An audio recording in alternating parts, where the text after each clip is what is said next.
how the levels is. I know the screen is frozen. I know. That's gonna have to be worked out next week. Boy, under the weapon. But let me know how the levels is going. See if I'm sounding all right. See if I turn myself up there just a little bit. 1 second. Not turn up. 1 second. 1 second.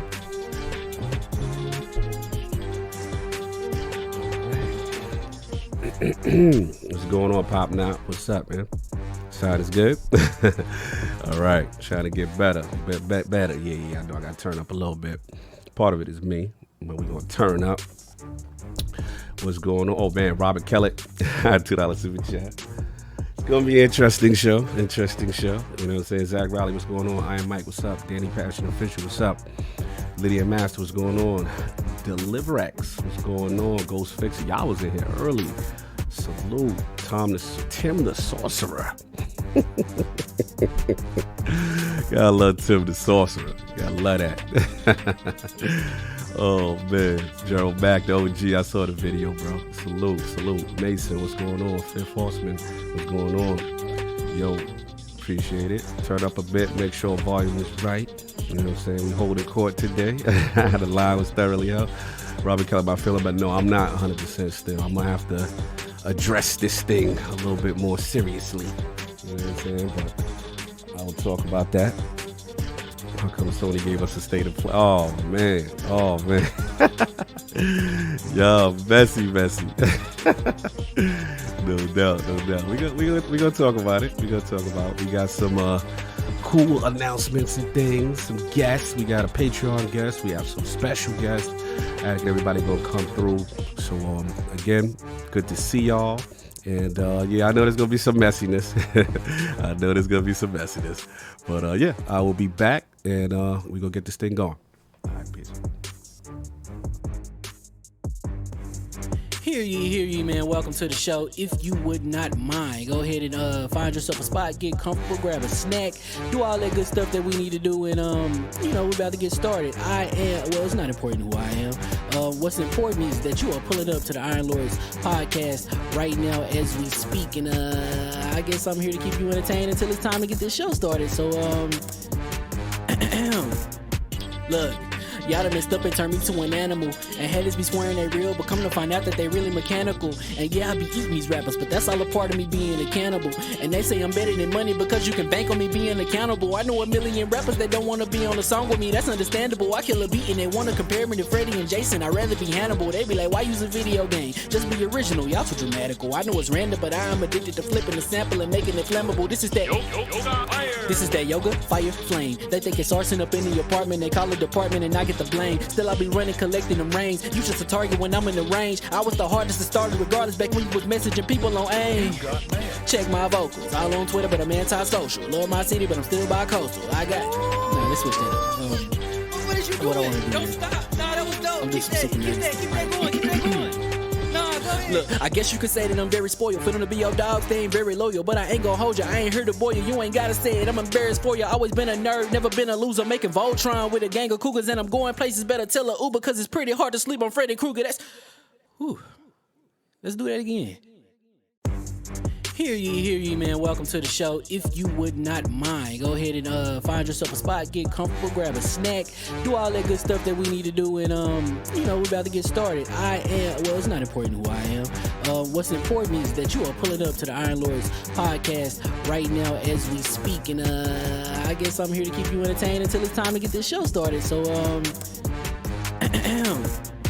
look, y'all done messed up and turned me to an animal, and haters be swearing they real, but come to find out that they really mechanical. And yeah, I be eating these rappers, but that's all a part of me being a cannibal. And they say I'm better than money because you can bank on me being accountable. I know a million rappers that don't want to be on a song with me, that's understandable. I kill a beat and they want to compare me to Freddie and Jason. I'd rather be Hannibal. They be like, why use a video game? Just be original, y'all too dramatical. I know it's random, but I am addicted to flipping the sample and making it flammable. This is that yoga fire flame. They think it's arson up in the apartment, they call it department and I get the blame. Still I be running, collecting them rings. You just a target when I'm in the range. I was the hardest to start regardless back when you was messaging people on AIM. Check my vocals, all on Twitter but I'm anti-social. Love my city but I'm still bi-coastal. Let's switch that up. What is you doing? Don't stop. Nah, that was dope. I'm just keep that going.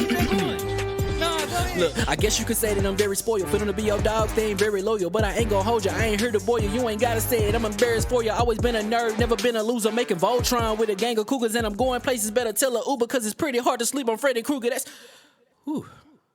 Let's do that again. Hear ye, man. Welcome to the show. If you would not mind, go ahead and find yourself a spot, get comfortable, grab a snack, do all that good stuff that we need to do, and we're about to get started. It's not important who I am. What's important is that you are pulling up to the Iron Lords podcast right now as we speak, and I guess I'm here to keep you entertained until it's time to get this show started. So look. Y'all done messed up and turned me to an animal. And haters be swearing they real, but come to find out that they really mechanical. And yeah, I be eating these rappers, but that's all a part of me being a cannibal. And they say I'm better than money because you can bank on me being accountable. I know a million rappers that don't wanna be on a song with me, that's understandable. I kill a beat and they wanna compare me to Freddie and Jason. I'd rather be Hannibal. They be like, why use a video game? Just be original, y'all too dramatical. I know it's random, but I am addicted to flipping the sample and making it flammable. This is that yoga, fire, flame. They think it's arson up in the apartment, they call it department and I get the blame. Still I be running, collecting them rains. You just a target when I'm in the range. I was the hardest to start regardless back when you was messaging people on AIM. Check my vocals, all on Twitter, but I'm anti-social. Love my city, but I'm still bi-coastal. Let's switch that up. What is you doing? What I wanna do. Don't stop. Nah, that was dope. I'm Keep just that super going. Keep that going. Nah, go ahead. Look, I guess you could say that I'm very spoiled. Feeling to be your dog, they ain't very loyal. But I ain't gon' hold ya, I ain't here to boil you. You ain't gotta say it, I'm embarrassed for ya. Always been a nerd, never been a loser. Making Voltron with a gang of cougars. And I'm going places, better tell a Uber. Cause it's pretty hard to sleep on Freddy Krueger. Whew. Let's do that again. Hear ye, man. Welcome to the show. If you would not mind, go ahead and find yourself a spot, get comfortable, grab a snack, do all that good stuff that we need to do, and we're about to get started. It's not important who I am. What's important is that you are pulling up to the Iron Lords podcast right now as we speak, and I guess I'm here to keep you entertained until it's time to get this show started. So look. Y'all done messed up and turned me to an animal. And haters be swearing they real, but come to find out that they really mechanical. And yeah, I be eating these rappers, but that's all a part of me being a cannibal. And they say I'm better than money because you can bank on me being accountable. I know a million rappers that don't wanna be on a song with me, that's understandable. I kill a beat and they wanna compare me to Freddie and Jason. I'd rather be Hannibal. They be like, why use a video game? Just be original, y'all too dramatical. I know it's random, but I am addicted to flipping the sample and making it flammable. This is that yoga, fire, flame. They think it's arson up in the apartment, they call it department and I get the blame. Still I be running, collecting them rains. You just a target when I'm in the range. I was the hardest to start regardless back when you was messaging people on AIM. Check my vocals, all on Twitter, but I'm anti-social. Love my city, but I'm still bi-coastal. Let's switch that up. What is you doing? What I wanna do. Don't stop. Nah, that was dope. I'm just Keep super that going. Nah, go ahead. Look, I guess you could say that I'm very spoiled. Feeling to be your dog, they ain't very loyal. But I ain't gon' hold ya, I ain't here to boil you. You ain't gotta say it, I'm embarrassed for ya. Always been a nerd, never been a loser. Making Voltron with a gang of cougars. And I'm going places, better tell a Uber. Cause it's pretty hard to sleep on Freddy Krueger. Whew. Let's do that again. Hear ye, man. Welcome to the show. If you would not mind, go ahead and find yourself a spot, get comfortable, grab a snack, do all that good stuff that we need to do, and we're about to get started. It's not important who I am. What's important is that you are pulling up to the Iron Lords podcast right now as we speak, and I guess I'm here to keep you entertained until it's time to get this show started. So look. Y'all done messed up and turned me to an animal. And haters be swearing they real, but come to find out that they really mechanical. And yeah, I be eating these rappers, but that's all a part of me being a cannibal. And they say I'm better than money because you can bank on me being accountable. I know a million rappers that don't wanna be on a song with me, that's understandable. I kill a beat and they wanna compare me to Freddie and Jason. I'd rather be Hannibal. They be like, why use a video game? Just be original, y'all too dramatical. I know it's random, but I am addicted to flipping the sample and making it flammable. This is that yoga, fire, flame. They think it's arson up in the apartment, they call it department and I get the blame. Still I be running, collecting them rains. You just a target when I'm in the range. I was the hardest to start regardless back when you was messaging people on AIM. Check my vocals, all on Twitter, but I'm anti-social. Love my city, but I'm still bi-coastal. Let's switch that up. What is you doing? What I wanna do. Don't stop. Nah, that was dope. I'm Keep just that super going. Nah, go ahead. Look, I guess you could say that I'm very spoiled. Feeling to be your dog, they ain't very loyal. But I ain't gon' hold ya, I ain't here to boil you. You ain't gotta say it, I'm embarrassed for ya. Always been a nerd, never been a loser. Making Voltron with a gang of cougars. And I'm going places, better tell a Uber. Cause it's pretty hard to sleep on Freddy Krueger. Whew. Let's do that again. Hear ye, man. Welcome to the show. If you would not mind, go ahead and find yourself a spot, get comfortable, grab a snack, do all that good stuff that we need to do, and we're about to get started. It's not important who I am. What's important is that you are pulling up to the Iron Lords podcast right now as we speak, and I guess I'm here to keep you entertained until it's time to get this show started. So look. Y'all done messed up and turned me to an animal. And haters be swearing they real, but come to find out that they really mechanical. And yeah, I be eating these rappers, but that's all a part of me being a cannibal. And they say I'm better than money because you can bank on me being accountable. I know a million rappers that don't want to be on a song with me, that's understandable. I kill a beat and they want to compare me to Freddie and Jason. I'd rather be Hannibal. They be like, why use a video game? Just be original, y'all too dramatical. I know it's random, but I am addicted to flipping the sample and making it flammable. This is that yoga, fire, flame. They think it's arson up in the apartment, they call it department and I get the blame. Still I be running, collecting them rains. You just a target when I'm in the range. I was the hardest to start regardless back when you was messaging people on AIM. Check my vocals, all on Twitter but I'm anti-social. Love my city but I'm still bi-coastal. Let's switch that up. What is you doing? What I wanna do. Don't stop. Nah, that was dope. I'm Keep just that super going. Keep that going. Nah, go ahead. Look, I guess you could say that I'm very spoiled. Feeling to be your dog, they ain't very loyal. But I ain't gonna hold ya, I ain't here to boil you. You ain't gotta say it, I'm embarrassed for ya. Always been a nerd, never been a loser. Making Voltron with a gang of cougars. And I'm going places, better tell a Uber. Cause it's pretty hard to sleep on Freddy Krueger. Let's do that again. Hear ye, man. Welcome to the show. If you would not mind, go ahead and find yourself a spot, get comfortable, grab a snack, do all that good stuff that we need to do, and we're about to get started. It's not important who I am. What's important is that you are pulling up to the Iron Lords podcast right now as we speak, and I guess I'm here to keep you entertained until it's time to get this show started. So look. Y'all done messed up and turned me to an animal. And haters be swearing they real, but come to find out that they really mechanical. And yeah, I be eating these rappers, but that's all a part of me being a cannibal. And they say I'm better than money because you can bank on me being accountable. I know a million rappers that don't want to be on a song with me, that's understandable. I kill a beat and they want to compare me to Freddie and Jason. I'd rather be Hannibal. They be like, why use a video game? Just be original, y'all too dramatical. I know it's random, but I am addicted to flipping the sample and making it flammable. This is that yoga, fire, flame. They think it's arson up in the apartment, they call it department and I get the blame. Still I be running, collecting them rains. You just a target when I'm in the range. I was the hardest to start regardless back when you was messaging people on AIM. Check my vocals, all on Twitter but I'm anti-social. Love my city but I'm still bi-coastal. Let's switch that up. What is you What I doing? wanna do. Don't stop. Nah, that was dope. I'm Keep just that super going. Keep that going. Nah, go ahead. Look, I guess you could say that I'm very spoiled. Feeling to be your dog, they ain't very loyal. But I ain't gonna hold ya, I ain't here to boil you. You ain't gotta say it, I'm embarrassed for ya. Always been a nerd, never been a loser. Making Voltron with a gang of cougars. And I'm going places, better tell a Uber. Cause it's pretty hard to sleep on Freddy Krueger. Let's do that again. Hear ye, man. Welcome to the show. If you would not mind, go ahead and find yourself a spot, get comfortable, grab a snack, do all that good stuff that we need to do, and we're about to get started. It's not important who I am. What's important is that you are pulling up to the Iron Lords podcast right now as we speak, and I guess I'm here to keep you entertained until it's time to get this show started. So look. Y'all done messed up and turned me to an animal. And haters be swearing they real, but come to find out that they really mechanical. And yeah, I be eating these rappers, but that's all a part of me being a cannibal. And they say I'm better than money because you can bank on me being accountable. I know a million rappers that don't want to be on a song with me, that's understandable. I kill a beat and they want to compare me to Freddie and Jason. I'd rather be Hannibal. They be like, why use a video game? Just be original, y'all too dramatical. I know it's random, but I am addicted to flipping the sample and making it flammable. This is that yoga, fire, flame. They think it's arson up in the apartment, they call it department and I get the blame. Still I be running, collecting them rains. You just a target when I'm in the range. I was the hardest to start regardless back when you was messaging people on AIM. Check my vocals, all on Twitter but I'm anti-social. Love my city but I'm still bi-coastal. Let's switch that up. What is you What I doing? wanna do. Don't stop. Nah, that was dope. I'm just Keep super that going.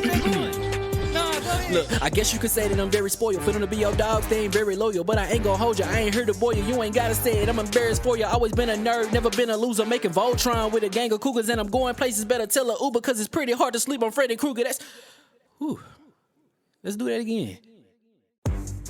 Hear ye, man. Welcome to the show. If you would not mind, go ahead and find yourself a spot, get comfortable, grab a snack, do all that good stuff that we need to do, and we're about to get started. It's not important who I am. What's important is that you are pulling up to the Iron Lords podcast right now as we speak, and I guess I'm here to keep you entertained until it's time to get this show started. So, look.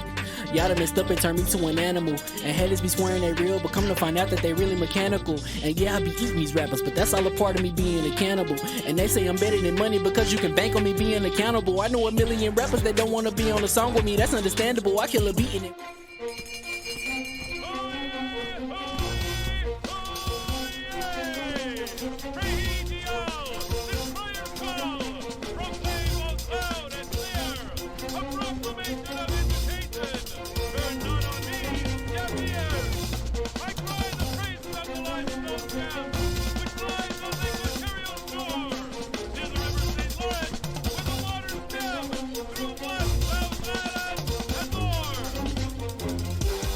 I'ma just chill and watch them and eat snacks in the attic. I wanted to chill with the pack and be like a young whoop, but then they would mistake me for addict. If I can imagine it's cool to give you some advice, then invite your girl to your squadron. Cause if you don't give her that option, you gon' be single player like Sovereign. You gon' get tossed in the bushes by King David. Royalty and not a pretender. Detrimental to an elemental, what's an avatar to a knee bender? I gotta be me though. I know it's my destiny, word to Cognito. Who cares if you fly, if you still a mosquito? You swear you ain't stuntin', but really be Steve-O. Sure. You like to collect stuff and that's cool, but I got bad news. Even if you really was that dude, King David still be the king of the statues. Since a juvenile, I've been cursed with a curse to be musical. And if you hate it, we'll meet in the crucible. Other than that, then it's cool and it's beautiful. We let you know that your dreams are pursuable. Whatever you wanna do, then it's doable. If you got work on a Sunday, it's suitable. Cause you can listen to this in your cubicle on the Lord's Day. Woo. If you got work on a Sunday, it's suitable. Cause you can listen to this in your cubicle on the Lord's Day.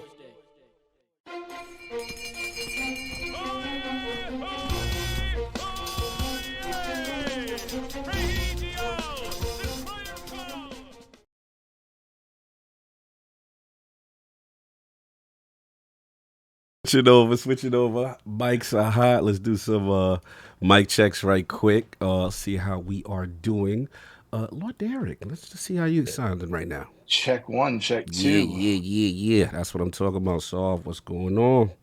Hello, what's going There on? we go. There's the smooth one, Addict, the young wolf. How we doing? It says they're muted. No, I had muted in the beginning okay. because I didn't want to put Lord Darren business. He was talking some stuff, and I was like, I'm gonna wait until he finished that Yeah, call. I was and waiting then, for it. Yeah, I I'm was sure like, you guys see King's not in the panel. Yeah, He yeah. had something come up. He couldn't make it. But we have some stuff that he made to give you guys. We do guys some. We stuff have some special guests from King and potential appearances. We got So special guests from King, and we have actual special guests coming. and we too. do have actual special guests. So Special guest from his multiple personalities. look, man. So don't give up on us just yet. I know it's the other dudes. Don't give other up just dudes. yet. It's IOP's other dudes, B team or whatever they want to call it. You know what I'm saying? But we coming through. Sorry. So mic checks are good, no doubt. Hear ye, and we are live. Welcome to the Iron Lords Podcast, LLC, and also live on lordsofgaming.net. Episode number 306. It's another glorious Sunday. We're back at the round table on the Lord's Day. I'm extremely excited about our Patreon guest, and we've got the PlayStation Showcase aftermath. Bungie's impact on LastOfUsFactions, and Alan Wake 2 Digital to discuss, so we're going to get right into it. I want to introduce a Lord whose passion for OG gaming and Teslas eventually drove his career into one of the most impressive self-made IT architects in the game. Introducing the creator and host of the Tesla Tidbits podcast and one of IOP's most loyal members of the realm, the Lord of InfoSec and hot sports takes, who properly reps that red and gold 49ers every football Sunday. Live from Ohio and making his debut into the realm of the Lords, my man, Lord DaringOne. How we doing, sir? I'm doing great. Although you gave me the Niners cred, and then I'm wearing my Browns hat. Look, now, we ain't gonna talk about that other team that you loyal to through proxy. We ain't gonna talk about that. But I'm just joking. Yeah, Nah, I got to so- rep the home team, and then I got my other team because Okay. my home team ain't ever done anything. Yeah, So, so we got to talk about that real quick. How does that work? Like do the Browns fans accept you for this duality? oh that no, you so do? everyone knows in my crew it's Browns first. No doubt. But I grew up watching the Niners. Yeah.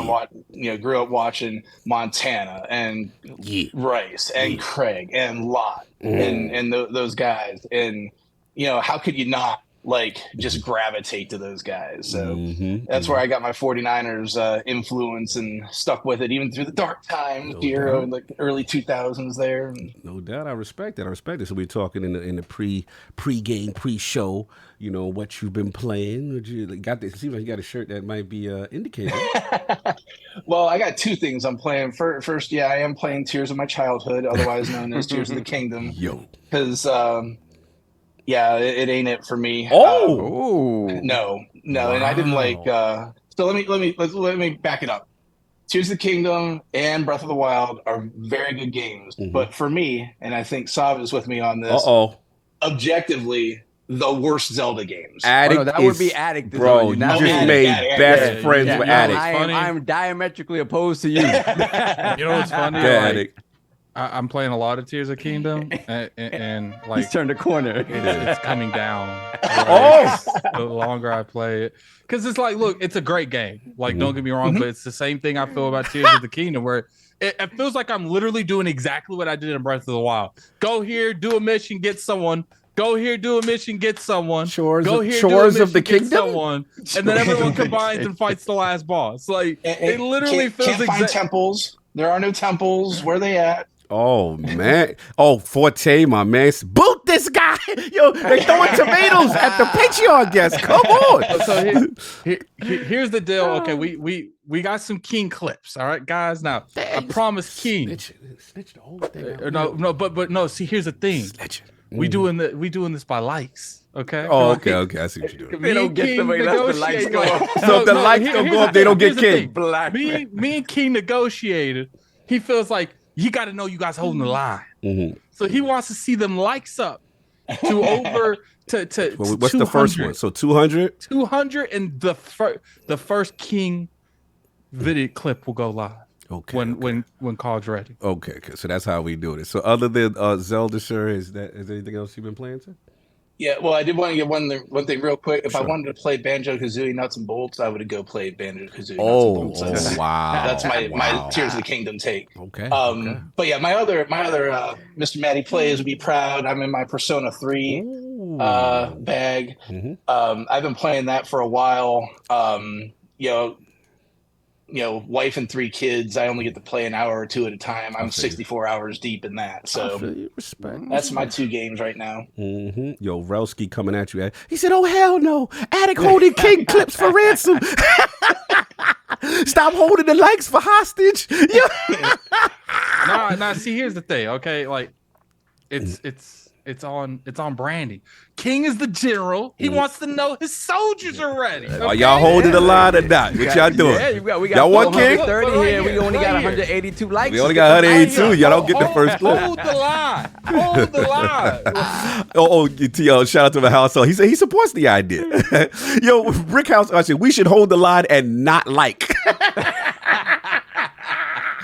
Yo, that was wild. Anyway, moving on. But I hear that's good to hear what you playing and stuff. We're gonna get into the show.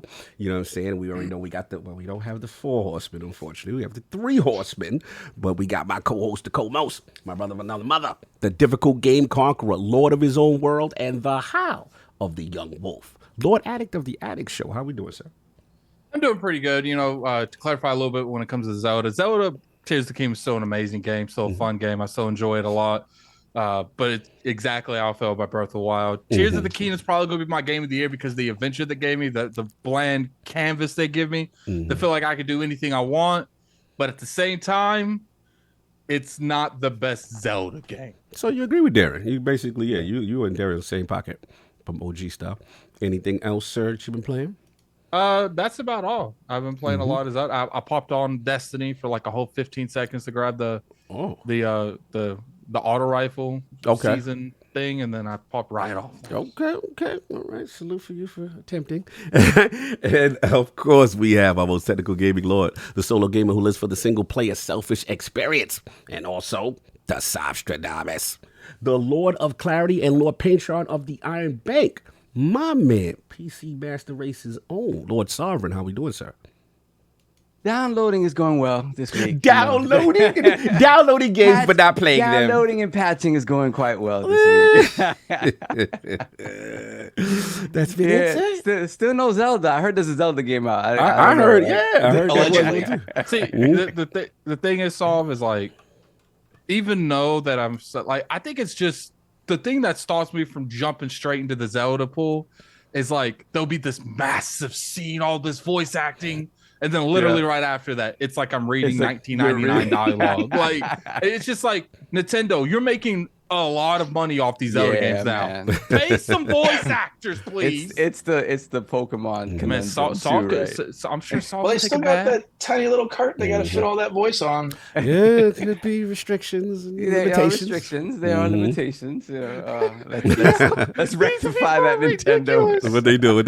So it's super chat. It's a 200 down. Give me my Cut video. him back. Shout out to Hodge. You gonna get it. Yo, the super chats are crazy right now. Yeah. Continue, so. Yeah, so that's pretty much. I did jump into a little bit of a Jedi Survivor. There's always some kind of patch going up for it, but it's running beautifully now. That when I finally got out to the open world sections, and it's like, it's pretty hitting game. hard. That's what's up. So far, I'm rocking with classic single lightsaber. Dual wield lightsaber too. I'm not really the Darth Maul sort of. You don't like the It's cool, but I like to rock with the two lightsabers separately and the solo, the classic. Okay. I like how they introduce all the lightsabers. Like they do a really good job at like, look, like you might want to use this for this particular moment. No doubt. So that's been it, pretty sir. much it. Yeah, I didn't really get to mess with anything else. Oh, actually, since I can't play, I don't. Oh, I haven't got my TV yet. Oh, I thought you had your joint. That's crazy. Man, they keep every time I call them, they're like, because the calibrator's name, he's a famous calibrator. He is because he's on YouTube, whatever. Wait, you got Vincent Tao? No, not Vincent Tao. Damn. I got the dude that goes on with FOMO sometimes. The older man. Yes. Like he owns a store called Value Electronics up in Scarsdale. Okay, yes. So they have their calibrator is a dude called D Nice. You got D Nice? D Nice. The TR-808? Yeah. So they Just have cool. a number of TVs to calibrate. So mine was whatever on the list, right? Good. My name is D You Nice. got D. You got Boogie Down D-Nice Productions for the calibration. calibration. These people are ridiculous in the chat. They're saying They are King out for killing DLC. Yo, the chats are Chuckling on here, just fire. looking at the chat The scrolling super by. chats are so dying. lit today. Yeah, but good. Crazy. Yeah, so I'm waiting on my TV. I got a call tomorrow to make sure that D Nice is working on my TV. So I can have it by next week. But yeah, I thought I was gonna be playing around with the TV this weekend, but no. Yo, the chat is I thought I was balling with my setup in the basement until I heard your stuff. it was shady. He said King is part of that new Iron Lords podcast. Battle Pass. Yo, they said we doing battle passes. Yo. I like that. Yeah, I like that, sir. King is exclusive content. King's not DLC content. DLC. Y'all gotta. You know what's funny? Like just And to they're give you calling guys time on Sob to get to the clips. Yeah, they ready. just to give you guys a little bit of like a backstory. What King told us, King's like, I'm gonna make videos. He made like 10 videos. It felt like he wanted to be part of the podcast so bad. Yo, he actually the first ones we couldn't use because of the whatchamacallit, the way that he recorded them. He did them again. He did them again, but it is what it is. And yeah, we had to pick the best of King because he really, really wanted to make this show. And trust me, if you know King, you definitely want to beat it. Oh man, Kai. Oh, these super chats are crazy. So that's been it, sir. That's it, sir. That's it. Let's move on. Let's move on quickly. I can't believe the ghost of King. The ghost of King is coming. And of course, we have the gaming ninja himself, the Shinobi, LordCognito, spreading that realness in the realm of ILP, not telling you what you want to hear, but what you need to hear. Shout out to my man's Mr. Matty Plays, the final dude. Go check that out. We had our raw reactions to the PlayStation Showcase. You know, we get that in, talk about what's going on there. Shout out to The Last Word, Ebontis, Ty Guy Travis, talking about that Destiny, that new season of the deep what's going on there. A lot of interesting stuff. Obviously, Bungie's new IP Marathon and how they're doing. As far as me, shout out to everybody who sent me some love this week. Obviously, for about a week, so as my brothers know, I've been battling something. It's not been fun. You know what I mean? So I'm just trying to power through. But I appreciate the love that everyone sent me, on Twitter and behind the scenes. LSM community, salute for real, y'all. Y'all held me down. Y'all made a brother feel good. You know what I'm saying? So hopefully I'm going to get some clarity on this situation soon. And once I get some definitive answers, I'll let y'all know. But yeah, I'm still kind of battling and working through it. But there was no way. We gonna lose King and we're going to lose me this week. No. Kid, we gonna definitely power through for the realm. But salute to y'all. Y'all made me feel good. As far as me, the few times I got to play while battling sickness, Planet of Lana, y'all, get on it. Get on that, man. Game Pass, the thing is absolutely beautiful, stunning. What the download? I didn't see it. Yeah, just put a search. Yeah, just put a search. It is gorgeous. The art style is amazing. Cog loves his little inside kind of games, 2D scrolling. I mean, this thing is hand-drawn, beautiful art style, very dark and early. Like, it starts off playful and happy, and yeah, the alien race, but it gets dark quick, and these aliens is out here abducting people. They don't care about shit. They are harvesting humans, and that you better do something. So all I'll say is, you get to a point when you meet another character, which will be your companion character called Mui. This is the most adorable little thing I've ever seen. It is an amazing adventure where you guys work together with platforming, stuff like that. Not too long, maybe 4 or 5 hours tops, but I'm telling you, the music, the set pieces is absolutely amazing. Y'all on Game Pass, I don't want to hear it. Y'all better download this game. They support this. The love and care that they put into this game is amazing. Salute to them. I believe it's Wishful Games. I think it's them. Yeah. Switchfully, but yeah, go check them out, man. It is amazing. You know what it is, man. What is it? You got to download that game and hold the line. Hold the line, y'all talking all this, ain't no games or whatever. Yo, there's games. Go play that Planet of Lana. So I've been doing that. Salute to my man Luke Bernard. I believe Colin had him on before. He made his little game that dropped this week called Light in the Darkness. And it's a good little story about a little boy, educational, about the Holocaust. It's real, y'all. It's real. Oh, wow. Okay. Yeah, he came out, like I said, it has some little issues here and there. I'm not going to say it's perfect, you know what I'm saying? But I will say, like, the way they're telling it from the perspective of a young boy and his family is really heartwarming to let people know how this time period was at what's going on before, after, the whole bit. Go check that. And also, No Excuse PlayStation fan, free on PlayStation. Free. Wow. Currently right now. Free, so go check that. Support my man. It's called A Light in the Darkness. Go support my man on that. And then a little bit of Destiny when I have some chance.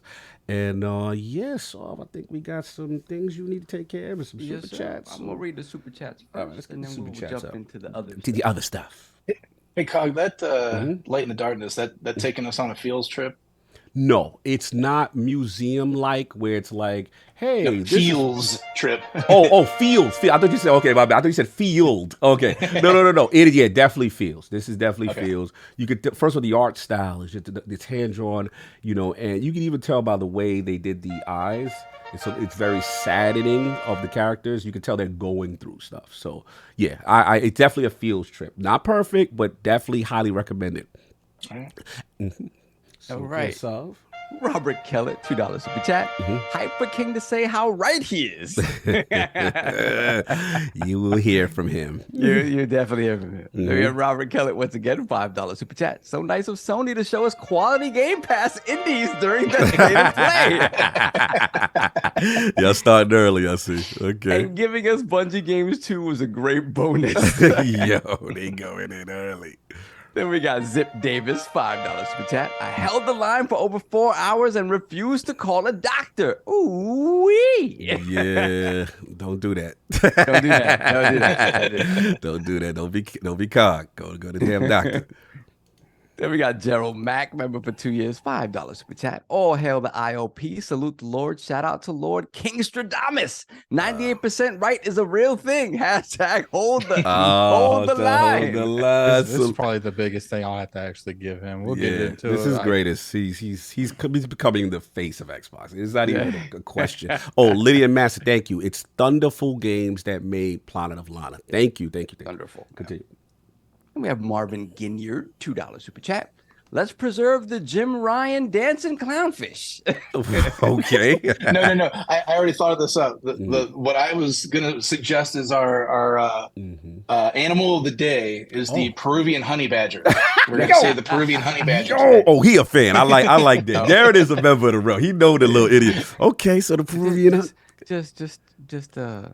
Just listen. We might be saving another animal today. Okay. There we go. Continue. Then we have Masshole 1977, $2 super chat. That's my man. Celtics in 7. Yo, y'all did that. I could never see y'all coming back from 3-0. Bro, Celtic Nation. Shout out to my man Dom. A lot of my Celtic fans that I know who rep them hard. Yo, y'all looking good. Well, Heat's in trouble. Yeah, Heat's on the ropes. I don't know what happened. I don't know. I went to sleep after 3-0. I was like, yeah, it's gonna be over. Then I was like, what? It's tied up. Yeah, salute. They would eclipse my Cavs coming back 3-1 on the Dubs. Yeah, that would be if they can pull this off. They can pull it off. Absolutely. Oh man, it's like Yankees Red Sox. Yeah, energy. It's the type of energy going on in Boston. Salute. And we got the man who got them horns. Member for 30 months, Lord Bronze, showing some love. Hashtag keep pushing that powder. Hashtag hold the line. Powder, yo, go right now. There's a sale for 35% off. You know what I'm saying? I believe it's MEM35. But stay tuned. We got more Iron Lord sales too. If y'all won't wait, so don't even worry about that. If y'all won't wait, Then we got Robert Kellett once again, $2 super chat. Damn. Can we kick Lord DaringOne out now? Oh, yeah. They ain't like that Zelda slander. I knew my Tears of the Kingdom slander was not going to be popular, but Addict got your back. I got to be me. You're welcome here anytime. Yup, Addict got your back. If there's anything I'm an expert at, it's fighting this chat. Salute. Then I think they'll like me more after the gaming history. No doubt. Corey Tidwell, $2 super chat. King is missing like factions. Damn. Yo, that's wild. That's wild. And we got TSWS Gaming, member for 1 month, $2 super chat. 200 done. Give me my video. Hashtag fair game. I got the first one. No doubt. Then we got Nintendo the Otaku, $2 super chat. Missing content at launch. Delay the show. we not launching complete? Oh, man. Nintendo the Otaku once again, $2 super chat. And they're cutting content to sell for likes. Don't know what to talk about there. Oh, man, they're killing us. Then we got Tom from Toonami, $2 super chat. ILP turning into SIE with charging for content. Then we have the King of Chickens with the 2 pound super chat. I cut my internet cable while moving my. Oh no! Wait, what is that? I cut my internet cable while mowing the lawn today. Oh no, bro. Shout out to you for coming. I'm guessing you're on the phone. Yeah, that's that. You don't wish that on nobody. Ain't nothing some duct tape can't fix. And then he getting that good internet after that duct tape though. Continue. Then we have Lord Kaibatsu ILP member for 1 year, $5 super chat. And I thought I used to be the king of back alley deals, bro. Which one this is what we do. I guess you talk about all this shystiness we're doing with the King videos. Oh, yeah. Shout out to Kai. Yes, Kai was notorious for, when we went to get our systems modified. Oh, yeah. Yes, we would go into just this Yo, Kai, you owe me, bro. You had us going into some wild projects. You had me in Queens one time with some wild projects. You had me in some shit. Yo, Kai could have got us killed a lot of times. But for many time, he's fearless. When it comes to tech and games and modifications and getting over, that man gonna find a plug and a connect and have you Follow him somewhere. Listen. I remember the drug deals going down Bro. while we're sitting there waiting for our Bro. consoles to be ready. Oh, he said Some things ain't worth a modded PlayStation. Yeah, shout out to Kai. He said, nah. He said, I'm talking about the D-Dice calibration. That's what he told me. That's what he told us. Okay. But Kai, we know about you, bro. You was in them streets a little too crazy with that. Yeah, modding. exactly. All right, we're lucky to be here. Yes. Then we have Called Weeb, $2 super chat. Mhm. You know why I'm here? Bring on King messiness. You will still get King. You will messiness, still get promise. some. Promise. We have Robert Kellett, $2 super chat. You need Game Pass Ultimate to get King content. Yes, you ain't at the highest tier yet. Y'all just made the first tier. Then we got Tim Purr, 21, member for 6 months. He gifted 10 ILP memberships. Thank you, sir. Appreciate that. lit. Put Yeah. the crest in the chat for Tim Purr, 21. Appreciate What was that. going off? I was like, what's going on? Then we got Tyson Lewis as well. 1 year, member for 1 year, gifted 5 ILP memberships. Put the crest in the chat for Tyson Lewis. Thank you, sir. Salute. Relsky, I ain't snitching because the statutes of limitations is over on the modded consoles. So stop. You're not doing that. Calling me no snitch. It's over now. Continue. Then we have, let me see, Astro Parrot King, $2 super chat. King versus God of War Ragnarok. They are the same. DLC. King and Ragnarok are both DLC. Damn. Then we have Robert Kellett, $2 super chat. Mew joins 808 as Microsoft mascot, please. Who? I don't know. You said, Mui. M-U-I? Mui. Oh, yeah. Mui. Oh, yeah. That person played Panalana. Oh, Mui's the homie. Oh, okay. Yeah. Salute. I'm thinking you're talking about a Pokemon or something. we got those 15 new members. Put some hold the lines and the IOP logos in the chat. What other content we gonna hold from them until they get to them? We just got two clips from King, man. Two clips from King. Okay, so we already met the first one. Met the first. You know what's funny? We'll give you both of them because at this point you guys hit that 200 pretty fast. I was gonna say 3, but by the time we hit that, we're gonna hit 3. So you'll see both of them. You'll get both. To be honest with you, I was just trolling some likes. You was gonna get them regardless. Here we got Free R. Kelly, $5 super chat. King couldn't be on this episode because Sony washed Xbox with that showcase. We said Sony washed Xbox with that. I guess with their tears, with the tears. Yeah, what they wash them with? Maybe. What they wash them with, Kels? I don't know where you going. I know. Well, let me be quiet. Everyone's we'll get to that. We'll right? get to that. There we are. Hold on a second. I gotta roll back a little bit. Let me see. Damn. Okay, hold on. What was the last one you had? Forza Legend, $2 super chat. Xbox Showcase is being shown in movie theaters. That is correct. That is correct. Okay. I got an email for tickets. That ain't happening. Tyson Lewis once again, $10 super chat. Xbox, please show something great at the show because we are out here holding the line like Spider-Man slowing down the train. Slow tone the line. Oh yeah, speaking of that, Cog. Never mind. We'll talk about that after the show. All right, no doubt. And we got Nintendo the Otaku, $5 super chat. Remember I was saying the PlayStation show was going to be mid from the start. I apologize for being so wrong. Even I couldn't expect it would be pure trash. Wow. And we have, I knew this chat was going to be special coming into this. oh, but, you know this. You know, You know our chat. You know how the room do.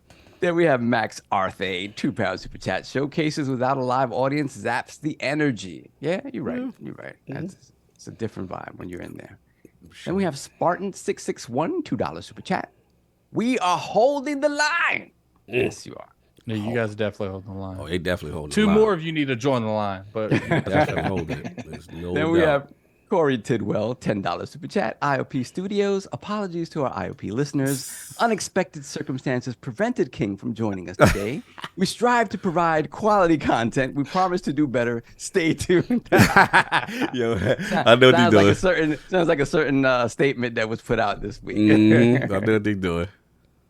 Then we got Hargeet Chini, $5 super chat. Salute!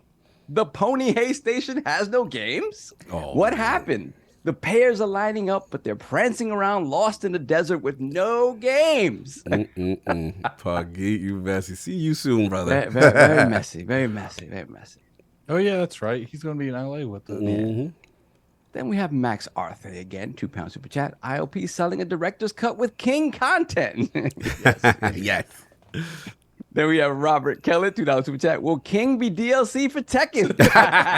He already in Tekken. He in Tekken. What's up, man? The Grandmaster of Drip. What's his name? If King was in a fighting game, what kind of fight techniques would he use? Would he be a boxer? Would he be, Definitely boxing. What's that? Yeah, what's he'd be a that? What's boxer. that fighting thing where you dance? What's that called? Like Drunken Master. Capoeira. Well, he that used to be his use favorite Tiger character. a lot, He used to use Tiger and Eddie Gordo a lot. Yeah, let it go. Yeah. Shout out to the Brian Fury video. I only saw it this morning, Cog. I didn't realize what you sent me. I was like, Yeah, I was like, yo, they Tekken themselves messed up. The Tekken they released it Instagram leaked the damn trailer for Brian Fury ahead before they was ready. Harada was furious. You know, the fan snatched that up, recorded Yeah, it, threw it all up on the quick. internet. It's like, too late, we got it. too late, we got it. Yeah. Yep. Looking crazy, Brian Oh, Fury. yeah, your my man God. look right. I ain't gonna front. Yeah. Mm-hmm. Then we got, let me see who we got. We got Jose Cuervo, 45. $5 drinking super tonight. chat. Saludos para todos. Mantenga la línea from Cali. Hold the line from Cali. Thank the God, only you, thing thank the only God thing you I knew what here. he said is the only thing I knew is he said Cali. All I know is thank God Saul was here to read That's that. English. That's English. Thank God Saul was here. Because that was not getting ready with that level of eloquence. Nah, I would have butchered the hell out of that. That would have been awful. Then we No got me Robert gusta. Kelly. So No me gusta. here's how I probably would have said it. Saudulias Oh, that's time on Attic on Spanish. Let's go. Yeah, okay. Then we got Robert Kelly at $2 super chat. Insomniac holding the line for PlayStation. Truth. True. That's very Yeah, They're you holding can the make the- building up. Yo, They're not you even can make holding the the you line. can make the case now for sure. And we got Nerdy Meathead, $5 super chat. Excuse me. Did anybody else hear Jim Ryan say at the end of the showcase, I want to surprise and delight our fans? Jim Ryan troll. Yes, he did. Yo, The classic Dr. line, Jarrell surprise addicts- and delight. Addict speak Spanish like Bloomberg. Yo, they stupid. Yo. They stupid. Leave my man alone. He's having fun. Continue. Then we got Voidlock, $5 super chat.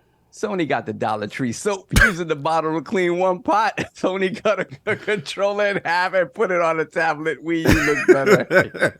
Yeah, I ain't like that. We We will will discuss. discuss. Yeah, I ain't like that joint. Then we have Max Arthur again, £2 super chat. Jim Lion crying, taking these earphones, Ryan. Wow. Jesus Christ. We will discuss that. So what else we got going on?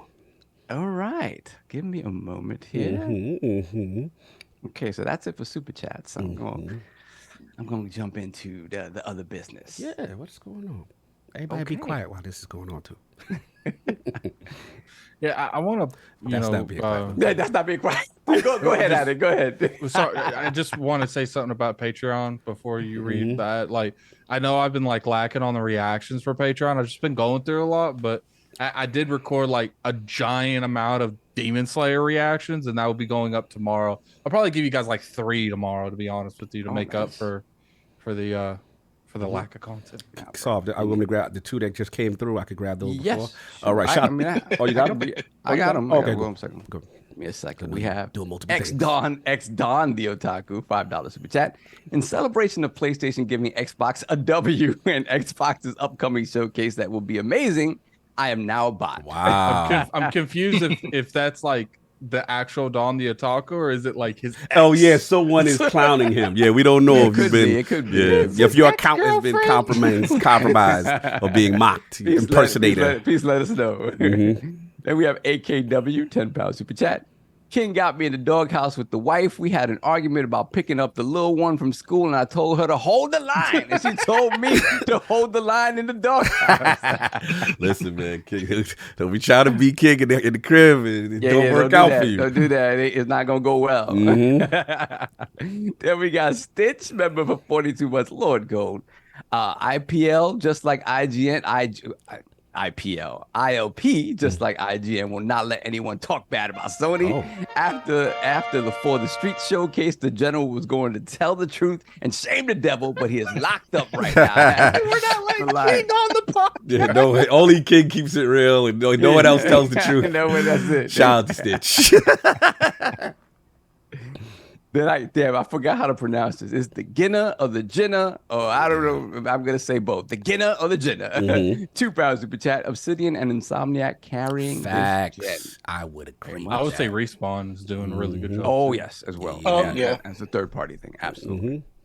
No Absolutely. doubt. Okay. Let's get into this. What's going on, so? What's happening? All right. What is happening? So, support for the Iron Lords podcast is brought to you by Manscaped, who is the best in men's below-the-waist grooming. Their products are precision-engineered tools for your family jewels. Manscaped's performance package, the ultimate men's hygiene bundle. Join over 8 million men worldwide who trust Manscaped with this exclusive offer for you, 20% off and free worldwide shipping with the code IRONLORDS with an S at manscaped.com. My math is correct. That's about 16 million balls. So, the acorns, the coin purse, D's nuts, the glizzy companions, okay, the family jewels, and the giggleberries. These are all colorful ways of saying balls. And for those of us who have balls, we know that maintaining that area down below can be a little challenging. Now, for me, and stop me if you've heard this before on this podcast, I work a lot of damn hours. And that means that sometimes I come onto this podcast looking like I jumped out of bed and immediately got hit by a freight train, kind of like today. So, if you can assume that I didn't have time to shave and coif myself for today's podcast, or scape myself, as it were, it's probably safe to assume that down below, things aren't looking too good either. And guess who that makes very, very unhappy? Lady Sob. So yeah, as I'm leaning my head back in embarrassment and shame, as my significant other is telling me, yeah, you have a little overgrowth coming out of your boxers, how are we, it's not a fun thing for when your significant other is telling you things like that. Like, oh, I can't find it. Where are they? It is one of those things that makes you stop and think for a moment and say, okay, I have to do something about this.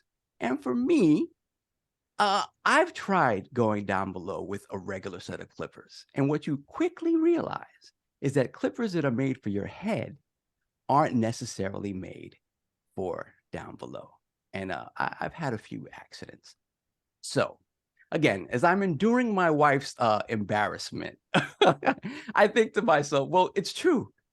How else are we going to save the Puerto Rican tropical trouser snake and its two little connects on the side?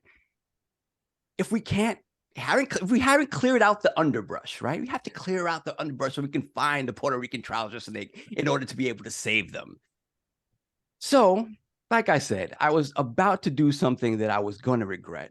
And then out of the blue, out of nowhere, the Performance Package 4.0 arrived, and it is a game changer, and it saved my life. Let me tell you, inside this package, you will find the Lawnmower 4.0 trimmer, the Weed Whacker ear and nose hair trimmer for those of us that don't understand the concept of your mustache ends here and the rest of it should go. That would be me. The Crop Preserver ball deodorant for all those of us that have a swamp sack, which again, I work a lot of hours. That's all I'll say about that. And the Crop Reviver toner, in addition to performance boxer briefs and a travel bag to hold all of these goodies. Now, first off, the Lawnmower 4.0 is the trimmer of the future, and dare I say, it is the greatest ball trimmer ever. As someone who's used a different product down there, and then went on to the Lawnmower 4.0, I have to say that is quite true. It's A1. Their 4th generation trimmer features a cutting-edge ceramic blade to reduce grooming accidents thanks to their advanced skin-safe technology. The Lawnmower 4.0 is waterproof and also has 4,000 LED spotlights so that when you need more precision to shave. Just a word of advice, don't trim in the dark. Don't do that. Make sure you have a lot of light on you. It will save you. Because this trimmer is waterproof, you can say goodbye to the mess on the bathroom floor. You could do it in the shower. You thought that was good, but you want to take your grooming even further to the next level. The Performance Package 4.0 also includes the Weed Whacker nose hair and nose and ear hair trimmer, which I mentioned before. The Weed Whacker is also waterproof and provides proprietary skin-safe technology, which helps reduce nicks, snags, and tugs in those delicate nose holes. I definitely should know. Their Crop Preserver Ball Deodorant and Crop Reviver Ball Toner will change the way you approach your hygiene routine. Trust me when I say this, fellas, your balls will thank you. Yes, they have thanked me multiple times already. Trust me, trust me. So, Manscaped even threw in 2 free gifts to their Performance Package 4.0, the Manscaped Boxers and the Shed Travel Bag. Bring your comfort and boxers to another level. It's time to take care of yourself. So go to manscaped.com and get 20% off plus free shipping with code IronLords. That's 20% off and free shipping with the code IronLords at manscaped.com. That's 20% off with free shipping at manscaped.com and use code IronLords. Unlock your confidence and always use the right tools for the job with Manscaped. Yeah, it feels so fresh and revived. Listen, man, you was in your bag. I have. It's so funny. I mentioned it to my wife yesterday. She's like, "What are you going to be talking about?" I'm like, "Oh, nothing. Just general stuff. Nothing." She's like, "Don't be mentioning my name in these ads." So she don't know about this one. Luckily, she doesn't listen to the show. I heard it, man. That whole ad read, I'm like watching the chat for Let's Play with each other's joysticks. Yeah, and I'm like, bro, where's he at? They like where he at? One thing that I do respect from the chat is like I know a lot of communities get upset with ad reads, but like our community, they get it. They get it. Like, and plus, we always gonna make it. We gonna make it make sense for us. Yeah, we're gonna have fun. We're the only community that discusses the ad read after the ad read. Yeah, bro, it's hilarious. But I ain't gonna front though. I did the also the nose hair trimmer.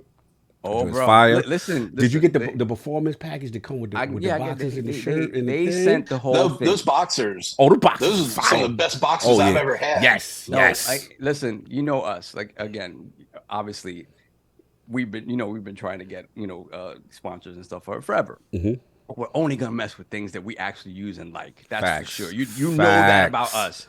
And for us, apart from Cog, we're a bunch of hairy dudes on this show.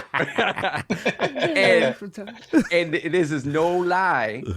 I have had to relegate myself to using a regular set of clippers that you use for your head down below in an emergency situation. Oh, that's crazy. And no, it's not for that. Yeah, that's not for that. No, it's not. Salute to you for that, doing the Lord's work. Make sure y'all get y'all master swords trimmed up. Do what y'all gotta do. Manscaped.com/IronLords. Don't be looking like that decayed master sword. Old dusty master swords. Get your Manscaped. Nice, shiny one. Exactly. Go support us. Go get the 20% off code IronLords link in there. You know what I'm saying? Spoiler alert, man. You might need that energy to use that.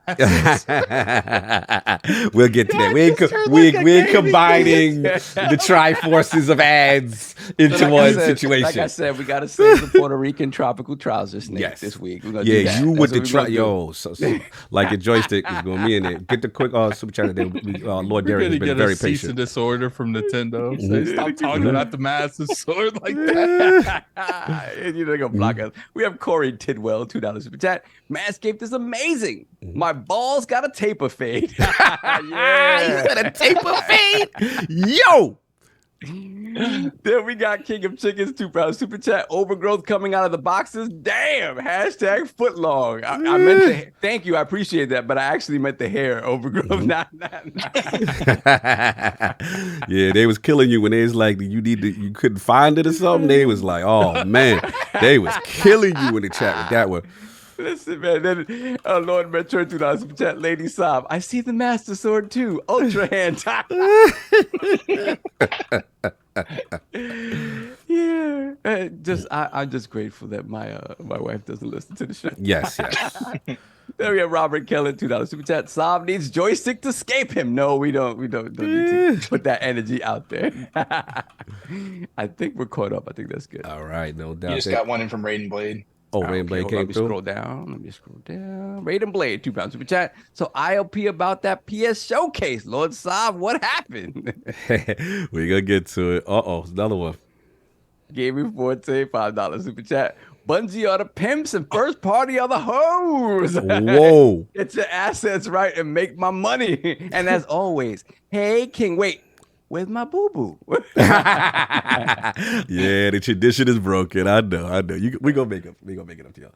So look, we have got all the business. Thank you for being patient. We got a guest here, Lord Daring, man. He's been really patient with us to get all our business and all that other good stuff.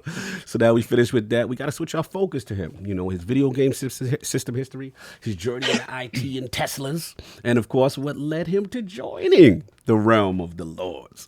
So Lord Daring, let's start from the very beginning. What were some of the first video game systems you had, and what got you into gaming? Well, what got me into gaming, I got to shout out 3 people real quick before this whole mess gets started. Let's go.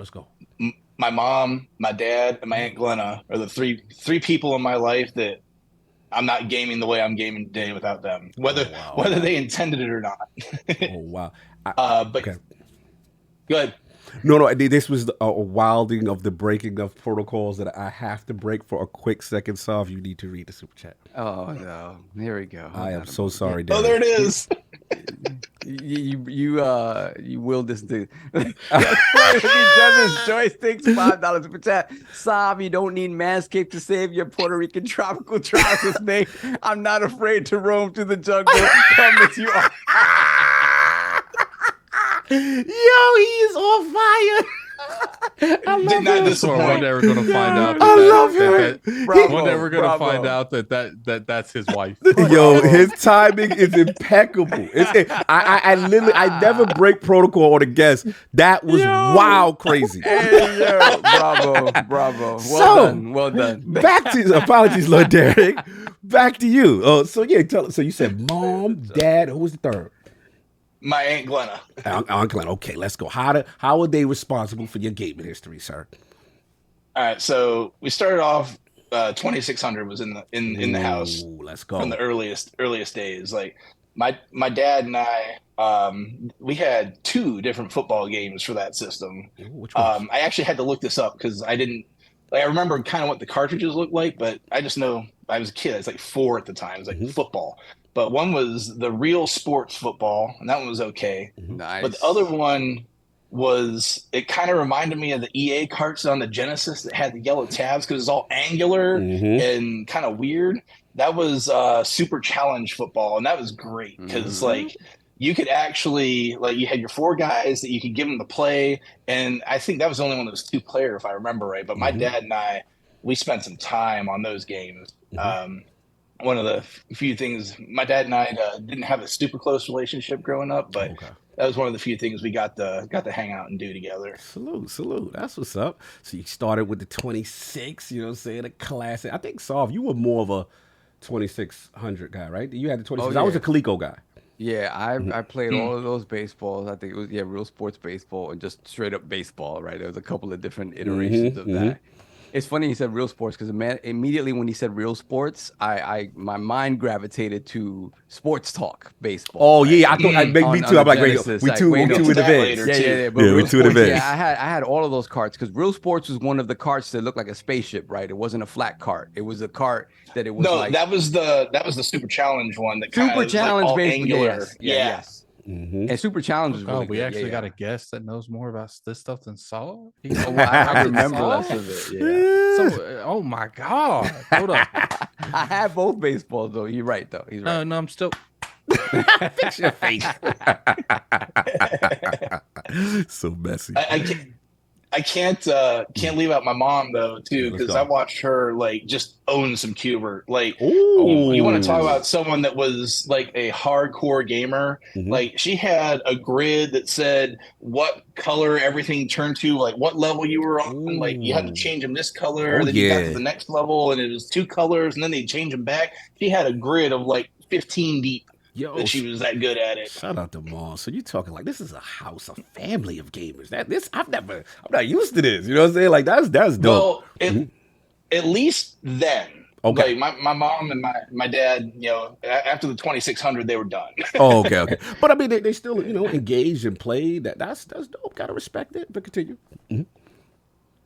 But yeah, so we can get to my Aunt Glenna because after the 2600, you know, my mom and I spent a lot of time over at my aunt's house, and she had a Commodore 64, and she had a ton of games. And look, she may have been sailing the high seas a little bit, getting a few of those games. Shout out to Glenna.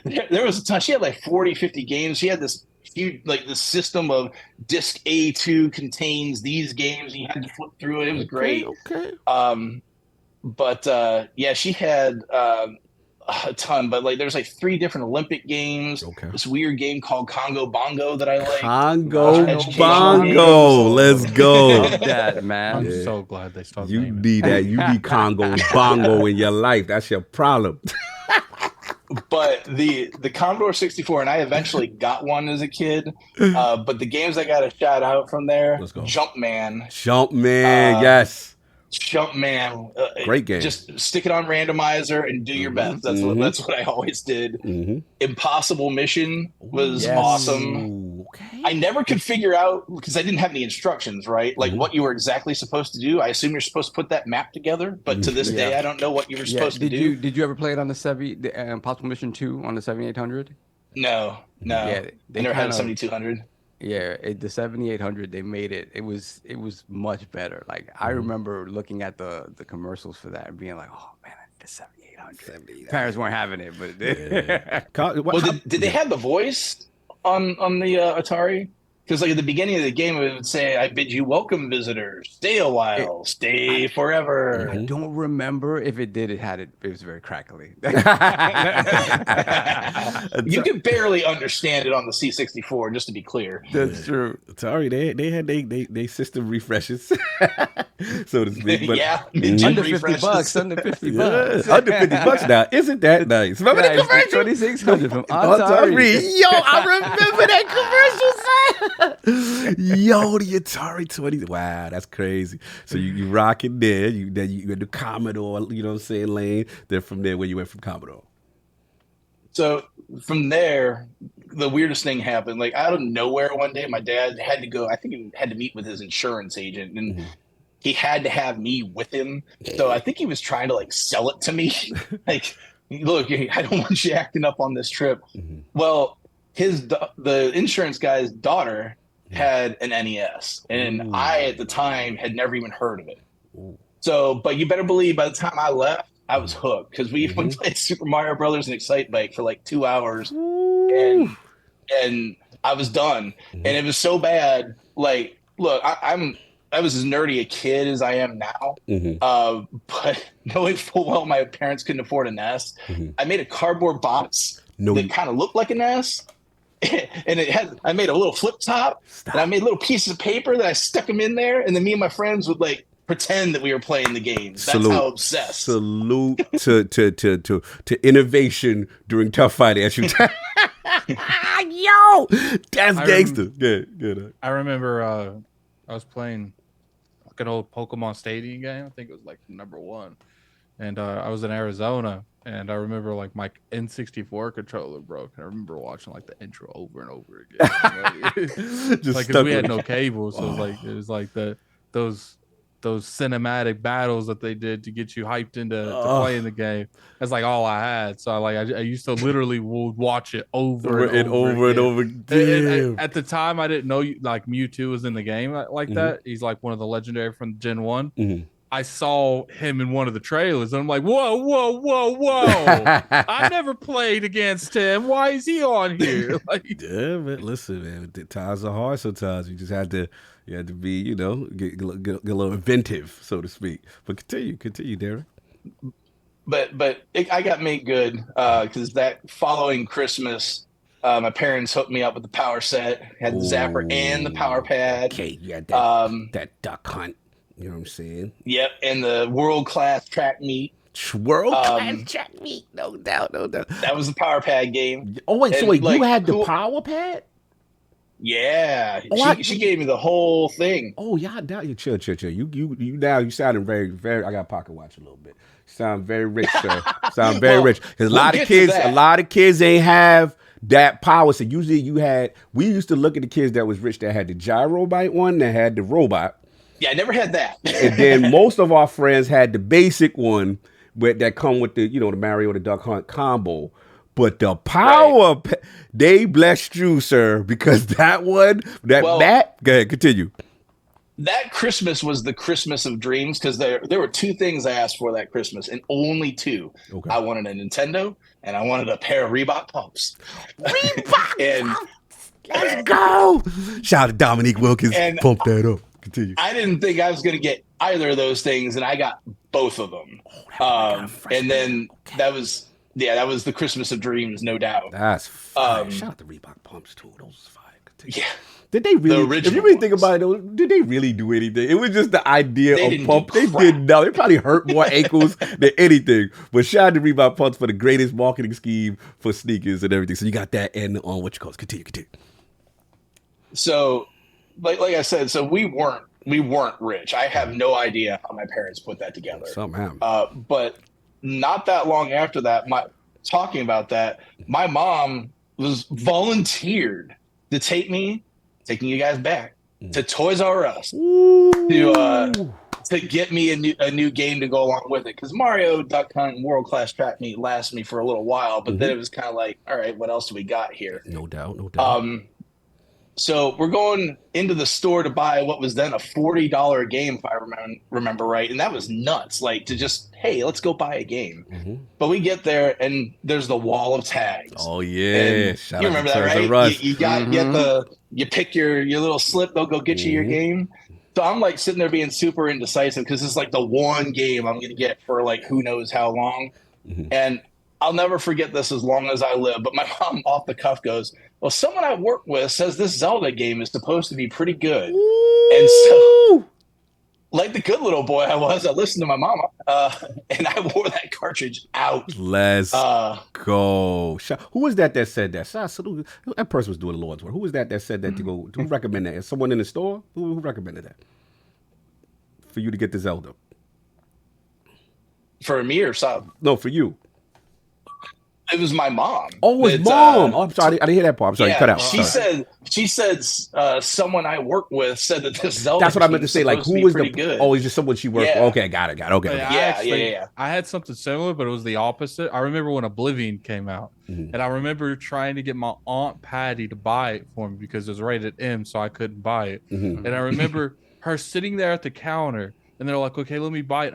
I remember the dude just being so extra for no reason. Oh, you know it's rated M, right? And so it's rated M for this. And I'm sitting here thinking the whole He's time, blocking you. I'm like, shut your mouth up. Like, this has nothing, because at the time, I couldn't buy it. But my mom was doing something. She would have bought it. She wouldn't have cared.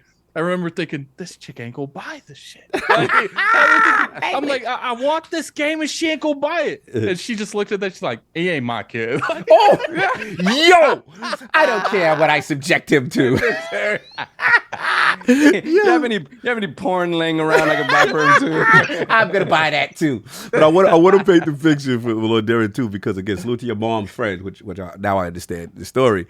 But like the way he's painting it, Attic, is from like Toys R Us was like the mecca for kids. I've been to Toys R Us. Oh, okay, so I didn't know Toys if they R had. Us actually, they hosted like a lot of Yu-Gi-Oh tournaments. Oh, that's what's up. Okay, so you know about it. So basically, the whole thing about like the games not being in it, but the tag, and you take that, then you go to the caged area with the guy. I remember going to Toys R Us to play Twilight Princess. We went and bought it from Toys R Us to play Twilight Princess. Yeah, it was just a whole. They used to guard those games like it was pharmaceuticals. Oh, Bro, it was literally. That's a good example. It was literally a gaming pharmacy. Yeah. See, like how it worked is like you was. would win a Yu-Gi-Oh tournament, and they would give you credit in the store. You didn't have to buy it on cards. Ooh. I remember like winning a couple weeks and just saving up credit because like people hated when I did Yu-Gi-Oh. Like Yeah, you was a beast. To this day, my friend John is like, dude, you need to come back to Yu-Gi-Oh. It's like, dude, how many times I kicked you out of a top 4? Like, do you really want me back in that? And I remember like so one time some dude like tried to, I know this is off topic, but he would try to use a card that was fake. It was an Egyptian god card. You're not supposed to use them. They're just purely for show at the time. They eventually remade them to be realistic. And he's like, oh, this does this and this does that. I'm like, I was like, can I see your card? He's like, yeah, it doesn't say none of that, fam. Like, just because it's like that on the anime doesn't mean you can use like that in real life. I was like, because when you read the actual card, it just says it's a god. This has no effect, fam. Like, yo, that's I remember like winning like 5 or 6 in a row just to buy like the next game that was coming out. Salute to Toys R Us, legendary. Shout out to was it OCJ? He said, fun facts, you know that Toys R Us is still big in Canada. Okay, I didn't know that. But continue, Lord Daring. We went off track for a little bit. So yeah, get that Zelda. You like, oh man. See, I was off and running then, but so that was the start of the era. But the end of the era, I never forget that when I found out they're making the Super Nintendo and being kind of like with it as a kid, I realized right away, oh no, I ain't getting no more games for this one. So I like felt like absolutely just betrayed that a new Nintendo was coming out. Well, you was mad. I was ticked. I was like, they ain't gonna make anything more for what I got, and I was lucky to get what I got. So there's like, how am I gonna get this next system, right? Was it that you got it towards the end of the generation too, or just in general, just the fact that it was coming out? I think I kind of got it mid-gen because we definitely didn't get it right away. Okay. Because again, I didn't even know it existed. 1 and 2, my family. Yeah. I cannot imagine what work my parents put in to make that Christmas happen. I feel you, brother. So I took matters into my own hands when it came to that Super Nintendo then. So I did what any self-motivated kid in the 80s would have done. I got myself a paper route. Let's go. And hustled. Let's go. It took me about 3-4 months, but I walked into Woolworths this time. And came out with my Super Nintendo with Super Mario World, and I was like amazing game. Like that game still holds up. Like classic. Just go play it. It's phenomenal. Because it's so much Nintendo used it for hostage. yeah, classic, man, classic. I love to hear it. Yeah, the grind and the story. So you want to give me some more Super Nintendo joys you was rocking with? Yeah, in the Super Nintendo, the first game I got, because they didn't have much at the beginning, I got me some SimCity. Which, classic. What a dork I am, but I love that game. I'm a big supporter of SimCity. Yeah, that got me into simulations. Continue. Yeah, and that got me till Link to the Past came out, and that I got so much mileage out of that game. I love that game so much. We had a house fire when I was like 8 or 9 years old, and we had a TV that went through that house fire, and it didn't work right anymore. Like the picture would start out right, and then it would slowly like scooch down to like you had like 3 or 4 like inches of space. I play that game on that TV when the other ones were used because I love that game so much. I respect it. So yeah, clearly I'm the Nintendo kid, right? But like you guys have always said, everyone's got the friend in their life that's got the Sega. That's right. Or if you're the Sega kid, you're the other way around. That's right. Who that? And good for me, friend? that was my buddy Devin. Let's go, Devin. That was my buddy Devin. Yeah. And whenever we'd stay at each other's houses or whoever was going over, they're bringing that system to come with them so we can play whatever we wanted. And Saab, you talked about sports talk baseball. Yeah. Well, we were all about the Joe Montana sports talk football. Touchdown. The halfback Heck pass, the greatest pass ever in any game. The halfback pass. Bro, when I heard commentary in a sports game. Commentary, and it would zoom in. It would zoom in on whoever had the ball. Oh my and god! the sprites and the graphics so large at the time. weather. The It was the weather. first game I Weather, remember right. football game that had the weather. I forgot about that. We always wanted to play in the snow. We always wanted the snow games, even though it was terrible to play in. Salute. Those are classics. Let's go. The other classic too was when I would be over at Devin's house. His dad would he would just absolutely wipe us in Arnold Palmer Golf. Like that man didn't really play any games, but he loved that game, and he just put it on us like every time. We'd be playing something downstairs. He wandered down in the basement and be like, "Oh, let's play some golf." Kick our butts, and then just disappear back upstairs. Like a ninja. Salute to But that. in case I don't think we ever did beat him either, like, for years. But in case you're wondering, yeah, as time went on, Devin did go on to make the full Tower of Power too. Ooh, Nice. He had the CD and the 32X. We didn't know how bad most of those CD games were. I think the only good game you probably ever had was Sonic CD. To get the Master System power base converter. You do that. Oh, yeah. That means he was didn't really have, so you didn't have that. Okay. Yeah. Yeah, he was. But we love Sewer Shark and Ground Zero Texas and Night Trap and Double Switch, even though they were hot garbage when you look back on them. Data Plato. I beat all of those none of games this, except for clearly. Ground Zero. I ain't never played none of this, but you just every time you guys talk about these old games that was before I was born, you say these names. It seems like those info commercials, like when you're scrolling through at like Midnight Trap. Like what? What are they trapping? Why are they trapping? I ain't go at for it. night? Them games addict. They was trash. The full motion choice, the full motion video Is it games like era equivalent was to like this, trash. the demos in the Game Informers back in the day. This is when they were so excited that the CD technology and you could have voice. Yeah. You know what I mean? And They were looking for a reason Yeah, to put stuff to on put the something disc. on. So it was the That's first. why Jake Solomon picked Marky Mark. Yeah, baby. Marky Mark. But in a way, it worked because kids somehow was gravitating towards this fad of where it wasn't really gameplay. You're kind of just watching a movie, literally, like you're literally watching a movie with some of these things, and it had like some very minimal interaction, and it was making it seem like you were, into it. But continues. So you had your Like Sega Night friend. Trap, literally, you watched a video and pressed a button. That was That's the it. game. That's it. That's the game. That's the game. A button. Yeah, and these movies were not good. But continue. So you got your friend there, and then Super Nintendo'd out, whatever. Where else you went from that?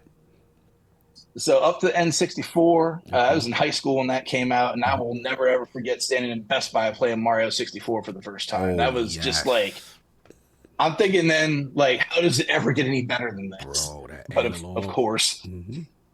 But N64 had some great times for a different reason, because at that point, sadly, my parents had got divorced. Okay. So I didn't see Devin really at all anymore, or any of my friends from childhood. Mm-hmm. But I made my core group of friends that I hang with to this day then. Mm. So what did we all play? The same thing y'all played. Uh-oh. GoldenEye and wrestling games. Nice. That's what 64 was gold for I didn't me. like what during like the N64, like unless it was like Super Smash Bros. With like my cousin Sage and Storm. Mm-hmm. Like I mainly played a lot of like solo games. Didn't really like my mom worked like 2-3 jobs, so I didn't really have cousins to be around like that. Mm-hmm. So it was just like me watching the Pokemon intro over and over again. No. Like remember playing solo, I Quest was all about like 64. Star Fox. Mm-hmm. Ooh. Yeah, I remember playing Quest 64. Oh yeah. Like you knew that game was going to be awesome if it had 64 in its name. I don't know why. They all did. They all did.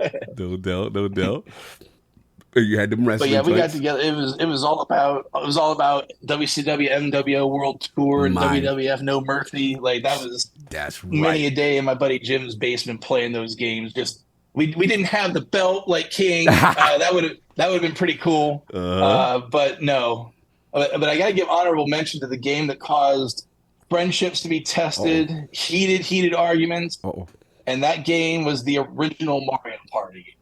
I remember that's a addict story. specific instance at one of my boy's girlfriend's house where she got so angry at everybody, she shut the game off and just kicked us all out. And he's been married to her for like 20 years now. And Mario Party used to cause that beef. Yeah, for real. Shout out to Addy. He told some funny stories on that one as well. Yeah, shout out to 64. And then it was, I don't know if it was the first, but it was one of the early consoles to have the 4-player tap Yeah. built in, because the multiplayer tap used to be an accessory for a lot of consoles, but this one was built right into the car, and it was so user friendly. You had that unique almost like a Batarang style controller, but they had the weird controller. But you had the analog, which was not the worst controller of all time. Remember the red expansion that you had to put in the middle for certain games, like Majora's Mask. Yep, you needed that for Majora's Mask and Donkey Kong, if I remember right. I remember my dad bought me Majora's Mask, and he didn't buy the expansion because he sent my grandmother to buy it because he was on the railroad at the time, and then I'm trying to play this on like Christmas morning, and it ain't working. It's like, and then like my grandma had to call my dad. He's like, I sent you the money to get the expansion. She's like, no, you didn't, Paul. Jesus, thief. Anyway, throwing her under the bus. No doubt. So shout out to Sav here. That's when I built my first real PC gaming rig about that time. Remember being amazingly proud of that thing. Pentium 232 whole megabytes of RAM. I don't remember what the hard drive was. Let's go. But I was eating good. And for the low cost of like $2,000, I thought, why buy consoles anymore? This is the future. This is the future. And then I would later realize that, man, I don't have to lay out $2,000 every 3 years to keep a console current and play all the games I want to play. So I quickly abandoned the PC Master Race. Sorry, Sal. I feel you. I get it. You know, things weren't as advanced in the gaming space just yet. You know what I'm saying? Yeah, but salute.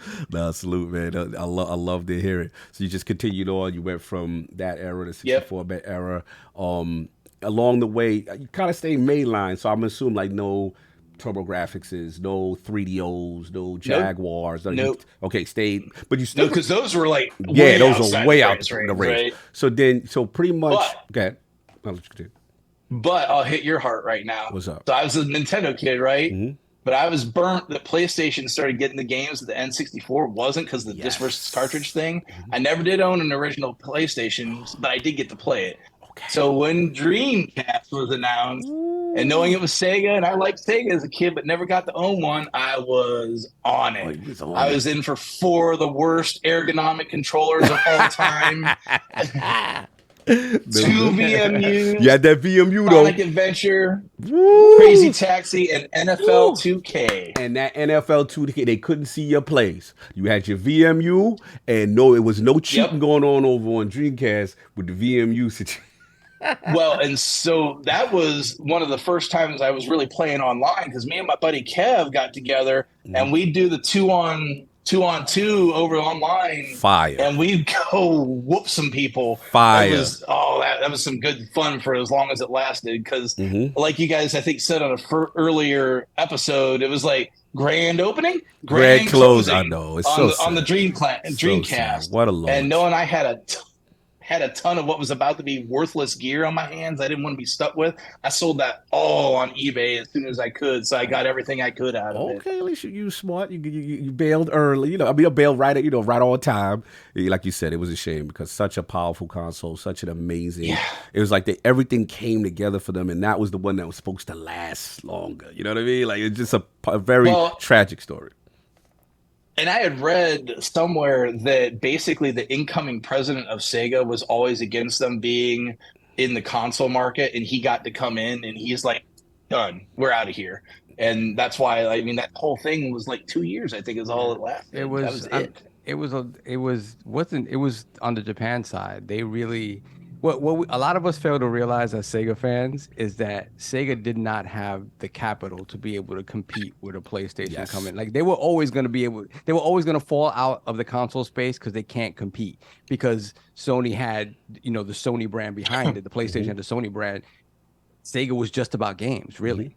And the arcade market had died. Yeah. So it was just them. And another thing that the Sega of Japan did not like at all was taking losses. They never wanted to sell the console at a loss, whereas the American arm of Sega was like, no, we have to sell at a loss to get it out there, and then we'll worry about making money on the software. And just Sega of Japan did not think that way whatsoever. So I think a year, months before the console actually came out here, and it was a worldwide release. So months before the console actually came out, I think the then president of Sega Japan said something to the effect of like, "This is our last console." Something that you do not want to say on the cusp of you launching a console. Yeah. So it was just a lot of like, it was so much.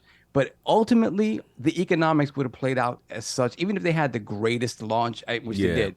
If they had been able to maintain that, even if they had a DVD player in the machine to sort of stave off what the PlayStation 2 was going to do, the economics did not play in their favor. Yeah. They just did it. They just did it. No doubt. No, definitely all true words spoken. So you got up out of that Dreamcast. And then from there, got up out of the got up out of there, burning ship, you know, salute to the homies. But parlayed that into a PS2 secondhand then. Okay, Nice. Off of nice. eBay. No doubt, no doubt. So I don't remember a whole lot about that era because it was a big transition era in my life. I had my first real girlfriend that I dated for like 3 years, moved out of my parents' house in my first apartment, kind of balanced all of that with a full-time job working at the local ISP. I gamed for sure, but what I played on that PS2, like really only a couple games stood out. One was Shadow of Colossus, was an amazing game for me. Yes. What it did for its time was just mind-blowing for me. I couldn't get enough of that game. And while I know a lot of people aren't really fans of it, I really dug Final Fantasy X. I got into 7 on PC, and I also liked what I thought was an underrated Final Fantasy 8 on PC as well. So when 10 came to PS2, I was in for that. We won't talk about 10-2 though, because that was hot garbage in my opinion. One of the move on. Yeah. I'll skip ahead a little bit here because we're going to be here all day. But I picked up that blue GameCube with the Spice controller. Nice. Jumped into the PS3 era by managing to work one of those sites. You remember those sites that be like, get a free PlayStation, get a free, whatever. And basically you got to sign up for Columbia House and get like 8 other people to sign up for Columbia House. Yo, them Columbia House record music CDs, scam joints. Get like 12 CDs for 1 penny or something like Yeah, that. yo, And bro. And then they're like, You had to tape the penny to the back of the thing. Oh my Lord, I forgot about that. Yo, that's real right there. Salute. Okay. but so yeah, then- when PS3 was coming out at $600, I was not the kid or the guy at that point that was going to go get a second job for it. I already had a full-time job, so I had to work that hustle I feel you. to get that $600 George Foreman. Got that Foreman grill. Salute. So finally, I hit the Xbox side then. Had a buddy that had the OG Xbox, and I liked it when I went over there, but not enough to buy one because as I saw Microsoft was new to the space, and I didn't want to get Dreamcasted again. So I had to sit there for a minute. But yeah, finally, good old Circuit City going bankrupt is what got me into the 360 era. I was in Circuit City and I copped a 360 with the 60 gig hard drive for half price. And that's what got me in. I saw someone on TikTok. He was like, because I don't remember Circuit City. Right, that's before your He's like an older dude. He's like, let me tell you about the drift on Circuit City. He's like, me and my friends had dead-end jobs. So you know what we did when Circuit City went out of business? You was a floor manager at Circuit City. Who they gonna talk to? Circuit City was the spot, man. That was the Best Buy before the Best Buy in a way. Like Circuit City was that spot. Yep. Continue. Yep. So you got that hustle Gears was off. my game on the 360. Yeah, Gears is awesome. Gears, let's go. And Gears to this day, that my aforementioned buddy Kev that we hung out and did NFL 2K with, like we Gears together. We came in later on when Diablo 3 came out on Xbox and whatnot. Like we co-op that game together and cannot wait for 4 to be coming out. We'll co-op that together too. Oh yeah. But yeah, I was down for the couch co-op games. Like me and Kev really have some gaming nights.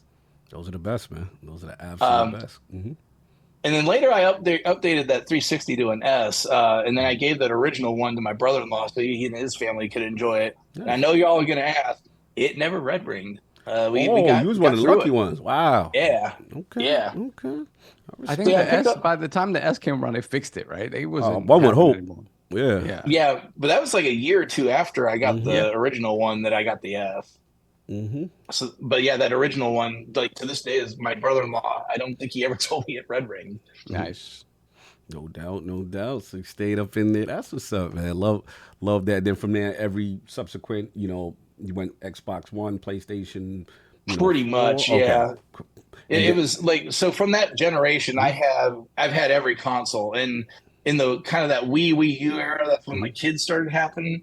And that was kind of interesting because my oldest is now 13 and he doesn't understand why I'm not a fan of new Switch Zeldas, even though I introduced him to the old school ones. I'm pretty sure he actually beat the original one on Virtual Console. And he may even beaten Zelda 2 as well, which is saying something. But yeah, he's 13 now and he just doesn't get it.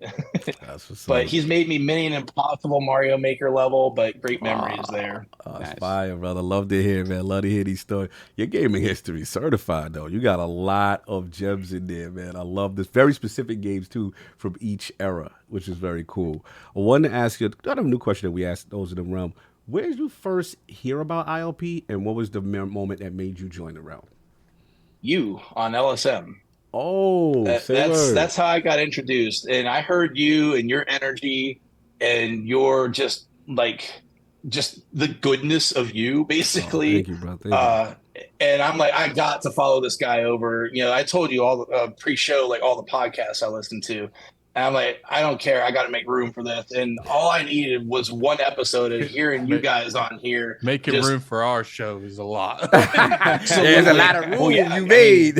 Set aside in your life. It's a life. You sure you was ready for this when you found out? But I know people that watch us every week, but they're like 5 episodes behind. Yeah. They be like, I was telling Cog that too. I'm like, I got to catch up on you guys because I'm 2 episodes back before I get on the show.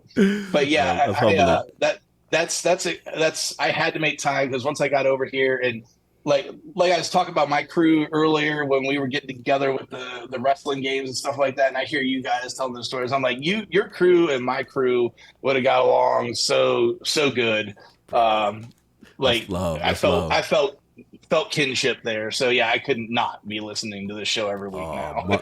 Super humbling, man. Much appreciated.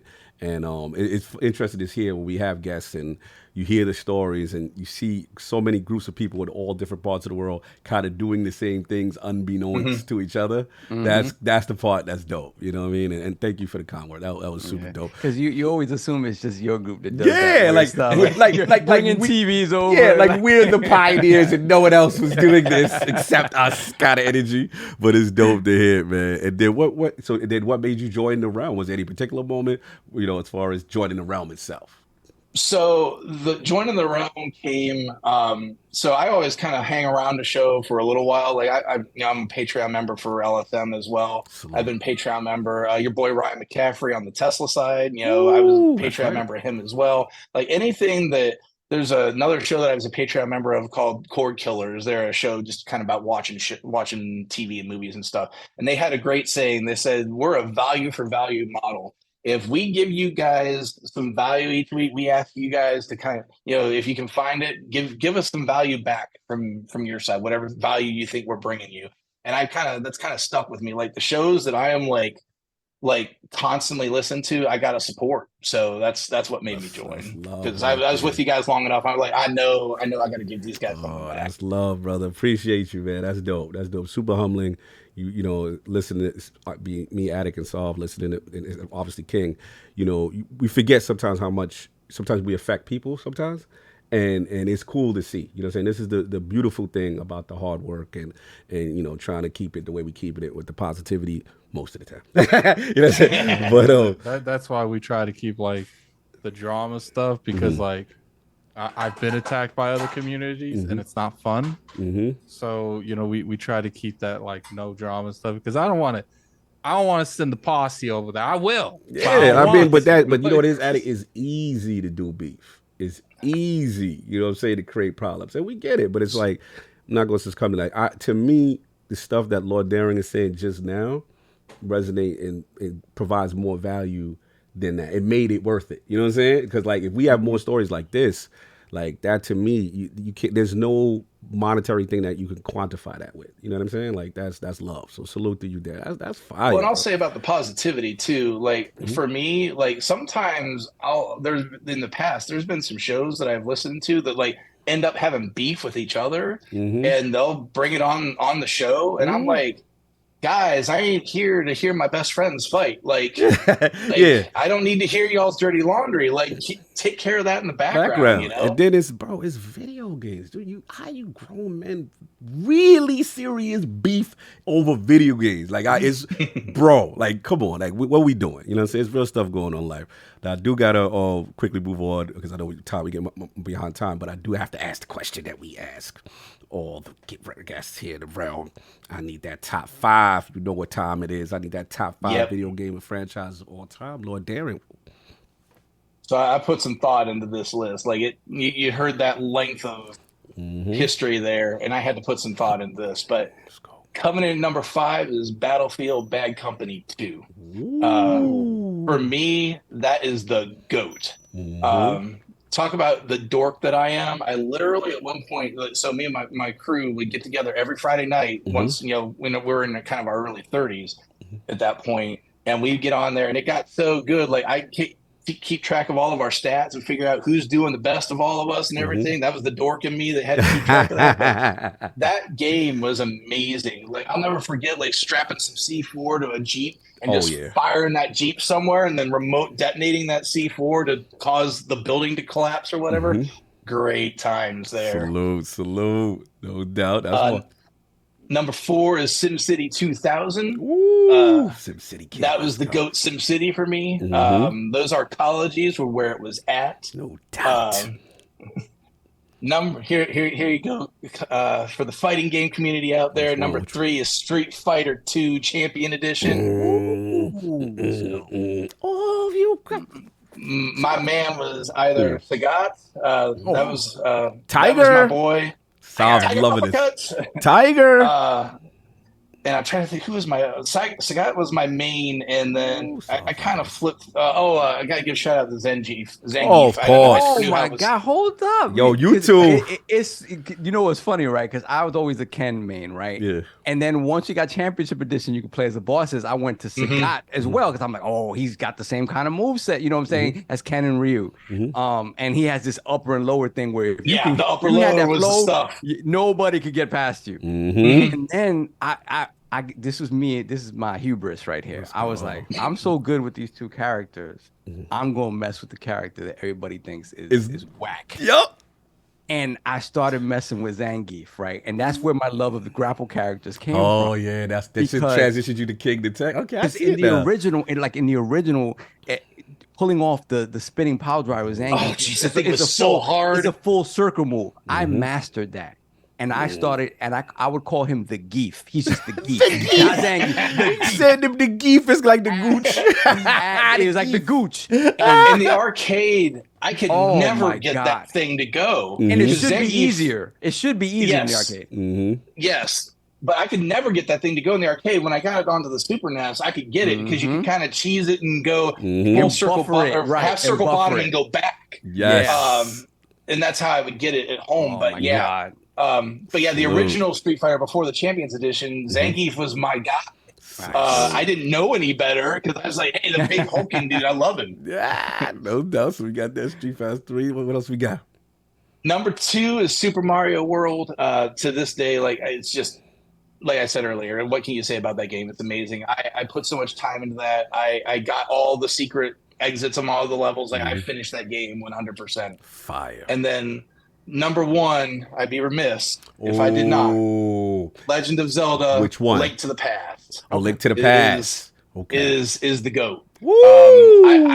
I play that game at least, if not every year, every other year. I jump back into that and play it and finish it again.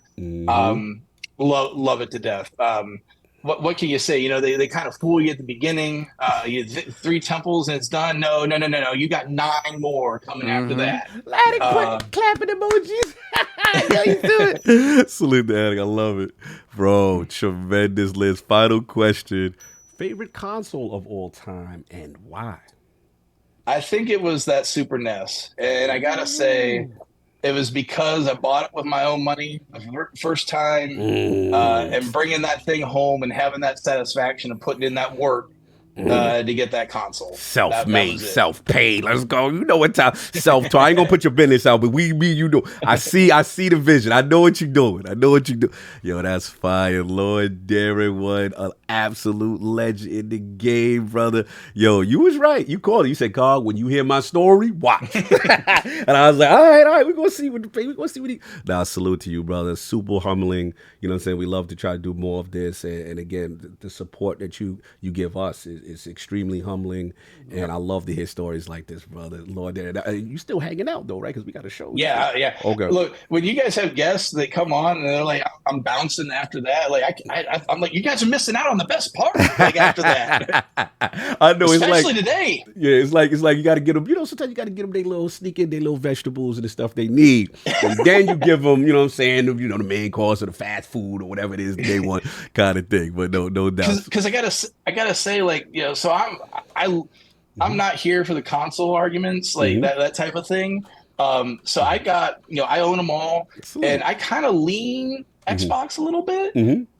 But today is going to be real interesting because I love my Sony stuff, but man, I know we'll get to it, but it was that showcase was not it for me, and I think a lot of people agreed. Save some of them thoughts. We got topics, we got things. I see people joining as tough. We got the Long Island Viper, the highly requested Long Island Viper in the building. How we doing, sir? Oh, hey, I was muted. Hey, okay. Good to see you guys. Good to see you. Good to see you. Just hang out. We got to pay a little bills and stuff. Apologies for our tardiness because we were supposed to have you earlier. You know, no, it's all good. I was just playing drums for a while. So. Oh, no doubt. Salute. No doubt. So, you want to do the super chats and then I got a couple, and then I got to take care of some business for us. Absolutely. All right, we got Slow Mo Backslap, member for 2 years, $5 super chat. Bungie ruining more than just the Destiny community now. Pretty soon, the entire Sony community will get to enjoy the pleasure of never being satisfied. Oh, you mean Bungie, the highest, what is it, a live service acquisition from Sony? That one? Bessie. Then we have Ninja Buckles, $5 super chat. Come on, Baldur's Gate 3. Bring that Inspector Gadget energy. Hold the line. Okay, we holding it. No doubt. What else we got? Raiden Blade, member for 2 years, £5 super chat. PlayStation Soft Brains POS. Why are you not asking for Jim to get fired? Wow. Here are some home truths. £5. Okay. Here are some home truths for you. All them games you've been enjoying are from Sean Layden's work. Oh, wow. We taking credit early. Okay, I see what you're doing. Then we have JD Gamer, member for 2 years, $10 super chat. Pre-Dreamcast, there was no losing money on the console model that was forced on Sega after the Sony declaration that they'd always win because they made their own hardware. Sony was the big money bully. Yeah, that's right. They did jump in and sort of change the entire paradigm, and Sega could not hang, amongst other reasons why they couldn't hang. Then we got Hollywood Rules, member for 16 months, Lord Silver. Came to see Michael and got Jermaine, Tito, and Randy. Oh, don't do that. Don't do us like the other Jackson 5s. Mike is king. You call him Michael Jackson. Don't do us like that, man. I kid. Best pod in gaming, period. Watching Happy Sunday. Have a great show. # hold the line. Salute. You already know. We holding it. We just got the Jacksons. You know, when they were just the Jacksons without Michael. Facts. He did us dirty. Continue. Then we have Raiden Blade once again, member for 2 years, £5 super chat. Sean Layden versus Jim Lion Ryan. Jim is a thief. Jeez. Living off next person, hardworking. Sean had a plan. Jim doesn't. Only how to lie and steal your hard earned. Oh my God, I love you. Punctuation, please. Punctuation, please. Let's go. Okay, hold on a second. That was the last one I copy pasted. Then we have Astro Parrot King, $2 super chat. Oh my, they did it. Y'all some real ones. Yes. Come on, man. You know we got to get the PlayStation community. You know we got to get some real representation. That's it. I think we're caught up. All right, no doubt. Real quick before. No, please. Astro Parrot King again, $2 super chat. Just like Pete Alonso, IOP stays winning. You already know. Let's go Mets. Salute. You already know. I know he's a Florida Gator. I know Astro Parrot. Good to see you. Good to see The you. one bright spot. No doubt. Real quick before I pay the bill, just want to do a quick mic check right quick. We have the legendary Big Cloud Gaming, Lords of Gaming.net's own, and of course RGT Podcast. Let's do a quick mic check, sir. Yes, sir. What's up? How we doing? Ooh, we got LOGNET in the building. Salute.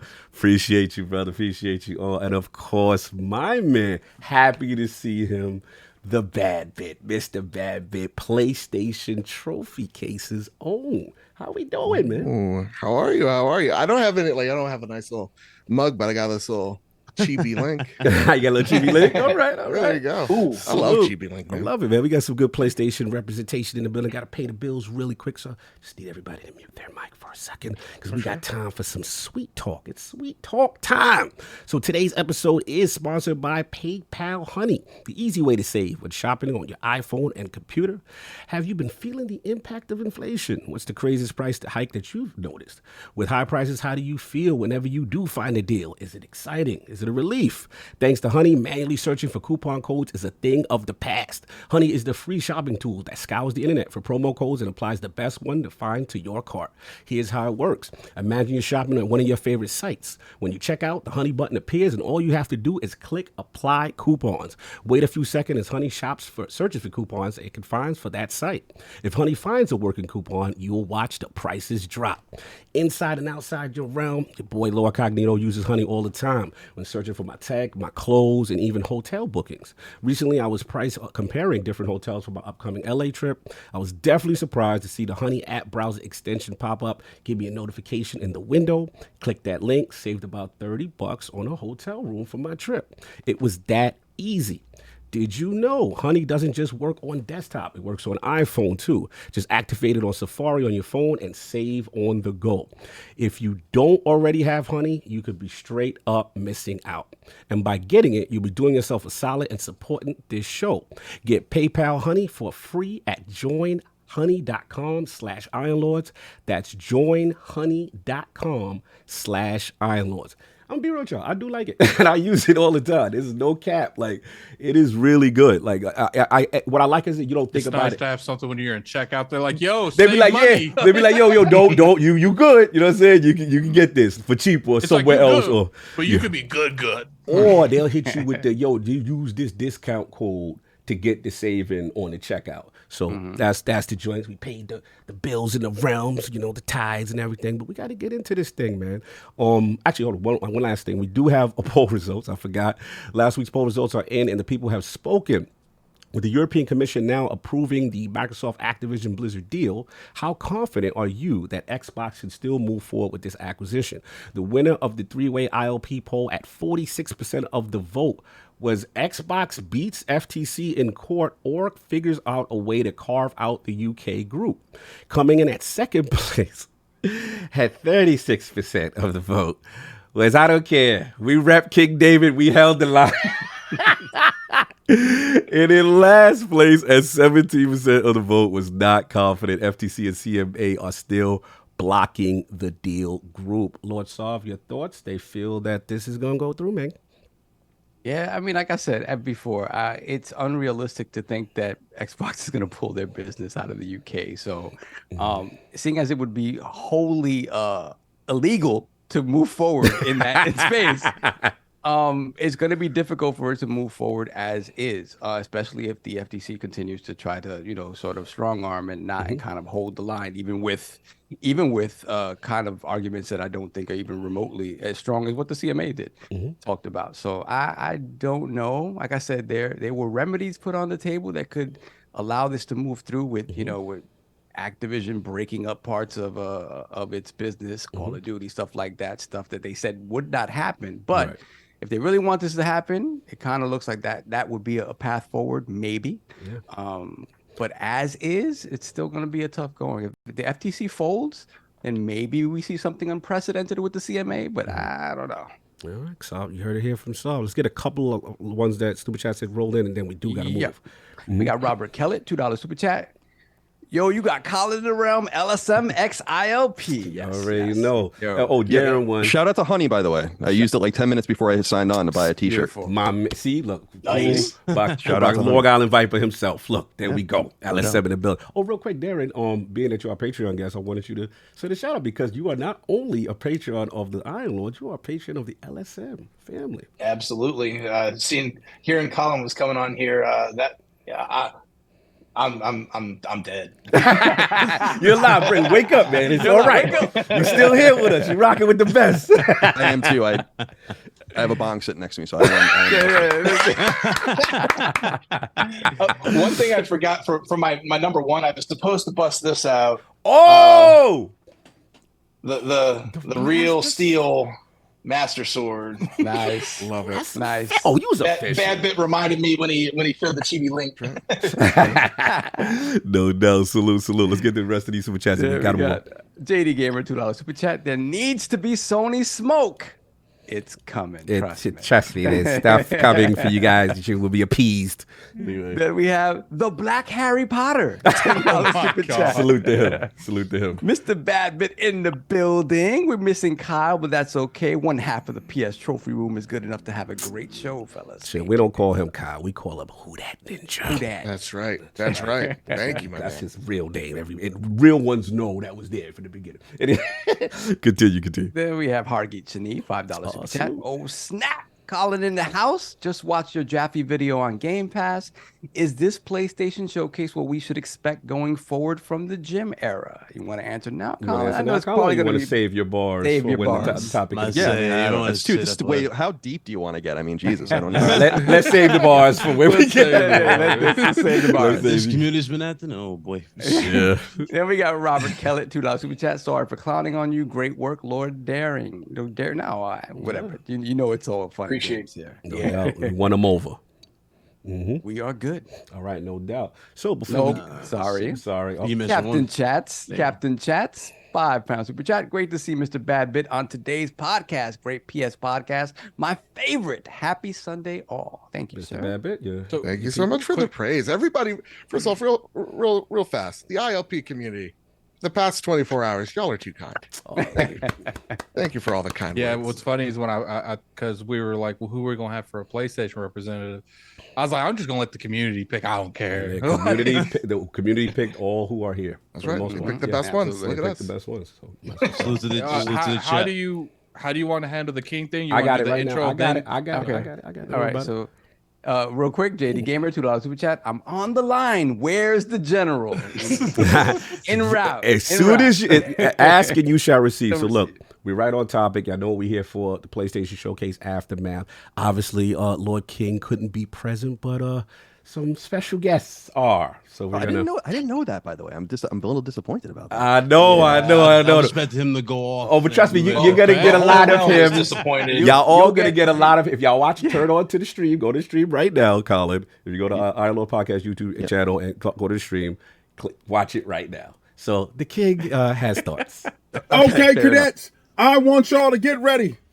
Iron Lord's podcast fatigue gear is in session. Now, sit down and let's assess what just happened. The opposition has just foobarred themselves. That's right, you heard me right. Foobarred themselves. We have seen a terrible show. We were preparing for the worst. And what we got absolutely nothing. It was a light drizzle. So I want everyone to hold the line and prepare for June. Oh, June can't come too soon. Pause. So remember, people, hold the line and do not foolbar yourselves like the opposition did. That was absolutely disgusting. You thought Spider-Man could save the day? I say no way. Did you see what happened when the opposition tried to do games of a service? Smelled like poo. Absolute poo. So all you spineless jellyfish that left the ranks, stay where you are. Enjoy that. You are foobar. Yeah. Well, How'd you like that show? It's definitely fantastic. Now, I know a lot of guys is out there complaining, but come on, man. I gave you Spider-Man. Don't you buck up on me. Do not buck up on me. I gave you some games of a service. I showed you some trailers. You got Babbel too, the remix. Fantastic stuff. And from what everybody says, IGN told us it was a near perfect show.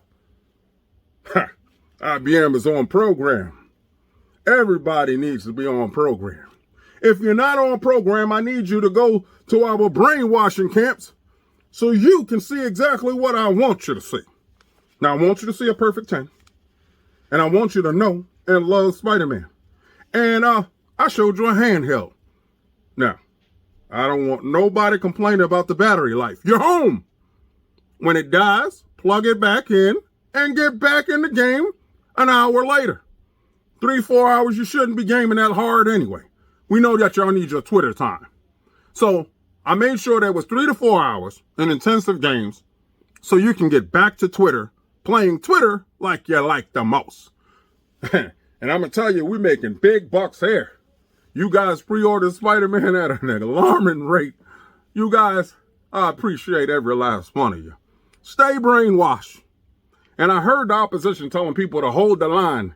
Well, I'm going to tell you to hold the lie. Hold the lie alive. Ha ha.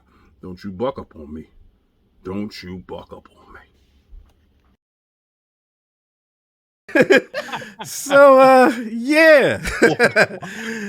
Yeah, King made his presence known. Obviously he has his thoughts and his opinions, and we got to get into the rest of this panel. You know what I'm saying? The lie. But yeah, definitely hold something. What the PlayStation is, you're not supposed to hold the line. You're supposed to hold the line. Salute the King for always letting us know how he feels. What does he call the second one? Buck. That's Buck. Yeah. That's the Buck character. That's the rich Buck, yeah. the rich tycoon PlayStation owner who doesn't care about gamers' feelings, so to speak.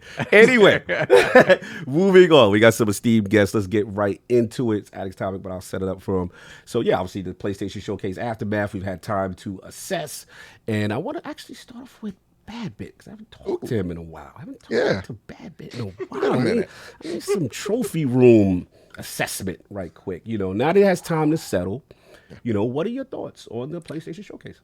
Man, it's been a crazy few days of just me kind of coming to grips with what I saw.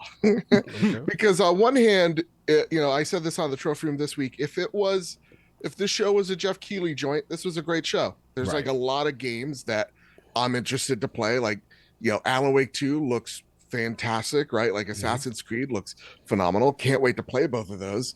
But when it comes down to how do I feel as a PlayStation show, I can't help but feel like this felt like an obligation to partners rather than them wanting to put out a good show. Like there was a lot of third-party representation. Again, a lot of games I'm really, really into. But when it comes to the question I feel like we all had walking into this event, which is what's after Spider-Man, we still walk out of this going, what's after Spider-Man, right? Like Fair Games, the logo aside, seems interesting. I hate that I have to read it through a blog post. I would have loved to hear like Jade or someone on that team like talk about what this game is, because when you hear it or read it, it sounds interesting. I have no idea what Concord is. Helldivers, okay, looks like a fun time, but other than that, like, what is PlayStation's 2024 looking like? And is it them having to rely on third-party partners or second-party partners to push it through? I don't know. So as a fan, I can't help being let down by a 600 plus weight of what's the next PlayStation thing to get excited for. So to me, I just felt like as a PlayStation show, this was like the second best state of play I've ever seen.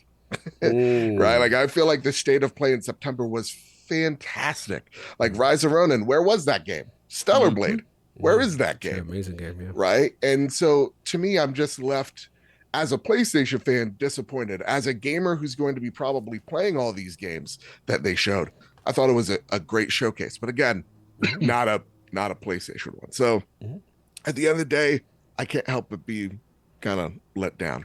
Okay, so just really quickly, if we're doing 1 to 10 scale, like what would you give it currently? as a showcase itself of games that I'm interested in, a 7.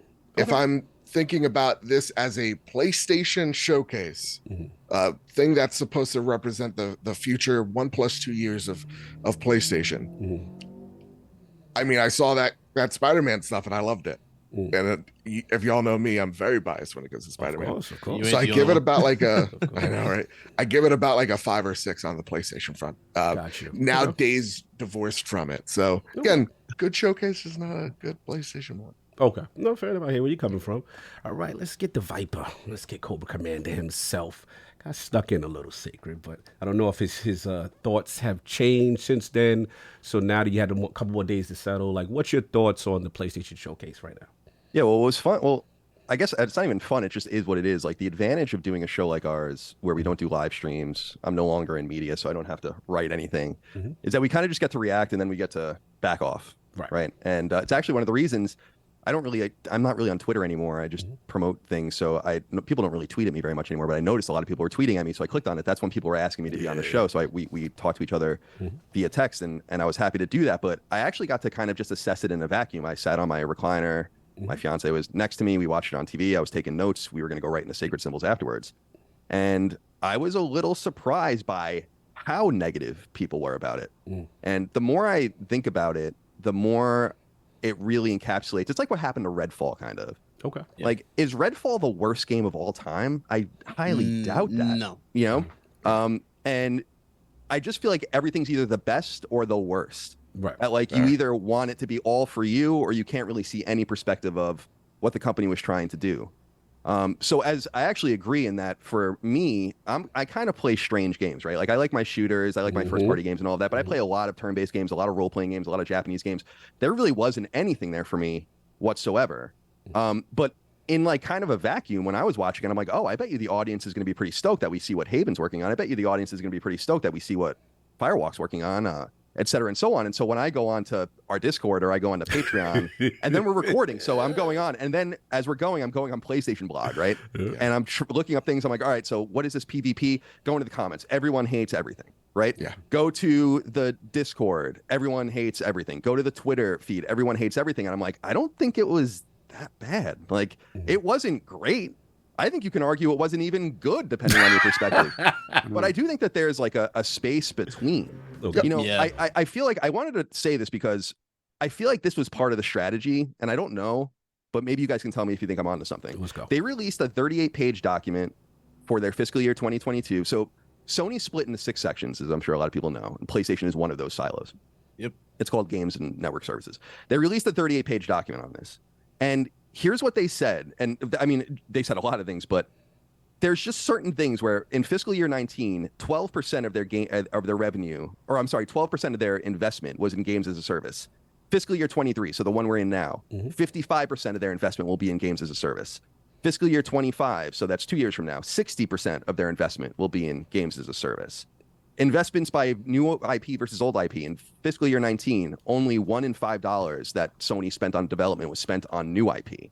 That's now 50-50 and moving upwards. And so what I say by that is I look at it and I'm like, I kind of see what I think they were trying to do, or what they thought that they were trying to do. Certainly, as I said earlier, there are a lot of third-party things in here and deals.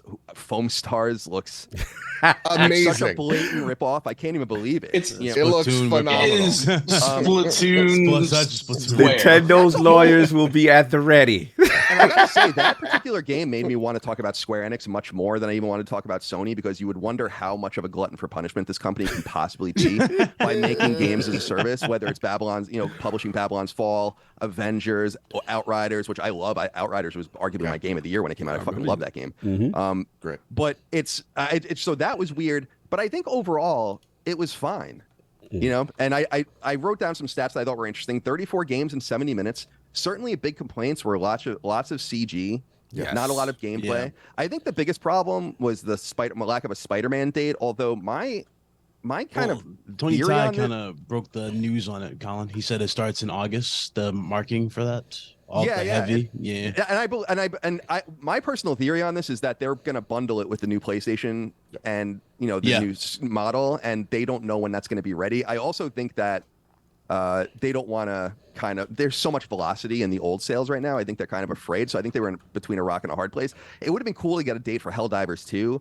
But I personally, I went to Fair Games' and I'm going on and on, I'm sorry, but I went to Fair Games' YouTube, and people hated it, right? Like, everyone hates that game. I'm like, it definitely has that Ubisoft stench, which makes sense because it's a Ubisoft game, essentially. That team is basically a Ubisoft team.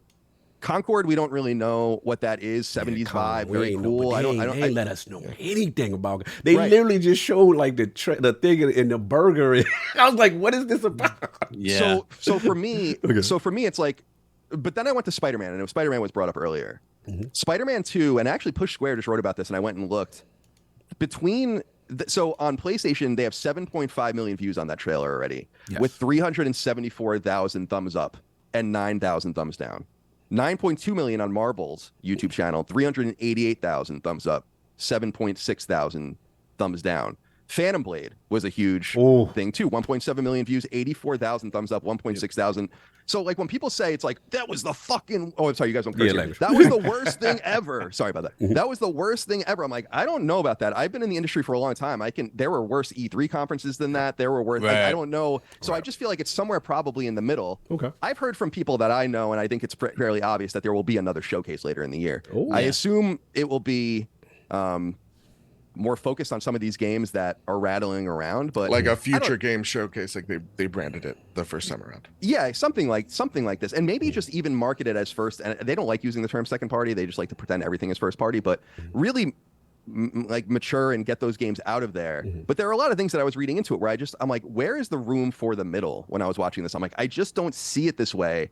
My audience really sees it this way. It seems like the hardcore PlayStation audience really sees it this way. But as I kick it back to you guys, I ask you, what's this going to change? Nothing. Well, PlayStation 5 is still going to sell enormous amounts of units. Spider-Man 2 is still going to sell 10 million copies in a few days. Like all these. So it's like, to me, it's just, it's very it's online. It's a small blemish on like a record they've been on. What I will push back on, Colin, and I want to ask you this, is that what about the fact that the wait, right? We've had the 2 years, so to speak, and the fact that there hasn't been, it's been pretty, we have State of Plays, things like that.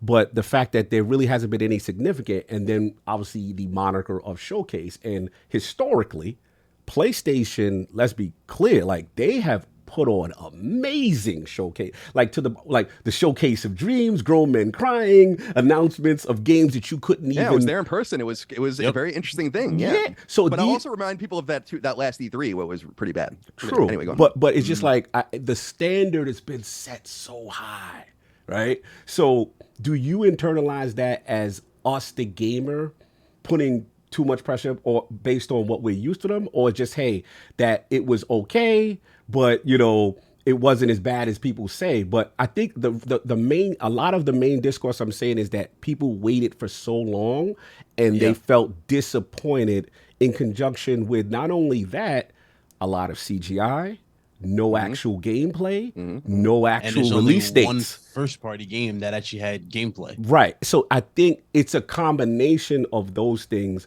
but I'm curious to see specifically about the 2 years. My question for you is really about the, being that they've been away for a while and then come back. If you see, maybe you can understand on that side why the base is so kind of like virally upset with this. I definitely understand that. Dude, trust me. I kind of never fall into the hardcore PlayStation camp of what people feel. For instance, I thought God of War was great, but I didn't think it was like the best thing I've ever played. I thought Horizon was way better than God of War personally, right? Yeah, I'm always in like kind of a weird space, right? I've been in the PlayStation space for a long time, but I'm not quite your Mark, where it's like you can be like, this is the guy, right? And that plays everything and does everything. I'm like, I don't know about that. I have kind of a weird taste, so I do try to take that into account, which is why I try to look at things more objectively. I think I look at things from Sony's perspective, and they probably are a little surprised. In fact, I think that they definitely are surprised by the feedback. I've talked to some people at the various studios. I congratulated some of my friends at Insomniac for Spider-Man 2, which looks absolutely insane. I mean, insane. Absolutely. That the presence of that game alone, I think, makes it can't possibly be bad, and especially when it's 70 minutes long, and so it's like that's literally 1/7 of what they showed. So I don't know. I think Sony. I think Sony's perspective right now, and I think this is why the Activision deal, like why they're so engaged in it, is that according to the documents I was reading, they only plan on releasing 2 first-party games a year. That's what it looks like. They say that straight up. That's all they want to do. They say at least 2 first-party games a year. So that's 2 first-party games a year. So when you look at things, it's like, okay, they don't really want to have this release schedule. I think they're much more, frankly, focused on getting like Honkai Railstar, or whatever the hell that game is called, that Genshin Impact thing over to PlayStation, where they make hand over fist money on it over and over and over again. It's the same reason why they're so concerned about Activision leaving. So I think they just look at it and they say, like, people are going to freak out. They have a right to freak out. You're absolutely right. From a hardcore PlayStation fan, dude, I want to know what all these guys are working on too. I want them to talk. I heard some interesting rumors and things. It was cool to see Helldivers and Arrowhead reemerge after 8 years, and all of those kinds of things. But at the same time, I just think we have to explore the middle ground. And it really does remind me of what Xbox just recently went through with Redfall, where it's like, dude, it's just looking at it, it's not the worst game of all time. Like, there's no way that the way you're talking about this is actually realistic for what the game actually is, whether people like it or not. And so this falls somewhere in the middle. I think, you know, I just think, based on the data I was telling you, people have to get used to PlayStation saying this kind of stuff. They are interested in being in this space. Save that thought for our next time, because I got some very distinct questions to ask you next time. But I'll jump in, and I want to open it up to our guest, though. I think that's where it is. Like, there has to be room for the middle ground. It's right. Like, we cannot go at Sony for the stuff that we've been seeing Microsoft do forever, right? Whereas, like, you know, Game Pass, you have a lot of those smaller games on Game Pass. They do make their way into big showcases in ways that I personally don't necessarily like. But I do think it is something that you said in the past as well, Colin. I think it kind of holds true on the PlayStation side, but for different reasons, where you say Game Pass has taught Xbox players not to buy games, right? And I think the expectation on the PlayStation side has kind of taught some of the PlayStation base, right? Maybe perhaps the loudest ones in the PlayStation base, that anything that doesn't look like a Horizon, that doesn't look like a God of War, anything that doesn't look like a Last of Us is inferior. And that, you know, being that has been kind of the company line all the way from the PS4, it's difficult for them to sort of accept that this is a new reality. I absolutely think this is a new reality. I was just surprised that they didn't make an attempt to hide it as much as I thought they would, with, you know, interspersing more of these sort of you know, PvP games and service games with their bigger titles. So for me, it's just it's a narrative thing, and how true that is, and how true, you know, narratives are created and die every single day. But at the end of the day, it just feels like the narrative that a PlayStation hardcore player that loves what PlayStation became in the PS4 generation, this is completely opposite to that. Yeah. And there's that fear that this is what they are moving forward. And I think it's more than a fear. Like you said, it's the truth. And we're going to see more and more of it trickle its way. They're telling you. I just sort of think that it's weird, because in the past we've accused Jim Ryan of saying things that weren't true or whatever, or not understanding the business, just caring about the business side of it and not, you know, the face that you have to put to fans and whatever. But it's funny, because he has sort of been on that line where he knows the pop that the big bangers get. And here it sort of seems like they went into this and didn't read the room and realized that too much of this, without the bangers around it, was gonna get this reaction. And I mean, in a way, I can't say I kind of commend them, because they sort of jumped in feet first, and they're telling you what it is, and they're telling you you're going to see more of this, and you may be disappointed with future showcases, because there's going to be more of this. Again, at the end of the day, if all those games are great, then all those worries go out the window. But it does change the perception of what it means to be a PlayStation first party game. And what I would say to that too, Sov, is it's like, you know, Colin, you were wondering, like, yeah, like, I'm interested in what Haven's working on. I'm interested in what Firewalk's working on. At the same exact time, I feel like a lot of people would have been a little bit at ease if there was something else that looked more familiar. It's kind of like, you know, it was kind of a shock to the system. If I'm a hardcore PlayStation fan, I know for the past, 6-7 years that this is what PlayStation does. And now suddenly they're starting to turn somewhere else. And now something looks foreign and weird to me. So it's kind of like a culture shock moment. So, like, if there was a moment where it's like, and here is Ghost of Tsushima 2, I think even if it was just CG trailer, it would have softened that blow. Exactly. You know, because it's not like CG trailers are the worst thing in the world. I love the Xbox showcase a few years back, where we got to look at, like, Avowed, we got to look at what, like, Fable looks like Hellblade looks stunning. Like, all those games, we didn't mind it, like, they're CG or in game or in engine games, because we trust those developers. We know who Ninja Theory is. We know that Playground hits. We know that Obsidian doesn't miss. So like when we see those games, even though they're CG, we know and understand the pedigree. The problem with Haven, the problem with Firewalk is though we hear names behind the studio, we don't fully know the studio yet. So it's hard to put our faith in it. If I am and even if it's a known studio, if it's not a known IP, like what are we looking at, right? Like you have nothing to go on, so it's really hard to know, should I be excited for this? Because that's like with Fair Games, again, I know new studio and new IP. I'm like, wow, this concept looks really cool, but what the heck is this game? I mean, I'm gonna make an assumption based on like what Watch Dogs what it showed, that it's gonna be a third person kind of squad shooter, but we don't know that. Yeah, they're gonna be like powers, or like what's the actual game? I think the biggest issue that people had is not only the Big Cloud. I got you after the lack of showing stuff. I think another big issue people had is like the stuff you did show us, and you like obviously they opened up with Haven's game. I'm pretty sure that was Haven's game, but it's like when you look at that, you kind of get a concept of what that might be, but we still have no realistic idea of what that game is. Right. So it's just like even if they is that I think game that's coming by out, design, by the way, just to tell you. Like I think that they're. I was interesting that Sav was saying earlier that he thought they would hide more. I'm like, I think they hid everything. Well, they still kind of did. Well, you know what was funny though? They did hide everything because we didn't get gameplay, right? But what I did get from it that I personally don't like. I don't know how people who play these type of games react to it, but I got this just overwhelming sort of, okay, we're gonna take a little bit of Fortnite, we're going to take a little bit of as Apex, King would say, here's our take on here's our take on this. And I got a whole bunch of like weird and I just kind of feel like looking at like the stuff that Ubisoft been doing as well, and you talk about the Ubisoft stink on it, I looked at it and I was like, are they making Watch Dogs? Like I looked at it, the art director of the game, so it looked like the creative director was the art director of Watch Dogs. Right. I do have a question for Colin real quick. Yeah, I'm sorry to interrupt you, by the way. No, you're good. It's fine. It's free flowing right now. So when you look at it, like obviously, I didn't know the percentage was been increasing for games as a service in Sony. I think like I'm sensing some of the concern on some PlayStation people, and I've voiced concern with this in the past. Like we love these newer IPs, we love the sequels to like God of War. To me, if they start having a couple of these hit out the market and they're making a lot more money, do you see a realm where Sony pulls back on these other IPs because they're making more money in the games as a service and start pushing that field more? I don't know if they can ever get away with doing that fully, but I think that they're going to try to have the best of both worlds, right? Because they need that revenue.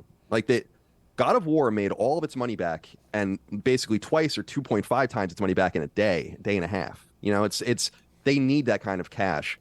And we'll get into it. I think it was what Cog was saying later about why I think they're being deliberate, why I think they're shutting games down and all of this. I think it's actually ties into that, which is that they realize they need to release PlayStation quality games. They cannot afford to release bad games because they don't have the money to do that, and they can't afford for their reputation, which is their really their major advantage is their reputation.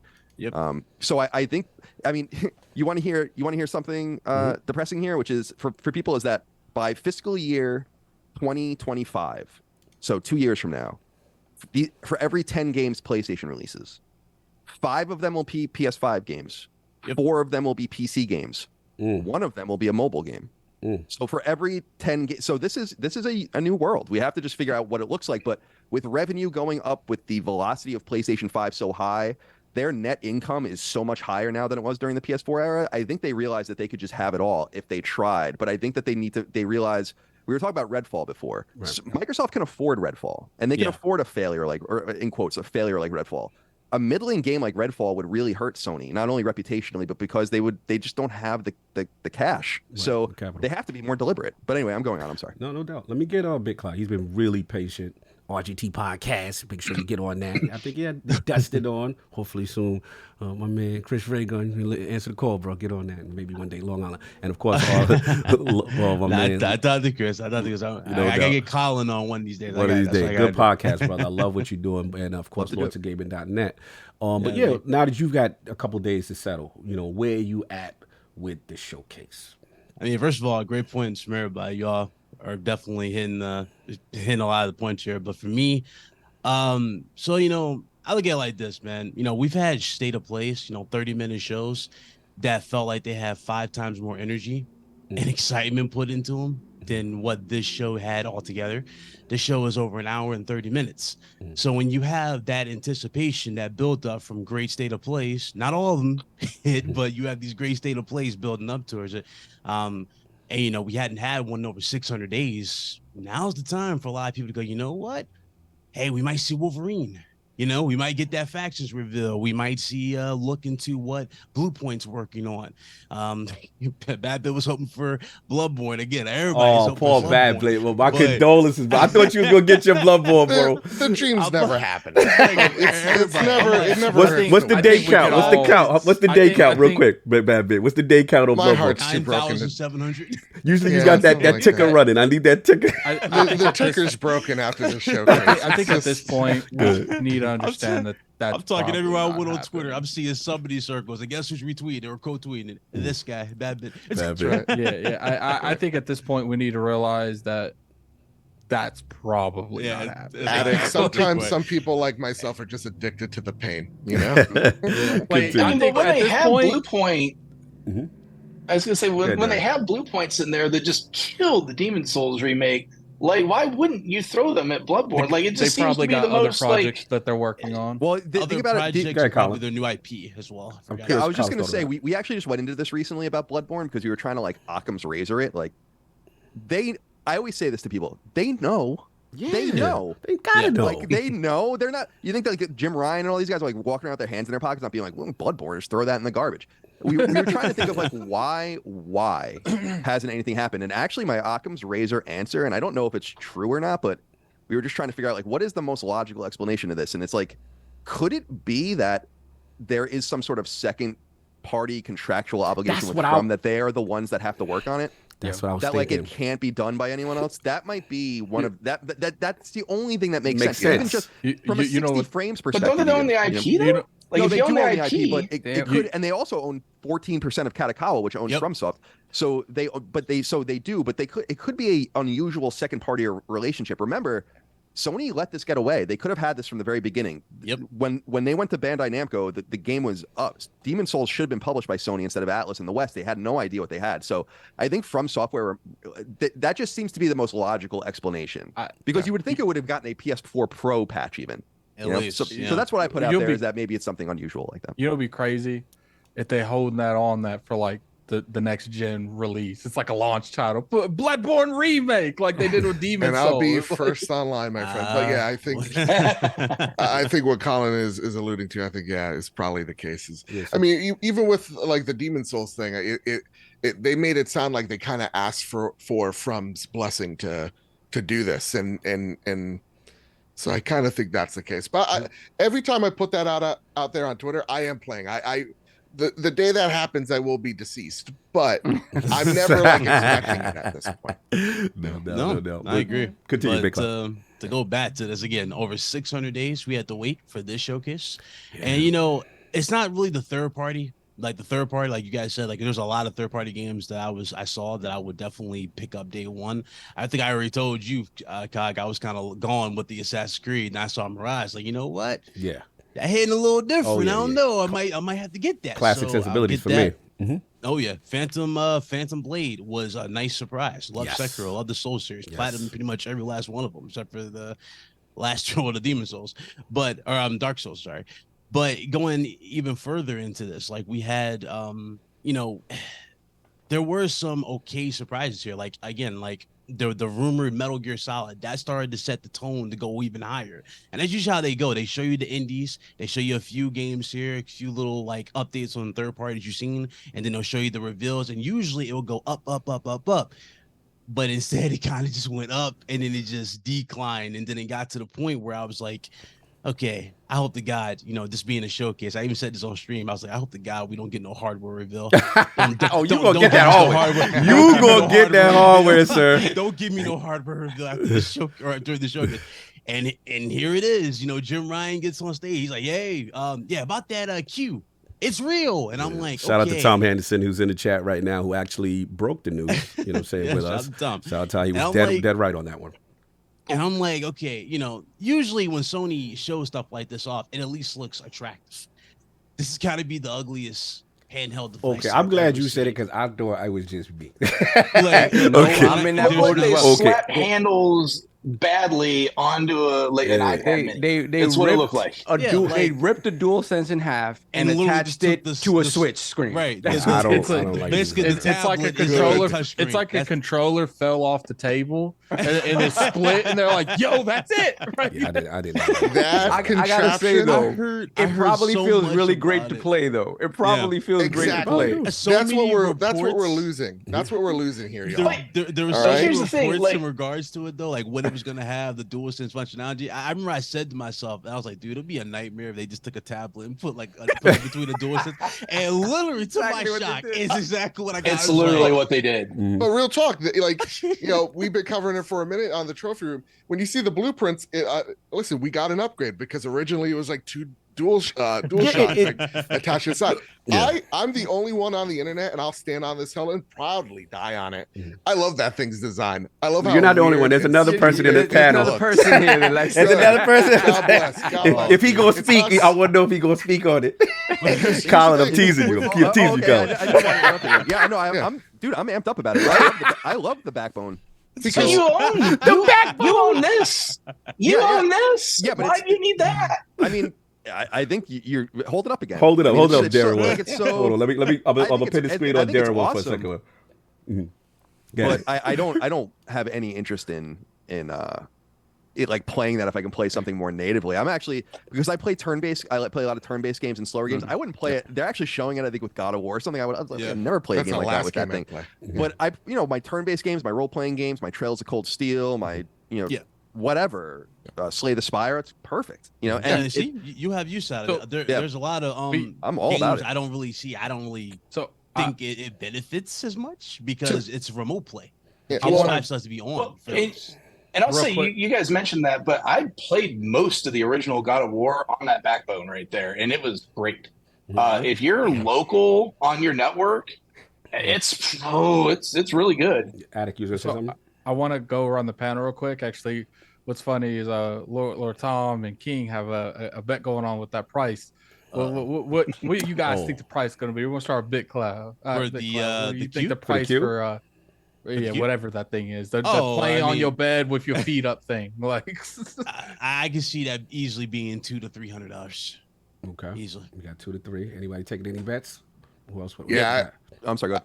I think 250. 250. You're gonna get that PlayStation tax just like the Apple tax. Mm-hmm. All right. Remember, PlayStation's now all about premium. Yes, this is the Apple. This is the Apple. Colin, tax, the single fan of this device. What are we doing? Yeah, I think $199 would probably be the lowest it would be. Okay. I think that would be a steal though for me. Again, like I think I'm excited about this thing. It goes into like when I was watching it in a vacuum. And then you would love it this conference then. I was just confused because we've known about this thing for months. No one complained about it. What the hell did you think it was going to be? Oh, no question, no question. Like that's the whole. That's like my whole confusion. You know what it was? I think what it was. It wasn't the fact that it was just shown. It was just the fact that it was shown during this time. You know, because before we got to the other stuff, we got like Jim Ryan was like, okay, before I show my first announcement, I want to show you guys a game, and then he cuts to the Gran Turismo movie. And I was like, what did he just do? Yeah, I think that's the biggest. I think that's the biggest disconnect. It's like I don't think people cared about the hardware announcement. People cared about they've been waiting 2 years to see what these bigger studios. And I've always said, like, look, you guys keep forgetting these games as a service. They've been cooking for a minute. They're going to have to show these games now too. And like when you go here going into the future when it comes to these showcases, you're going to see both, not just one, not just the other. Like they're just not going to not promote the games as a service games. Like so, I think people just like really expected like them to end with something big, not a game that has been seen already and we've been known. I think that's the biggest. It's like just the disconnect. I do feel like the expectations for this was kind of lacking. Microsoft has a lot of issues in certain way when it comes to like promoting stuff. I remember they had like a fiasco with gameplay once, but I have seen them when they see those expectations go a little too high. Aaron jump on Twitter. No, let's roll you back a little bit. And it's just like, I feel like PlayStation was just, oh, Metal Gear Solid, Castlevania.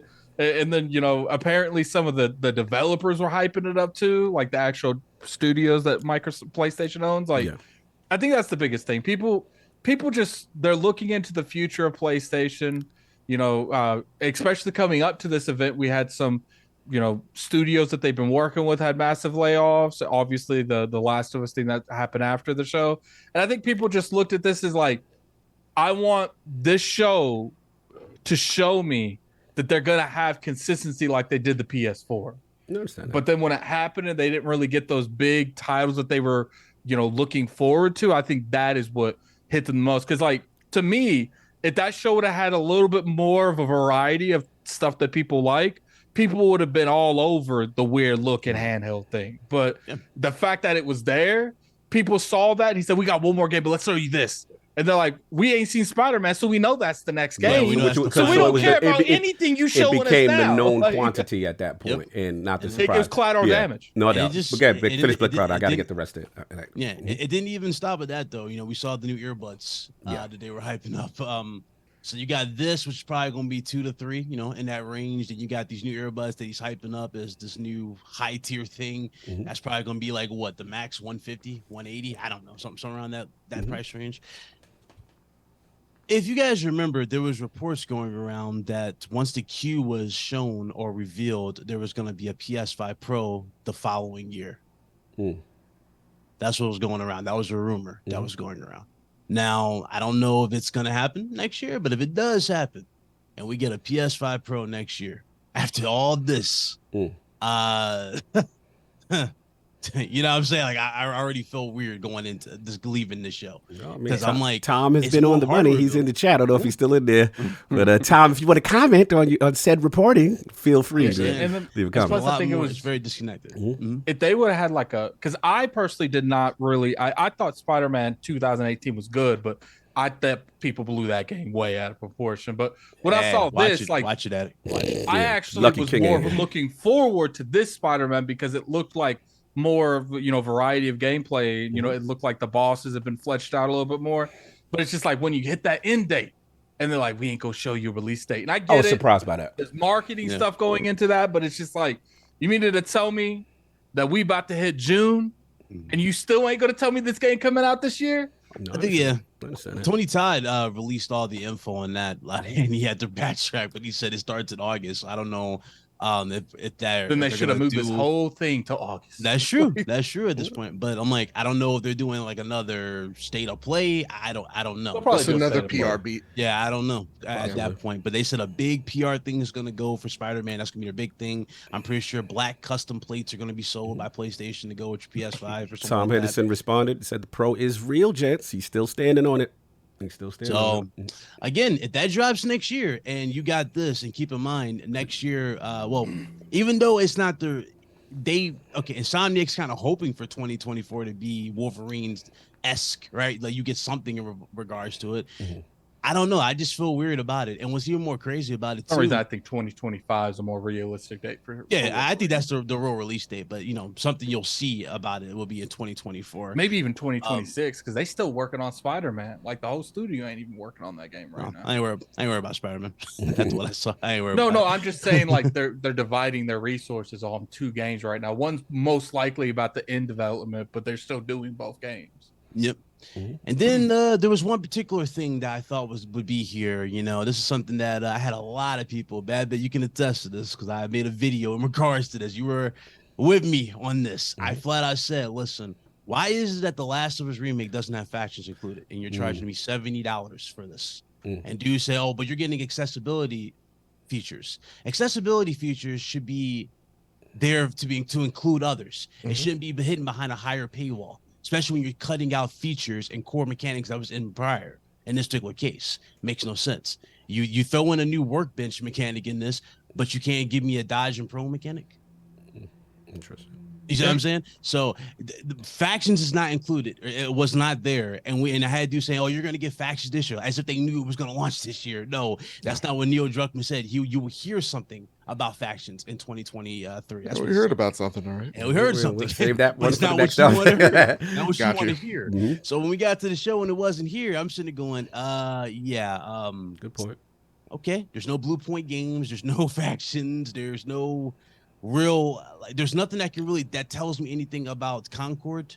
There's nothing that really tells me anything about fair games aside from these CGI trailers. Don't get me wrong, CGI trailers are cool for the eye candy, I guess you can say, but it doesn't do anything in terms of telling you what you're actually going to be doing in said games. How many CGI trailers have we seen of Assassin's Creed where they're doing this unbelievable parkour stuff, and when you get to the game, it's not even close to that? You know what I'm saying? CGI trailers do nothing for me. It's cool to build anticipation, kind of like how the Order 1886 did it. Remember how like it was like that little title screen, it was moving with the water, Right. and you heard like werewolf noise, and you're like, okay, this is gonna be dark, gritty. Right. And then you get the actual physical, you get the reveal the next year type of thing. That's how I went into it. I was not impressed by a lot of the stuff here in terms of the first part, and it was just underwhelming in my opinion. Like, and when you had these dudes on here telling you, hey, you guys gonna have to change your diapers, there's a game that's gonna steal Spider-Man's thunder to be revealed. I'm like, boy, here we go. So when are people going to learn that most of these people that say things have no idea what they're talking about? exactly. I don't know if you know. I don't know if you know this. Yeah. But some people put in my Discord, Colin. You should see my Discord. Some people posted in my Discord, like, yo, dude, Big Cloud, this is gonna happen. I'm like, when has this person ever been right? CD Projekt Red is about to get bought. Exactly. Some Yeah, random GTA. person. I heard GTA 6 Yo, was he's gonna going be there. to. Let's go.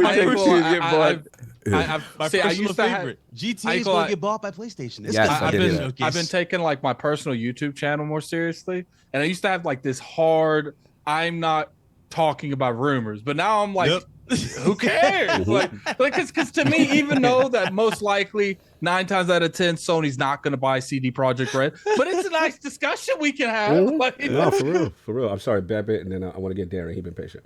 Oh no, I was just gonna say, Sony. My uncle that works there. Oops, my inside source. Yeah. Oh. That's it. That's the next one. Don't rat him out. That's the Don't next rat one. him out. Keep it in the family, brother. Lord DaringOne, PlayStation Showcase Aftermath. Your thoughts, sir?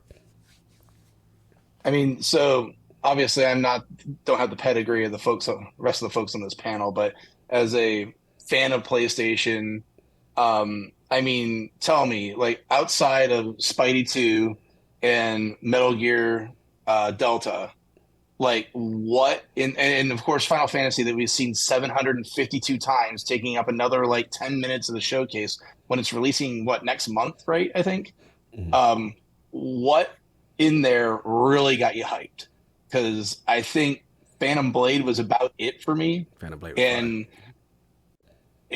I couldn't, like, I mean, it looked like gameplay, but again, you can't really tell for sure. So, are we going to get the bait and switch there? Same thing with, oh shoot, what was that second game that they had with the magic and you saw the hands on there? Oh, I think it was the EA original. Immortals of yeah. Avium. Yeah, Immortals of That Avium. game That's what it was. Yeah. I like that game. That game looked great, but Game looks awesome. how much of that is really the gameplay That's not versus gameplay, though. because you really didn't see any. I mean, I assume it is, but That you is. didn't really They see showed a lot of any gameplay. moments. That game That's comes out in a gameplay. couple months. Yeah. Okay. Excellent. But yeah, I mean, like there wasn't, what did you say, Colin? I think 34 games on there. And Yeah, like 34 maybe games. like personally, maybe 4 of them I was really like looking for. And to your point, Colin, I guess I could see about like what's in there for, 5, because Cat Quest. I got to put a shout out to Cat Quest. You're going to go off of Cat Quest. I love, I got to see it in person, the original one in person at PAX. PAX East a bunch of years ago, and I've always had a soft spot. I love cats too, but yeah. Other than those 5, I know that's a rough one, but I'm kind of missing like the what everyone. I'm trying to be objective and see what everyone else could have been excited for. But to your point, and I think everyone's in agreement. Like, no, it wasn't bad, but it certainly wasn't great either. You asked for a rating earlier, Cog. I think I give it a 6 of 10. Okay. Yeah. Also, shout out to and I don't know why I gotta almost get forgot, but solved. Marathon. Yeah, Like, yeah. When it was my turn, I'm gonna get that off. Okay, yeah. When do we start that Bungie podcast? announced they're going to create your final DLC for Destiny, and then Marathon's going to be their. We're not doing that. goal. We're not doing that, sir. Well, we're not let's doing. be We're not serious. killing off Destiny, sir. It's done. It's done. It's done. You can then, try to wish it into existence all you I want. will say this though. When we got to the Spider-Man stuff, again, that right there is everything that I've been wanting in terms of the upgrades to the game. Yeah. The traversal was fantastic. I'm glad you can now glide in Oh, this yeah, game. yeah. It Phenomenal. looks top tier. I like what they've done. that game looks amazing. It looks Yeah, amazing. that looks crazy. And it's crazy because I've seen PlayStation dudes try to talk down Insomniac saying, it looks downgraders. So I'm like, really? Come on. Yeah, stop. maybe Like, if you're this is- blind, it looks down. Exactly. I'm like, I have to say, I need someone are what you they're out your smoking. mind? Like, and it's crazy because I said Insomniac's literally like their best studio right now. Like, and don't get me wrong, Naughty Dog is insane with quality, but if we're talking about in terms of like keeping PlayStation really in the light in terms of excitement, it's been Insomniac. That's been their go-to studio. You got Wolverine still to come, and you have Spider-Man 2 here. So it's Strong like argument can be made for sure. I Yeah. want to get quickly Saul and myself before because we got to get these other topics in. And so Saul, I don't know if you got all your bars off because I know you were kind of jumping in and out, but your thoughts on the PlayStation Showcase. Yeah, I had to sort of, separate the thoughts on the showcase, right, like immediately afterwards. And then afterwards, just sitting down and just looking at the actual games and thinking about how many of these games are actually interesting to me and that I would play. And the fact of the matter is, there's a decent amount of games here that I am interested in playing. When it comes to a showcase, right? A showcase in the vein of what you expect coming, out of PlayStation in the sort of E3 time frame. Same thing, for Nintendo with a direct at E3 or an Xbox at E3. You expect big reveals to be the main thing that you're going to see during a showcase. I am admittedly a showcase. It was that word showcase that got them. And that's the thing. I admittedly, I am a showcase bigot. Straight up. I don't. Nope. I don't. Unless you are an indie of the status of an Inside, a Journey, a Sifu, or even a Stray, I don't want to see you here. Oh, you slandering the little guy? There no are little guy. Listen, this is my water fountain. This is your Oh, water fountain. fair enough. I'm just saying, solve all of a sudden. Mr. Indy don't want to see Indy. Wow. Bigotry when it comes to this. Fair enough. You run that bigot showcase. You go ahead. You do that. There are state of plays for you. Damn, they can't even get in the club. No shine. Dodge Wow. wanted them to kill them. He wanted Wow. all the Solve games. He wanted all living. the Solve big ones. moving different out here. And I love all of those games. Okay. I just don't need to see them here. Okay. That's all. Tom Solve's Henderson- walking Tom into a Henderson- Target. It's just like, is this Cult of the Lamb? Why is this here? Indie Henderson had a bigotry. good- What he said? Tom Henderson God. said something really good. He said it was a good showcase for gaming, bad showcase only for PlayStation. I mean, only one game had gameplay. I have all the PlayStation games shown. Yeah. Only one game. Continue, Saul, Mr. Yeah, so- Indie bigot. Solve. Continue. So again, like the only stuff that so that's that, right? Yeah. So of those indies, the ones that really sort of stood out to me, it was like Never, right? That stood out. Remember that one? The Plucky Squire, just because of how pretty that game looks. And that's pretty much it. The one that kind of looks like Breath of the Wild, Towers of a God's Oh, Book, guys, but again, yeah. I don't really know, what we're getting in terms of sort of exclusivity there. And that's another big thing that when you come to showcases, there's been historically, there's been a lot of exclusive this, exclusive that, or whatever the Yeah. case may be. We didn't get a lot of that, right? Very true. So Tom it Henderson, makes you stop wonder. being so messy. Should have just called it a summer game as pre-show. But again, it was funny. You see Xbox's cheekiness afterwards to come out with the list of games that are coming to Xbox, right? I'm assuming day and date, right? It didn't say anything to the contrary. Did you see the rumors, Saul, where it said that PlayStation was intentionally holding stuff back? I mean, that could be. I mean, I'm sure that is to a point. That is true. That is true, right? There's certain things they decided they're not going to show. Obviously, Sucker Punch is working on something else. Like, obviously, Bend is probably working on something else. Like, those games are in the pipeline. They just why they chose not to talk about them. And at this time when historically they haven't cared about. And I give them this. They don't care about talking about a game 5 years down the road. But I guarantee you that game comes out and it's good, right? And Xbox hasn't really had the same sort of, they haven't had that courage to necessarily do that. And I don't blame them necessarily. But PlayStation, when they talk about a game, I don't care when they talk about it, years down the line, that game comes out and it's usually pretty damn good. So that was interesting, kind of surprising not to see that. So then we get into the stuff, the service game stuff. And the service game stuff for me is stuff that just does not appeal to me, right? And the fact that they are, just as an observer, it is interesting that the realities we've been talking about and hearing about is finally coming to fruition now. It's happening. And this shift. Colin been preaching for a long time. I got to give Colin his flowers on this. He told 100%. This was going to happen. Yeah. This is going to happen. For me, I was a little shocked at how overt it was here. Granted, they didn't show much of anything, but they showed you that this is the type of game that's coming to PlayStation and there's more to come. Right. So I was just kind of shocked by that. And I mean, I kind of wasn't because the fan base has kind of been acting like Nintendrons lately. Yeah, everything they've done. The fan base sucks right now. Not because people don't have a right to be upset, but it's not within the context of the reality. You would think that it was like we were starving and PlayStation 5 was just doing horrible. PlayStation 5 is selling more now than it was 2 years ago. I do that is which is going to embolden this new direction. To continue to do this, to continue. I will agree with Colin on the fact that is there reasons that people can be upset? Yeah, I think it was more of an expectation thing. But if you're an actual PlayStation gamer and you like the games that they deliver, they have delivered them. Yeah. Just because these particular games didn't entice you a whole lot, doesn't mean that it's the end of the world. But at the same time, it's like got to be better on that. On that, keep it. But we talk about like narrative and expectation. Right. The expectation was more of what they've gotten in the past. It just, they don't really care about that to begin with. Oh, you're fine, but they don't care about that. They just care more about Twitter. They just use these games for bragging rights. That's of course.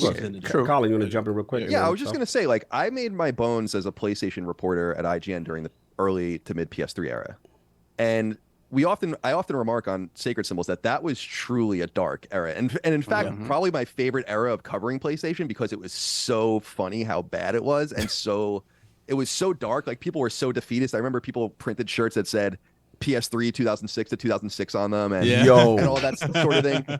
That was the PlayStation 3. Where I guess I just have context from as a reporter, and I think a lot of us do as players, where I'm like, guys, it was pretty bad. It was bad. And like the consoles were expensive, the games weren't there. They were shutting studios down. Remember, Factor 5 got shut down. Yep. Not Sony did, but Layer shut that. There's Haze, all these horrible games, right? And I'm like, one big game at launch, which is Resistance. I just think PlayStation's in a real, like, as a player of PlayStation games, a prolific player of them. I play a lot of them, as you guys do as well. I'm like, I'm pretty satisfied. I don't always need first and second party games. I don't even play half the first and second party games that come out anyway. I didn't play Demon Souls. I didn't play, Destruction All Stars. I didn't play all these. I don't care about these games. And I think that's one of the things that I walked away from disappointed in the showcase was, who cares if a game's exclusive or not? I don't know why people are so obsessed with this. There were 34 games. There were 34 games that, like I said, I'm with you on that. But people are like, oh, who cares about Marathon if it's going to be on Xbox? Who cares about Assassin's Creed Mirage? Who cares about Alan Wake 2? Who cares about Dragon's Dogma 2? I don't really care who makes. I don't understand what this obsession is where the game only matters if it comes from first or second party. And while I understand people being disappointed in it, I'm sorry, Kaga. No, I can finish. You're good. We good. While I understand people being disappointed in that, Sony, and maybe it's just because I'm in the weeds and and I do this professionally, and so I have this stuff going through my head all the time. They are telling you what they're going to do, and then they do it. And then you have people on the internet telling you the opposite, like, it's not going to happen. I will push back though, Colin. I got to push back though, because got to understand you're right to what you're saying as far as no one should care about that. But the fan base has been cultivated to believe we are special here. We are VRP. This is PlayStation, only on PlayStation. This is part of the market, right? Prior. So that's kind of been faded though. But it has become the fan base. It has been cultured behavior to say that a money had it exclusive is something to expect. It is. You know how funny it's become? That's what I know.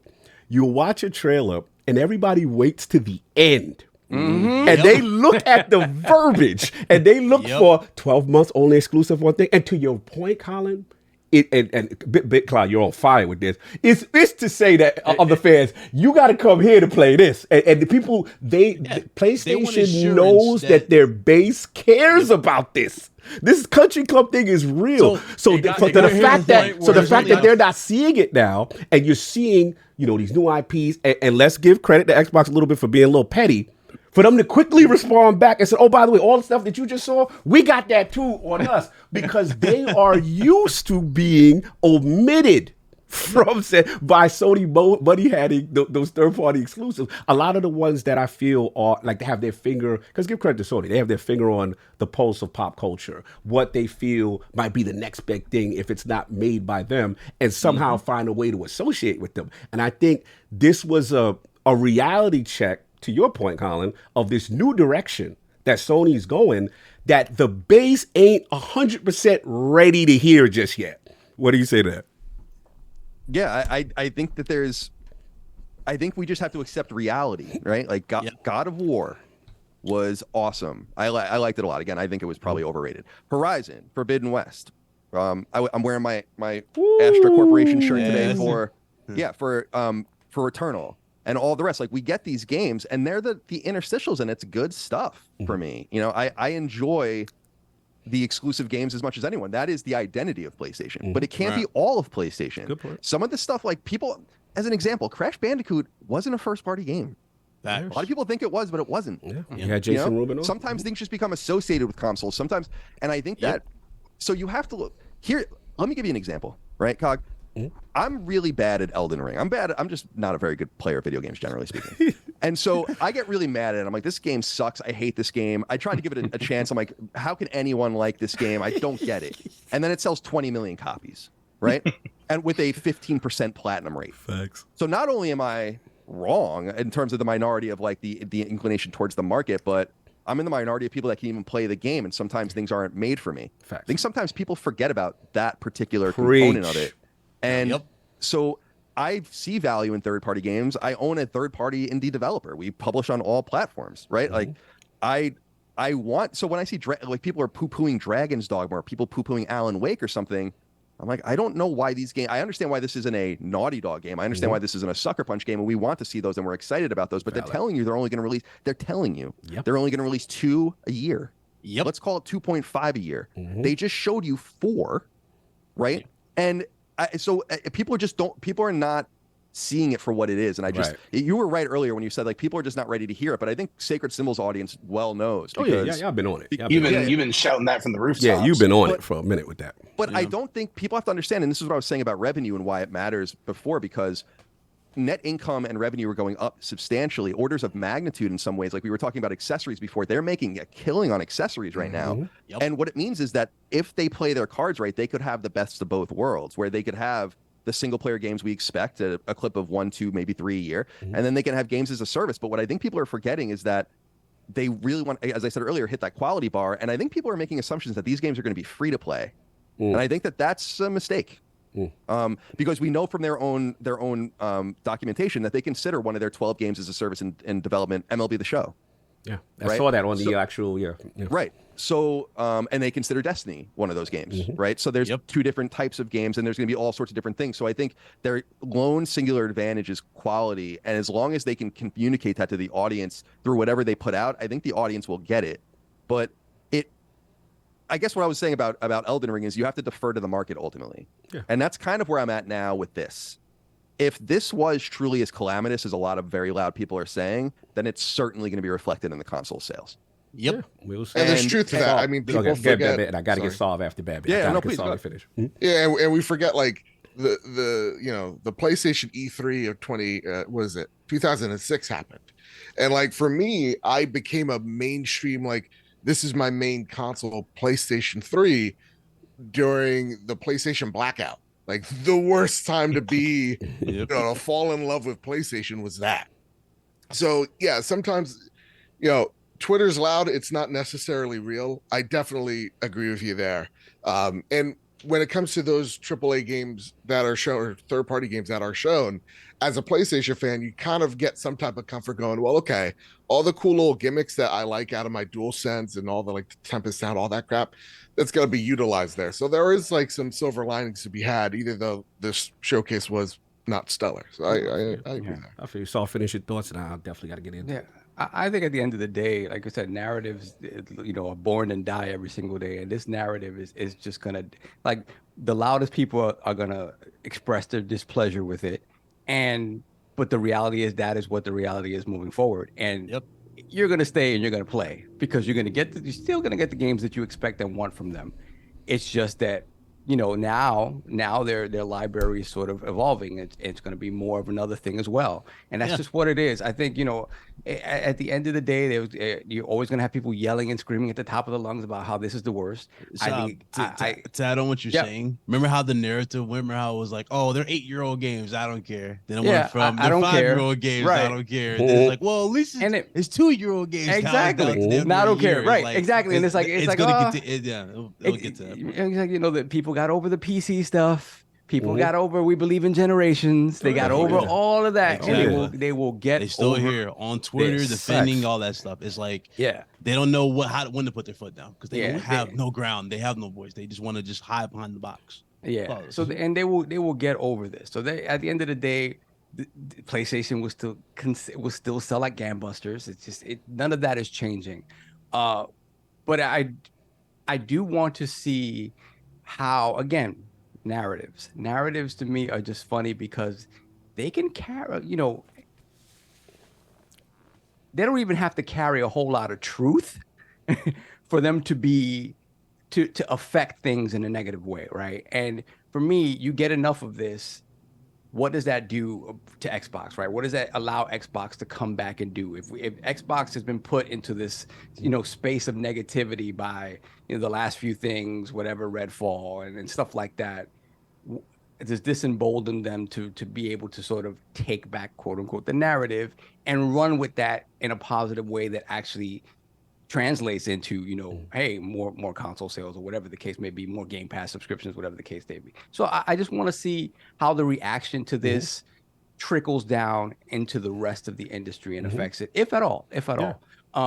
But for me, just quickly about the games that remained, I was saddened by the marathon thing, especially because I'm like, okay, Bungie's coming back. They're bringing it back. It has a narrative element. And they're like, nah, we don't want to do that. your PvE sensibilities. We're gonna nix this completely. So Bungie is just turned into a company that doesn't make games for me, and that's fine. I gotta accept that. It is what it is. Yeah. So what do we all think? Is Marathon matter or is matter something else entirely? No, from what it's matter. It's matter. From what I'm hearing, it is. That was matter. That was matter. I'm gonna be real with you.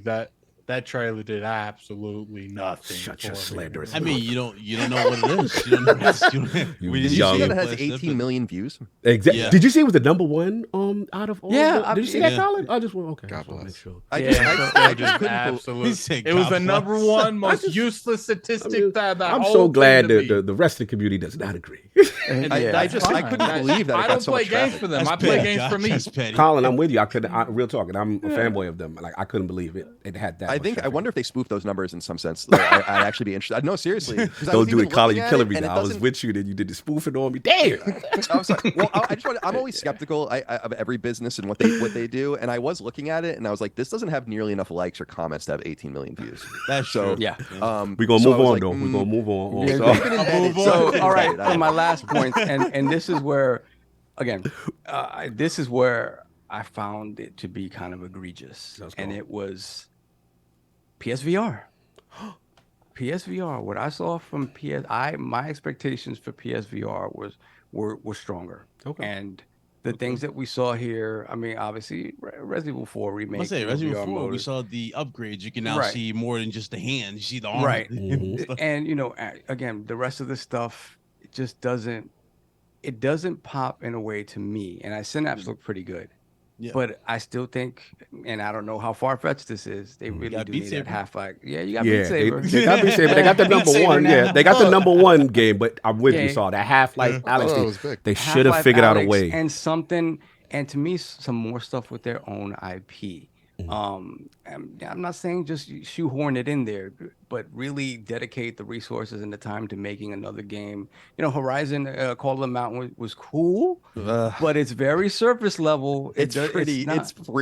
And I was pretty disappointed in it. Yeah, right. Ultimately, you're wowed initially, right? Because it's pretty, and then you play more, and you're like, yeah, this is Climbing Simulator 2023. Right. And it is. And if you want to play that, just play the Climb. And the Climb is much. The Climb is excellent. Is a terrifying game. And to your point, Saul, where my disappointment, I don't know if you're going here, but my also disappointment is the reason why. Obviously, I have a bias towards VR, but the reason why I was excited for Sony's entry into the space was because I thought they were going to leverage those classic IPs that they're known for and really put in Jin Sakai and really your Alloy or really, you know what I'm saying, Nathan Drake, and leverage it that way. And I didn't see as much there. I'm like, oh, they're still not there with it. But continue. It just creates, because again, when you start looking at, you know, the competitors out there, and it's not a lot, right? You're just looking at the Quest 2.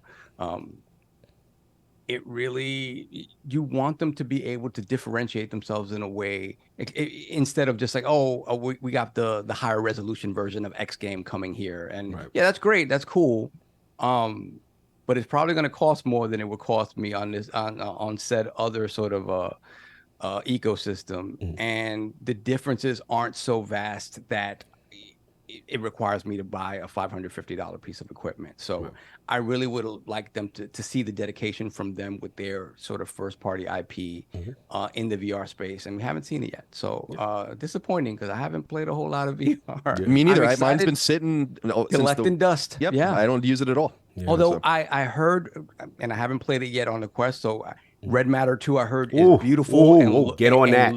And I heard it's beautiful, and on the PSVR 2 is absolutely amazing. And another one that's coming, I don't know if it's out yet, it's called Hubris, that they said is super great. So there are some that one they had called Synapse look good though. The one with Synapse looks pretty good. Okay. But yeah, overall disappointment in that, because again, you ask people to spend $550 on this piece of equipment, and I'm not seeing enough of stuff that I really want to see. So that's it for me. Overall, a bad PlayStation show for what I expect from a showcase out of PlayStation. But as they've made clear, the realities of what that is has to start evolving in our minds, and whether we like it or not, it is. Well, if it weren't for the third parties, how many games would they have had to show? Not a That's whole the bunch. thing. The first party presence was minimal. They had 30 third-party games, I think. So. Wow. It was 30? Yeah. Okay. All right, let me jump in. It was, party. Yeah, so that had been a short showcase. Yeah. Yeah, I think at the end of the day, games matter more than anything. It doesn't matter. Like games are everything. But I just think that look, I love The Last of Us more than probably anyone in the world. You know, I love a lot of these games, but other games do matter too. Facts. You know, like I just wish that like having the games, I don't care who's making the game. The game can come from some mystery alien source for all I care. If it's on my console and I can play it, I'm going to be down with that. I think that in some way, not so much Nintendo, but maybe Xbox fans already inherently know this because of the recent lack of first and second party production. You understand inherently this, the very thing that PlayStation fans, I think, need to understand more as time moves forward, especially with higher production costs. Yes. Again, there's 2 or 3 games a year, different types of games. I just don't know. I don't know. I see something here and I'm like, this is fine. No, I get you. Yeah. I get you. I want to jump in because I didn't get a chance to. But very last thing, Cog. Phantom Blade Zero. Oh God, yes. Most excited about that. I just want to make sure that's a real game. Everybody's a little skeptic. That's interesting. You're gonna be waiting a while for that. They just started production. They just started production. Yeah. Look, I get what everybody's saying. To your point, Solve. I get that. I didn't have that trepidation with that one for some reason. For some reason, I think that one is. But we'll see. Look, at the end of the day, some solid content. but this showcase was just not for me. It just wasn't. And I'm the guy that likes the diverse stuff and the VR and the indies and I'm not saying that and you know I'm team live service, so I'm not shout out to the cops. They're excited. Ooh. You know what I'm saying? You know what I'm saying? But at the end of the day, look, the thing about it, from what you said it best, from a PlayStation showcase, from what I expect from them, it was jarring for me. It was jarring for me, and I am part of that. Maybe I'm part of the problem because I always come to expect a certain thing, and obviously a format, so to speak, and this wasn't there. So I'll start with the good. Obviously, Phantom Blade for me was amazing. Bungie's presence to me really elevated the show. Elevated the show because, again, I knew about Matter. I predicted that they would have a presence. I said the timing was right. And then you saw all of Destiny's quote-unquote A-team on that project, Christopher Barrett, the whole squad. That game's going to be phenomenal. Like, they're going to figure out a way to make an extraction shooter something special. So really keep your eyes on that. And it actually does look like it has decent lore, but I don't know if they're going to have any PvE component. Obviously, I'm a big Destiny stan. Seeing Cade reveal on that stage, they know what they're doing. That's going to do monster for them, the final shape. Yeah, so I was trying to tell people that aren't Destiny fans how big that trailer is. Huge. And you know, I get it. I get it. Miles Morales, come on. Do we really, you know what I'm saying? Like, this thing is spectacular. This thing is going to sell like wildfire. I love the sim. I like Dark Peter. I like the symbiote. I like what was going on there. The new abilities. They show gameplay to me. Yeah, of course they're going to have the set pieces and stuff. But any New York fan, no, you saw the Queensboro Bridge. You saw where they was at. I was like, okay, let's go. Queens is in the building. I'm happy. The bad, let's get it right out. Way too much CGI. No actual gameplay. Very few release dates. You know, again, I don't care about the diversity. I'm not knocking the diversity, but it's just other showcases are not going to be able to get away with that. You know what I'm saying? Like, where some of them don't even give you context, like the Concord one, is great as the studio, and I want to know what Firewalk's working on. I love the talent assembled there. I didn't get any sense, again, based on the showcase. Now, if you want to talk about like after the fact and you go and research, that's different. But if I'm going in there, I can't tell you what's going on besides the burger was shaking and then, you know what I'm saying, they flew out. These could have been quick posts on Twitter. Right. Little CGI trailers. I got to be honest, Spider-Man having a just fall release was surprising to me. It was surprising to me. It was intriguing because it was just like, okay, is it maybe now that, you know, because I assumed September based on the rumors that we heard, the voice actor leaked, whatever, you know what I mean? So, you know, my assumption was, okay, it's going to be a big competitive spot in September. Does that change things now that Starfield and Mortal Kombat are in the month of September? And is Sony being a little coy, playing little games? Because again, I'm going to assume that game looked really, you know, finished. One of my major issues with the show, pacing. Did not like the pacing. My thing is, I love indies and I love VR, but we got to be real. The hardcore PlayStation gamer, the VR should have been like you gotta sneak. It's like a kid. You gotta sneak the vegetables in somewhere. So it's like when you put all that towards the end, based on the history of Sony that I'm used to, that one more thing, that thing that you didn't expect. When you put VR, and Jim comes out, it's like, now we're going to, you know, the VR section, so to speak. I love VR, but to me, that has to be placed towards the front of the show. You see what I'm saying? Right, it has to be built up, anticipation. Exactly. That's how they did it before, and that's why it just was weird. That's why it didn't hit for me, because it was uncharacteristic. So to me, Sony is the best at presenting, whether it's their music, movie experience, that presentation, that showmanship, that flair. Like, that was missing. That was my main issue with it. The indies, I love indies, but again, there was a section where it was like 4 or 5 of them in a row, and then here come, you know, foam, sud, whatever, soapy soap, whatever the joint was. You know what I'm saying? Like, it wasn't for me. You know what I'm saying? But I understand. I'm not saying these games are going to be bad. I'm just saying the pacing. And then what really exemplifies it is when Jim says that we got one more game. Not that Spider-Man was terrible. We know Spider-Man was amazing. But because people are used to one more thing, and now Spider-Man is the known quantity, stole the thunder out the way. Everybody's like, oh, the whole last thing's going to be Spider-Man. You see what I'm saying? Yep. So it stole a thunder. Again, not saying the games are bad. just your presentation. Obviously, surprisingly, not enough. It wasn't enough for a wow factor. Spider-Man was a good moment, but there's not like Death Stranding 2 could have been for here. a showcase. You expect some form of drop the mic. Yeah, drop the mic from them. That. Surprisingly, not enough. Sony first party, presence as far as obviously Blue Point factions, which we're gonna get into the next topic. We know why now it's not there, but I was really hurt by that. I was like, man, where it's factions? I thought I put money like that was definitely gonna be there. We get that. Housemark, Santa Monica. We didn't really know what was going on with them.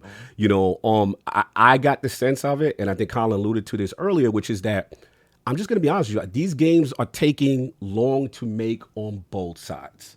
I think they're very expensive. And they taken long. I'm not doing the COVID thing, even though I know that had a part of it. But I just think this is the way this generation of development is seemed to be trending. That even then, when they do hit the 4-year mark, that sweet spot what we're used to, now games are coming out. They got to be patched. They got to be. You get the statement. We're working on it, kind of thing. I think the development cycle has gotten longer. But that's just me. The other thing is the third party side. Again, what Sav alluded to. I'm just so used to Sony kind of money hatting. That whatever, like, even if it's the marketing with Hogwarts was a thing, but they had the exclusive mission, right? You know what I'm saying? Like, they made sure that you knew they Sony always has this ingenious way of like putting their finger and pulse on it, and it's like you could only get this here. You know what I'm saying? And I think that's why I was surprised with thus the Xbox tweet with showing, whatever. I gotta be honest, the thing when I knew they was in trouble though, Saw, was Final Fantasy 16, surprisingly. Because to me, as great as that game is, they showed enough of it. You're overexposing this thing. Yeah. Like, bro, I know it's great. Stop showing me. Like, how are you going to show this at a showcase when it's already had its own dedicated state of play? I don't get that either. That's when I knew. To be honest with you, it kind of felt like that was like shoehorned at the last minute in there. Like that's when I knew that whether it be from the first party side, the cupboard was bare to show at this showcase. Because third party, they had everything in spades, no doubt. Also, Street Fighter, that's right. Yeah, it was like, we know about this, and there's no demo for it. Like, you didn't give us any additional information that we really didn't know, and I'm already convinced that game is amazing. You don't need to show me anymore. And in a way, you could make a slight argument for Spider-Man, but I'll save it because Spider-Man saved the show. But it was one of those kind of like they're really showing us a lot of this kind of thing. And I gotta be honest, bad bit. The death blow, bro. I get it. The movie looks like it's gonna be great. It's an adaptation. It's that TV. They figured out a way to make Gran Turismo instant. I'm gonna see it. Make no mistake. I'm not seeing that. That looks absolutely garbage. I'm in on it. Okay, fair enough. I'm in on it because I thought I would never be interested to watch a Gran Turismo movie. But fam, do not show me no movie trailer at a game conference ever again. Do not do that. Don't get it mixed up with a game because he said after you've shown it, I'm gonna show you guys our like last I game. don't want to be watching Sony conferences and now I get Last of Us Season 2 in the mid. Like, bro, like this is that you're playing a little bit. You know what I'm saying? Like that's the part where I don't say complacency, but I do think that when you are successful, right, that you can kind of, everything you're doing is working. You know what I'm saying? Like you kind of could get into that mindset. And I was a little concerned from that because I don't think that is the place for, put that on another That's where stage. you get TV. Yeah, I don't want to see that energy on a game showcase. And yeah, last thing is obviously the Q Light. We kind of, spoke on our feelings on it. My main thing, even though I wasn't impressed with the design, was no information provided. Is it remote play? Date, is it Wi-Fi? Is it price? Can I go out the house with this? He did say you can stream it, but I don't know how far it's gonna go. After you like really voicing some of these, like it really felt like this was thrown together at the last minute. It's like they had no info, no street dates, no release information. Well, they don't know when Spider-Man's coming out. Like, if that's the case, then don't do this. Like that's just my personal feeling. You just don't, because my thing is this. Do you think they did this event just because they wanted to be present with all this news about to come out with like, the E3 season? Obviously, it's not E3 anymore, but Xbox doing stuff, Nintendo most likely doing stuff next week. That they felt like they had to be part of that because this seems out of place. This seems like Like it's just so, like ironically before they do it, and it's one of the worst showcases they've ever done.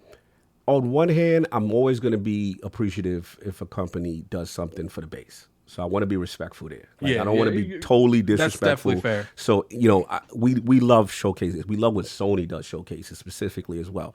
You know what I mean? But again, it's what we talked about earlier. The major key for me is we waited almost 2 years for this. Yep. This felt like glorified state of play energy extended. That's just me. You know what I mean? Is it terrible? Will these games be great? They could all be. You know what I'm saying? They could all end up being great. I got to rate you on how you presented it, though. That's my issue. And that's it. They needed a better editor is what it boils down to. Sob's not wrong. Like half those games didn't probably belong in there. If we could have got more time on other games that needed to be seen, then maybe this comes off as better. I'll push back on Saul on that part with Indy because I love Indies. I just feel that you're going. He's Mr. Bigot Indy over here, but you know, I feel like they're going to be there. It's just like, again, hardcore gamers. You got to find a way to put it in. You got to put it next to Metal Gear. 1, 2 of them here. You got to put this. You know, you got to find a way to mix it in. So this way, it does, and it keeps the flow. But look, that's where it is overall. That's how it wasn't in the previous showcases. Indies were first, then you had third party, and then they closed it out with all their first party offerings. And the reason why my rating is low at a 5 is just that the known quantities, you know what I'm saying, is what kind of took a little of the luster, even as great as they were. You know what I mean? It just took a little bit of luster because I kind of knew what it was. Again, not saying the games are not going to be great, but that's just where I'm at. I do want to move on. Let's say sorry, Colin, please. Please. I was just going to say 2 things to consider about why they might have done this showcase when they did it. Number one is they might have owed some of this stuff in marketing to people. Yeah, fair. I don't think that they intended to go this long without doing a showcase, and I think that they were probably up against it. Like, and personally, people were writing in the Sacred, and we talked about it. They're like, they better not show Final Fantasy 16. I'm like, you better settle in, dude. They're definitely going to show Final Fantasy 16. And I wanted to read this from our audience at Sacred Symbols. Someone wrote in and said, "It was enlightening talking on the phone with my brother today. He isn't on top of gaming news and leaks, and he called me freaking out, saying, did you see they are remaking Metal Gear, and have you seen the new Final Fantasy?" When you put it into context, there were a lot of games at the showcase, and I will be excited to play. So I just wanted to bring that perspective in about this isn't necessarily only for us. And the second thing is that I can't help but think that there is some. First of all, I think there's an issue in Sony's first party with quality and games that are coming out, games that are getting canceled. They're clearly going through a review. Yeah, kind of like a new GM cleaning up an old GM's problems. You know, in sports. And so we obviously talk about that, but. I also can't help but wonder if the Activision thing has anything to do with them just being quiet. I think it does. I think they probably need to say something. And I don't want to say they're trying to make themselves look weak, but I think if you kind of take all of the different, we owe this in marketing, we need to say something. The audience expects something. It's E3 time, and we have all of these things lined up. What can we do without making ourselves look dumb by by outlining 3 more, third-party exclusives that are going to make us look like hypocrites when we inevitably go and deal with this FTC thing. So I don't think you can underplay that either. I always try to look at the perspective of they know. Yeah, I mean, look, there's always reasons. I guess that's what I'm saying. No, I get where you're going. I think, in fairness, I think it applies to both sides. I think that, both sides currently right now are under intense scrutiny by regulators. They're being looked at, and they're all both feigning strength. You know what I'm saying? On some level, they have to not make themselves look big. And my curiousness is that how each is handling that, and when that whole saga is eventually over, we get the truth on what was going on during these periods. If these factors, kind of made into these decisions, so we'll see. But I want to get anyone else real quick, and then because I do want to move on. I have a question for Colin. What do you think for 2024 that they could possibly show to probably clean the slate here for what we just got here? Well, I think they'll show more later this year, but I would assume Ghost of Tsushima's sequel will be released next year. We're in some sort of time warp, and I was in with COVID too, where it's actually been longer than we think since a lot of things have gone. Bend is ready to go, right? Even though they took a year and there was a civil war at that studio and John Garvin was removed and all that, they're probably going to be ready to go fairly soon. And you look at other studios, I have them written down, like London. Some very bad news for you. What happened? What'd you say? There was a Ben studio person in a Spaces like a couple of days ago, and he just pretty much like he was acting like they just started a project. I've heard that I don't want to get into it because I Oh, don't. Kyle got the exclusive. Let's go. Let's go. Break it. It's like people aren't talking to me on background even, so I don't. Okay, you don't want to. People talk to you fair on the enough. record, Fair people enough. talk Fair to you enough. off the record. People talk to you on background. I want to respect that. We're gonna respect it. We're gonna respect it. But Gorilla, my bigger concern, frankly, about the future is an over reliance on IP. Like, we make fun of Sony on Sacred Symbols all the time for making what seems like, I'm pretty sure there are 5 Horizon games in development right now. 5. Yeah.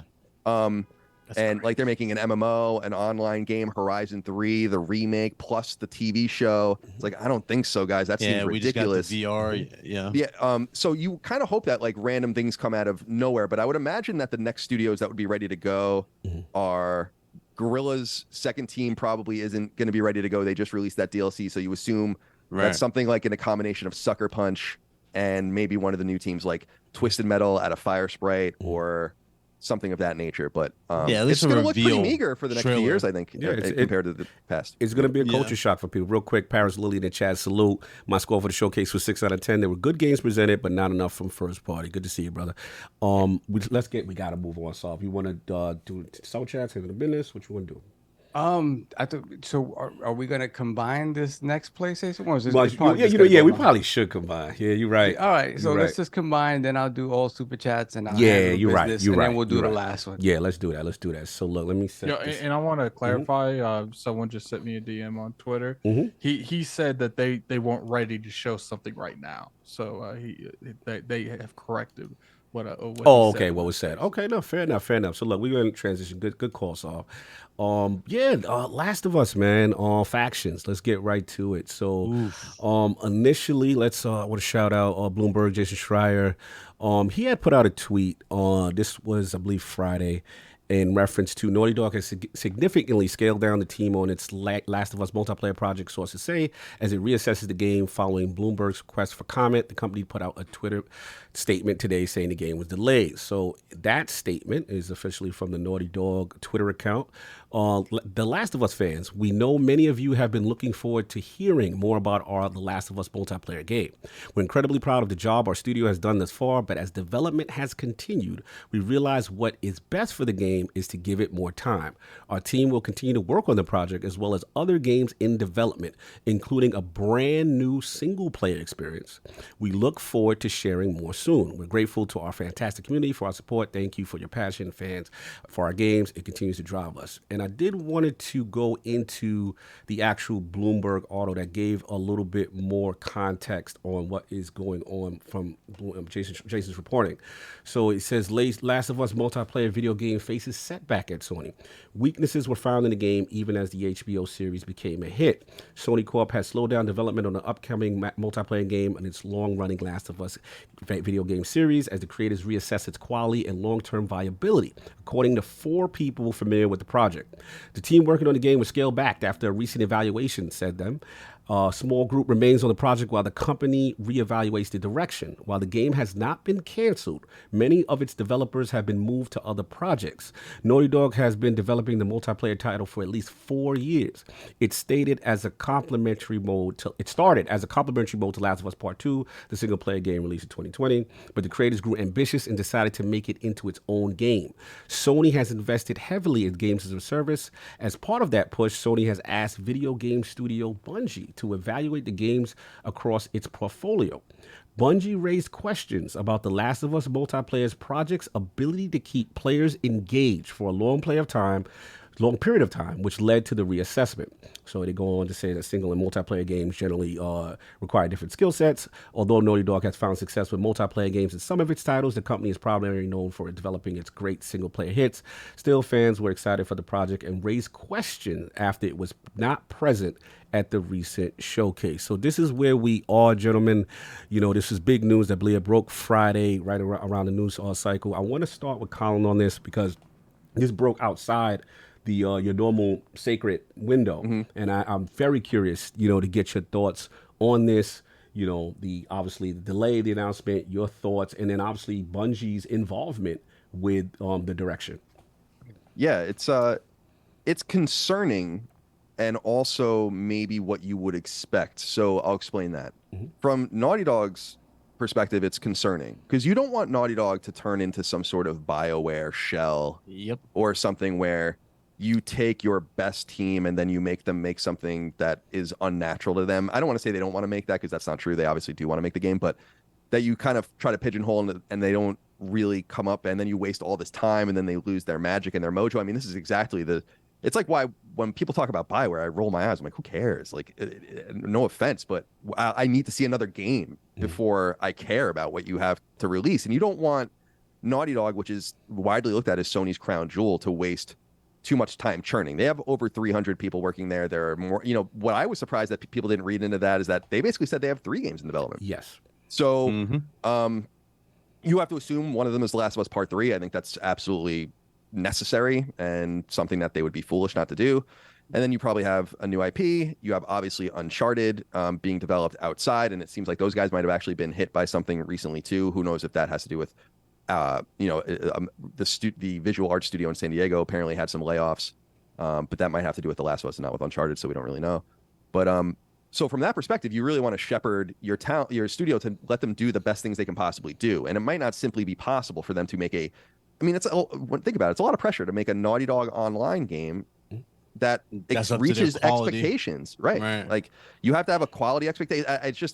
But Bungie came in. See, I don't think it makes sense for Sony to buy any studios. I've long said that, in publishers. I don't want them to buy any. I don't care if they buy any. It's just not. There's not really any sensical targets anymore. Maybe like something like Ballistic Moon would be a target. So when they went and bought Bungie, I was like, this is very strange. You want to obviously have their expertise and all of that, but what's clear is that they put them outside of PlayStation Studios, and they were inherently going to be multi-platform from the beginning, which was why I was so surprised when people were so upset about Marathon. It's like, what are you not listening to what they're saying? They've been consistent. But clearly they brought them in and are empowering them. And I think that's probably important. Sony doesn't know what they're doing. Yeah. They need a committee to oversee it. Yeah. Right, exactly. Like, they don't know. Think about the last online games that they made, right? Like, really, you're talking about Drawn to Death, Kill Strain, Guns Up. If you want to go back a little further, you're talking about SOCOM 4 and MAG. It's been Killzone, Shadowfall 3-2, Resistance 3-2. It's been a long time, and they have no idea what they're doing. And so I think it's probably wise for them, and this is what I was saying early, is for them to dispatch Bungie and say, help, save us from ourselves, because we don't have the money and the capital to afford many of these bad releases. We'd rather eat. I can't imagine the write-down on this game would be anything less than $100 million if you canceled it at this point, and probably significantly more than that, you would assume. So they've been working on it for years. This was supposed to originally, this suite was built out of what was supposed to be attached to The Last of Us Part 2. That game came out in 2020. Right. So when you think about all of the people that have been working on this all of the time, then Bungie working on it, if they write it down and cancel it, which is possible that they might outright cancel it, it sounds like that might happen. Then I gotta interrupt. One quick second. If that happens, I gotta ask you the question now. Now we gonna be fair. No, I shouldn't say that's wrong. But if it happens, the talk social media between both Xbox and PlayStation is mismanagement. Yeah, definitely. So would you consider that mismanagement if this game is canceled? Yeah, but this is where we get into the muddiness, because definitely. Yes. Okay. Fair enough. I respect you for saying that. Isn't it obvious? The problem would be, like, if you were, dude, it doesn't stop here. Deviation's game got canceled. You right. You right. And they laid off 90 employees. Right, exactly. And it's weird because someone told me that 2 weeks before it happened. And I didn't report it because I was like, I couldn't vet it, and it's still very strange. But at the time, the person told me that the game's done, and you could see that they ingested Firewalk, they ingested Haven. The third studio that they were dealing with at that time was Deviation, and they clearly during that review kicked Deviation out. This is when Dreams was canceled and all of the rest, which should have been happening a long time ago. Media Molecule just hired a new creative director. They're probably not going to get a game out for years. So clearly, Dreams itself is if you want to talk about Sony's mismanagement, first party, Dreams, and letting Media Molecule self-immolate for years, making this thing that no one cares about, wasting their time. The mismanagement is really serious and really severe. But the problem is this, and I don't know how many sports fans we have in here, but I know, Cog, this will make sense to you, and it's what I said earlier about GM. A new GM comes in, right? Joe Douglas came into the Jets.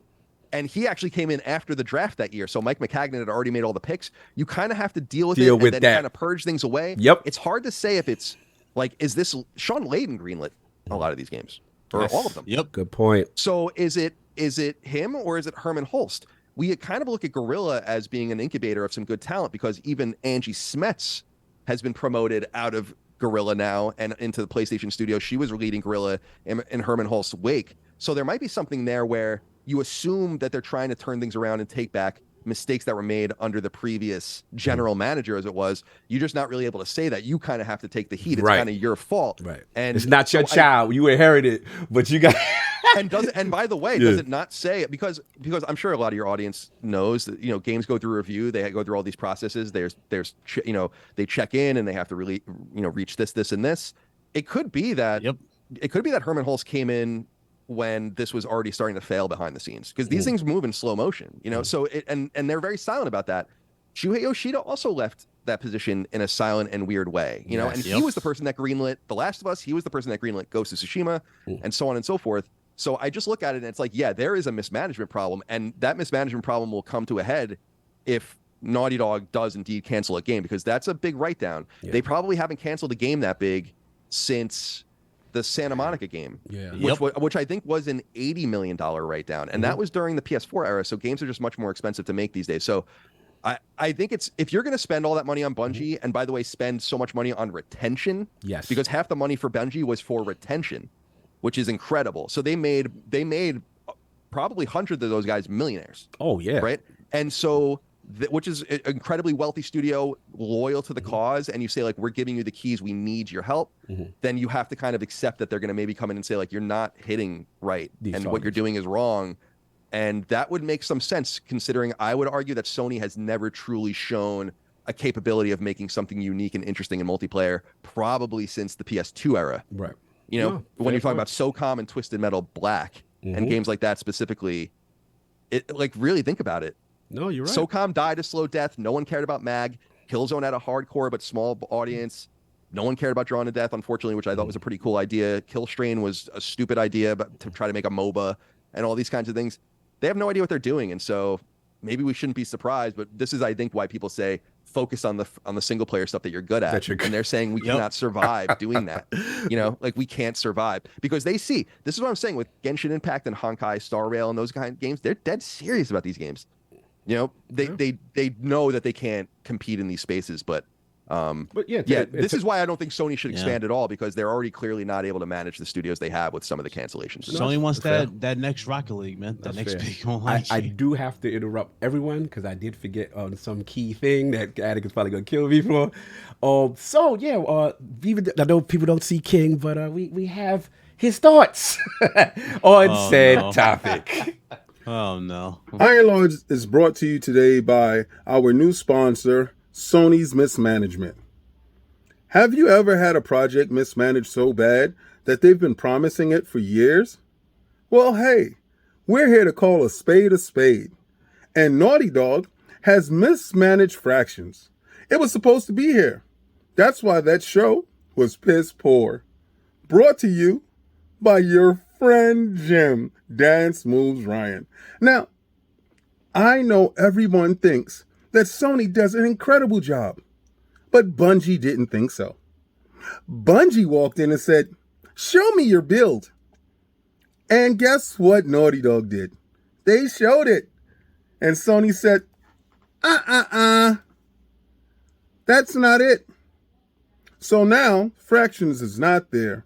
And what would have been a great show, maybe, gave it a 4. If they would have showed it, it was definitely a 3.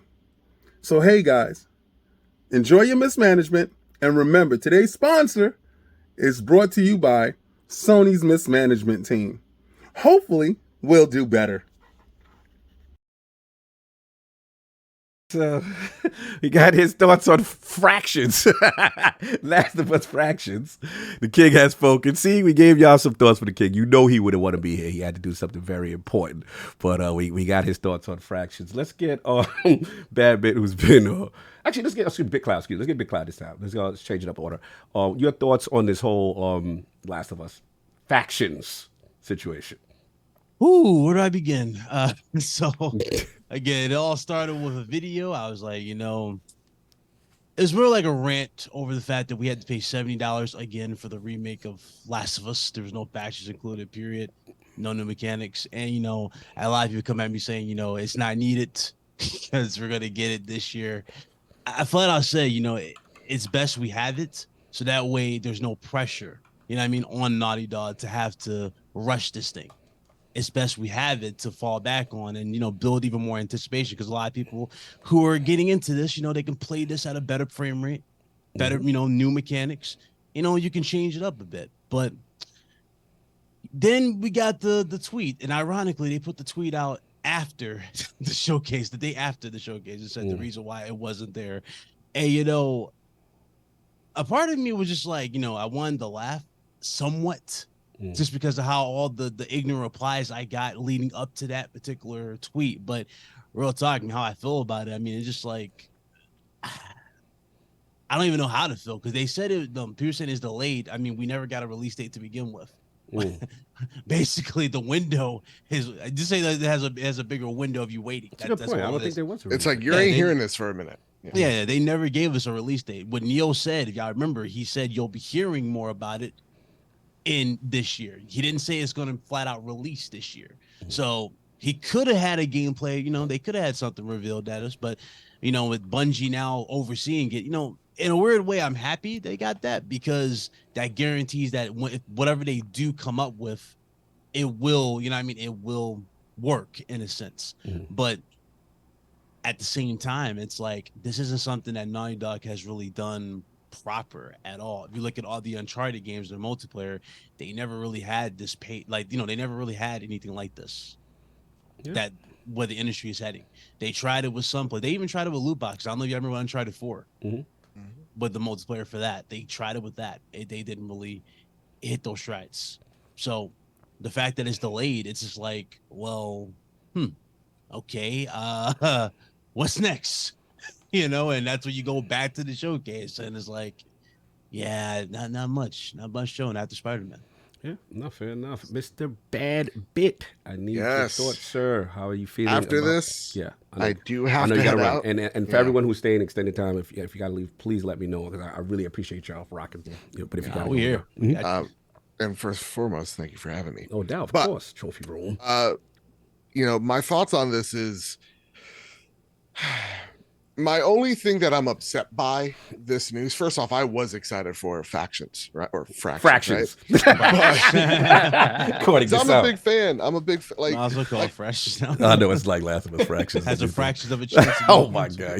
Oh my god! He's messy. Continue. Like I feel like, listen, Naughty Dog makes some good multiplayer experiences that I've really enjoyed, right? Like Fractions, the Uncharted multiplayer is pretty darn good. I loved Uncharted 2's multiplayer. It's a lot of fun. But they're not like the great multiplayer experiences.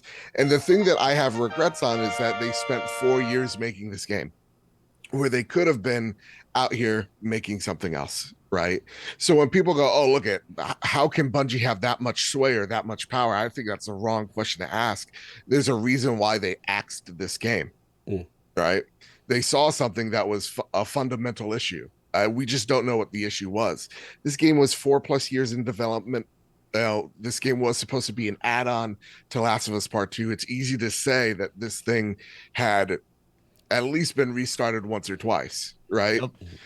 So this thing had some problems, and you have someone like Bungie step in and go, okay, whoa, we have issues in these areas of said game. And now you're seeing, you know, the repercussions of that. I don't know if it's going to be outright canceled.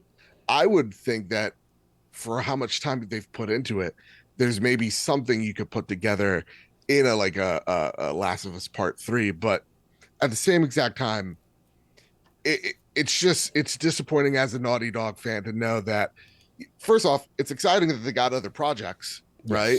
That's awesome. That's great to hear. But it's also damage control, because those projects aren't coming anytime soon. Quick, I got to ask you this because you're going to leave.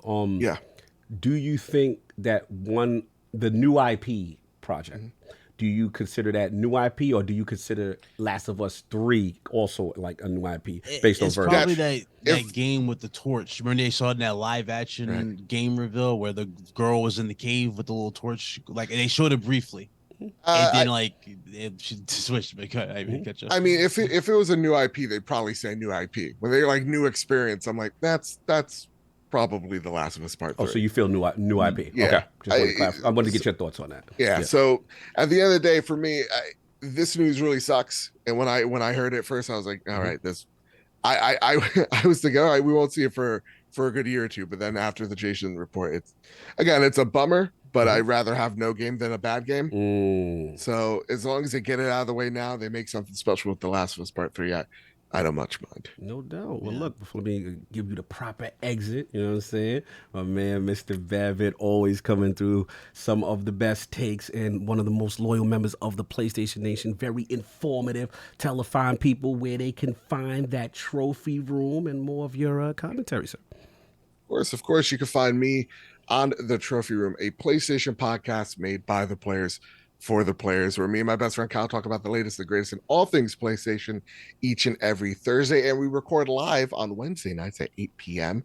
Find us on Spotify, Apple Podcasts, wherever you get your podcast services, and the video version on YouTube at PS Trophy Room. Guys, thank you all so much for having me. The legend, Mr. Babbel. Put your links in the description, brother.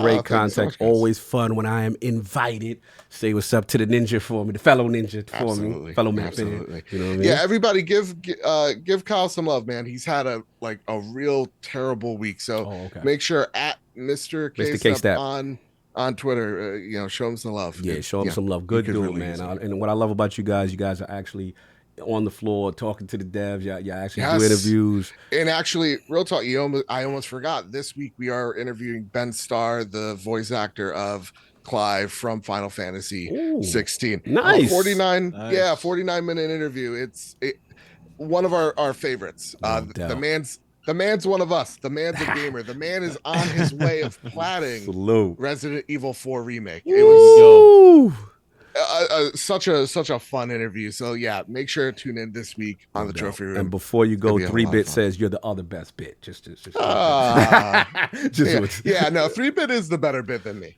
Shout out to 3-Bit, man. Fellow developer out there. Salute to him. Yo, bad boy, have a good one, brother. Again, thank you for coming through on a cameo last minute. Appreciate y'all, man. Appreciate y'all. Appreciate you in the Trophy Room. Salute. No doubt. Let's get in the daring one, sir.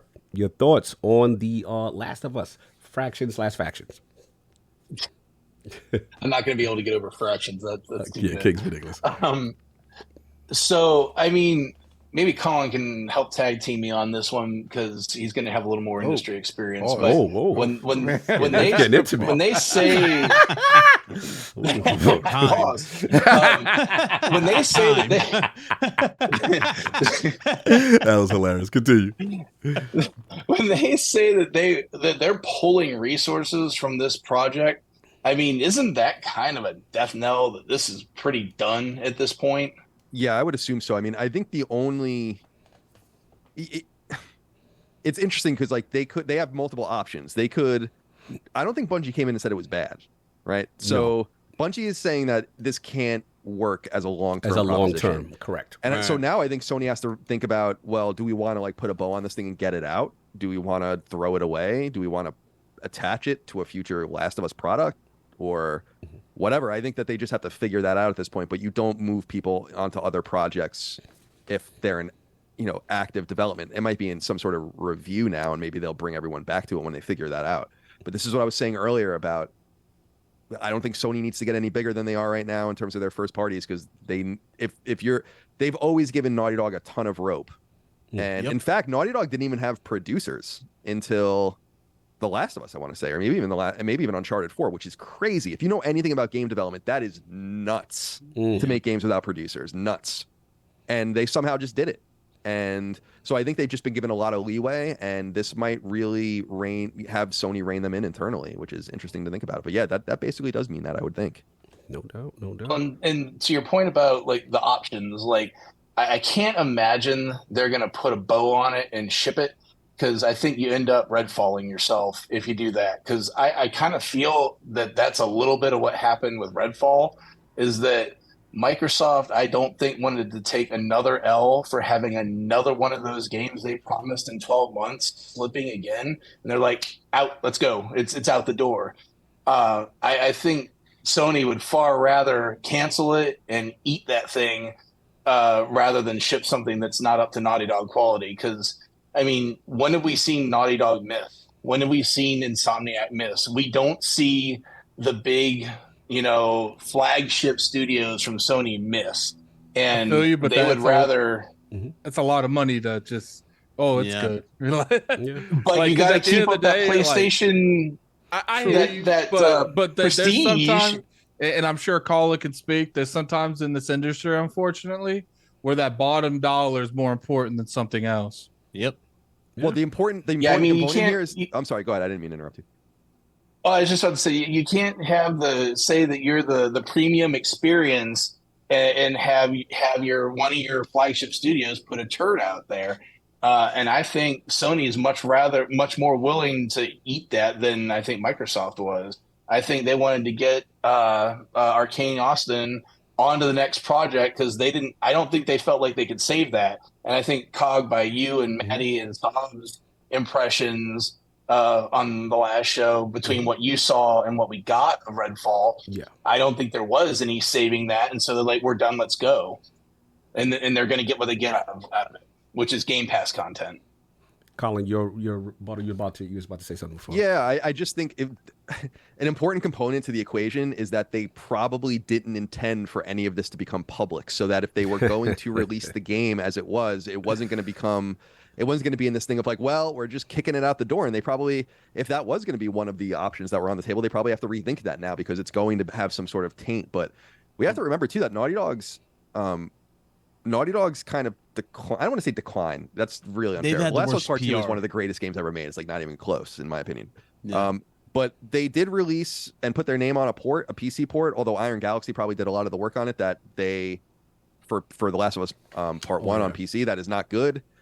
And totally, it almost sold 500,000 copies in that state, which is crazy when you think about it. But so I just think that there clearly is a review going on. It might just line up with the end of the fiscal year, which is possible, but it's clear that they're pulling plugs and moving things around now. And that could really speak to a level of mismanagement. And it's interesting that it's happening to their most prolific studio. I don't know that it could be argued now that maybe Insomniac is kind of the crown jewel, not because of the quality of games, which is high, but because they're releasing games. Big Klaus smile. He been pumping this Insomniac stuff. Go ahead, Big Cloud. I just want to know do you agree with Colin on that, Big Cloud? Do you concur? Insomniac is number one. All right. Moving on. DaringOne, are you good? Because I want to get the rest of the pathway. Yeah, go ahead. All right, no doubt. At Lord Attic? I was just going to say, like in terms of that little argument, I do want to. Insomniac is a very durable studio, but until they make something like on the caliber of The Last of Us, I can't give that to them. I feel like they're the most consistent company. That's for sure. But as far as like, you got to have that game that hits like Last of Us Part 2 or Last of Us did before I can really like just give you the best studio they have. Slow-mo says some of us been saying Insomniac has been their best for 3 years. Slow-mo's on the Insomniac chain. So I think Insomniac's their most consistent company. Spider-Man's the best-selling single PlayStation published game ever. So I think that's also an important component of why they. But is that Insomniac or is that the license? And also, Spider-Man 2 is more like gonna break that record. More than likely from what we just saw. I'm just saying, so if you make the most money, Addict, you don't get to be the best. I feel that, and we've been saying that Phase 4 was a downgrade compared to the previous phases, and that still made a lot of money. $1 billion this movie, $1 billion that movie. Look, Marvel's hot. No Ratchet and Clank love. What's up, bruh? No, I beat Ratchet and Clank Rift Apart. I liked Ratchet and Clank. Okay, let me stop. Seeing like the people in this chat that's roasting me. I missed the game. I just wanted to get angry Addict out, and you not taking the debate. It is awesome. So salute to you for not taking it. But continue your thoughts, sir, on this whole thing. Well, that was it. Yeah, that was pretty much it. Like, but I don't want to like downgrade the amount of. Insomniac is doing what Coalition did for Xbox One. Like put the PlayStation 5 on its back and said, "It's okay, buddy. Just sit back there. We got this." Like, production quality, yeah, absolutely. There's no question. Lord Sov, your thoughts? Last of Us Fractions is being delayed. And, your I thoughts forgot on- to mention. I just Yes. let me say real quick. Yes, please. Factions is cool. I probably wouldn't go play it. I hope that like you don't want BG that and them. smoke. I hope I wanted BG B- on this topic badly. Yeah, I hope BG and them get the game that they want. I'm very curious on exactly what critiques Bungie had for them. Because I'm curious if it's like if a Halo Infinite thing where it's like, look, you got solid foundation for a game. We're just worried about that engaging long term, people right? into the that game. live service, long term, continued engagement, right? Yeah, so it's just, and that's one of those case scenarios where it's like, is it a good foundation for a game, or is the money that you can make not going to generate enough money that Bungie feels it's worth investing into? Right. And did the scope get too big? Because I know, damn, I wish BG was here because he's such a multiplayer. He had to go out of town. I know he's out of town. Tried. Salute to you, BG. Salute to Weapon Wheel. I watch your videos. It was funny. One of his things, and I was curious at it because you close to BG. He was like, well, why can't you just give us what you gave us with one multiplayer, right? And just kind of reskin that, so to speak. It's because that's not going to make them the money that Sony wants. Yeah, Okay. Because he loves that first one. They the want first a was really game good. as a service. That's a multiplayer. Like that you can argue that type of style of a multiplayer is like an old Vanguard. Like it's like the old Call of Duties. Like sure they still put money in that Call of Duties, but don't get it twisted. The future of Call of Duty is Warzone. No, fair enough, fair enough. Lord Sav, you've been patient. What's your thoughts on the fractions and the factions? I just want to thank you, Attic, for folding all of my points with your one more thing. I appreciate that. Shout out to Attic. But no, yeah, that's exactly what I was thinking. When I heard about this, the game being sort of scaled back and reassessed, I said yes. Because I like, I didn't play a whole lot of it, but that original factions for the first game feels like special. It was special, and it feels like within the scope of what Naughty Dog can do, considering their expertise. And I just think expounding upon that in the sequel, where you already take the new mechanics of A Last of Us Part 2 that makes it feel more like Splinter Cell than anything else, and then you add a level of verticality to that, new weapons, obviously new locales, and you have a multiplayer that I think is pretty damn engaging, and it still falls within the scope of what I think Naughty Dog is capable of managing. When you have a Naughty Dog come in, when first of all, when you decide to make it a larger scope project, this thing unto itself, I immediately thought about what happened with Halo Infinite and turning that game into a free-to-play game, a live service game, where the amount of dedication you have to have from that studio to keep that running and keep people engaged is far beyond the scope of what they were willing or knew that they had to invest in it. And so to now look at this, this Naughty Dog project and Bungie looking and saying, hey, it's not engaging enough. I worry that the way that Bungie sees the world careful. isn't necessarily what is right for a multiplayer game coming out of Naughty Dog. And what I mean by that, obviously quality gameplay, moment-to-moment gameplay, but this idea of long-term engagement, this live thing that needs to live for God knows how long, I don't necessarily see that as something that is imperative for that game to be successful. Not to say that I want them to drop a game that people are going to be done with in a month, right? But the idea, Bungie's way of thinking about live service and long term has a considerably longer tail than what you would expect from a multiplayer that is attached to a single player game, right? And maybe that level of multiplayer doesn't even exist anymore, right? Maybe that's just not a reality they want to invest in. But for me, a reality where Factions 2 is just more maps, more characters, more weapons, applying all of the different changes to gameplay that they apply to the base game to that multiplayer makes for a pretty exciting and engaging game, in my view, without having to have this broadened scope of we need the game to last 10 years.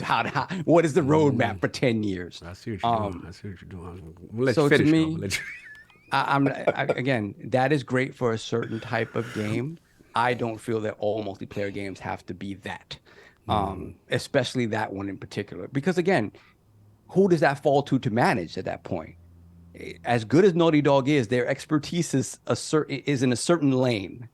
You're asking them now, if you do make that game and you release that game, and that game has the expectation of living for God knows how long, with all these updates and sort of engagement that you have to continue to create with your base, is Bungie fitted out to do that, right? And that's what they're paid to do. That's what they're brought in to do.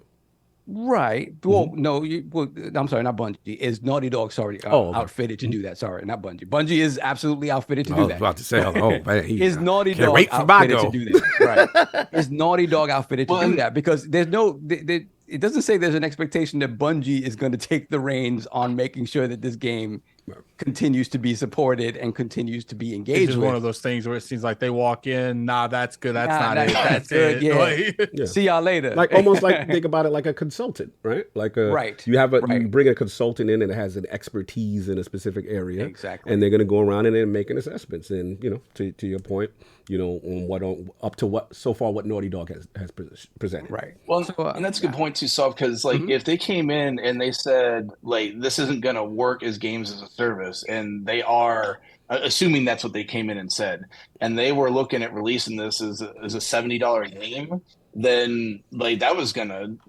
flop. I mean, it just wasn't gonna happen.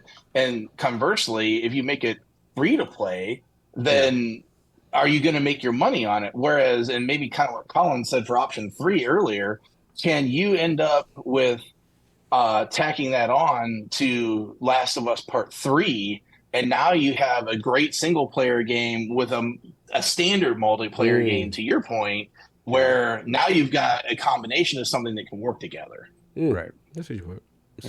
Yeah. So that's my take on it. Okay. And not everything has to be this humongous service. this is soft sensitive. I know this is my brother fighting back his single player. I'm mad, damn it. I feel, bro, it was my thing is, bro, it was an add-on mode. You ain't got to play. It was an add-on mode for certain people. But I feel where you're going with it. Yeah, it was more than that. Don't say that. No, it was. I felt it was great. I'm with BG. I thought it was great, and I always put pushing Sony. As much as I give Xbox the smoke, #just1. I want the cinematic. I give PlayStation the same smoke. Where's just 2? Where's the multiplayer focus? Because I know you're capable at some point. Now, granted, because I don't like when people say, "Oh, they tried." Now we ain't talking. We're not doing hearing that. Yeah, we're not hearing that.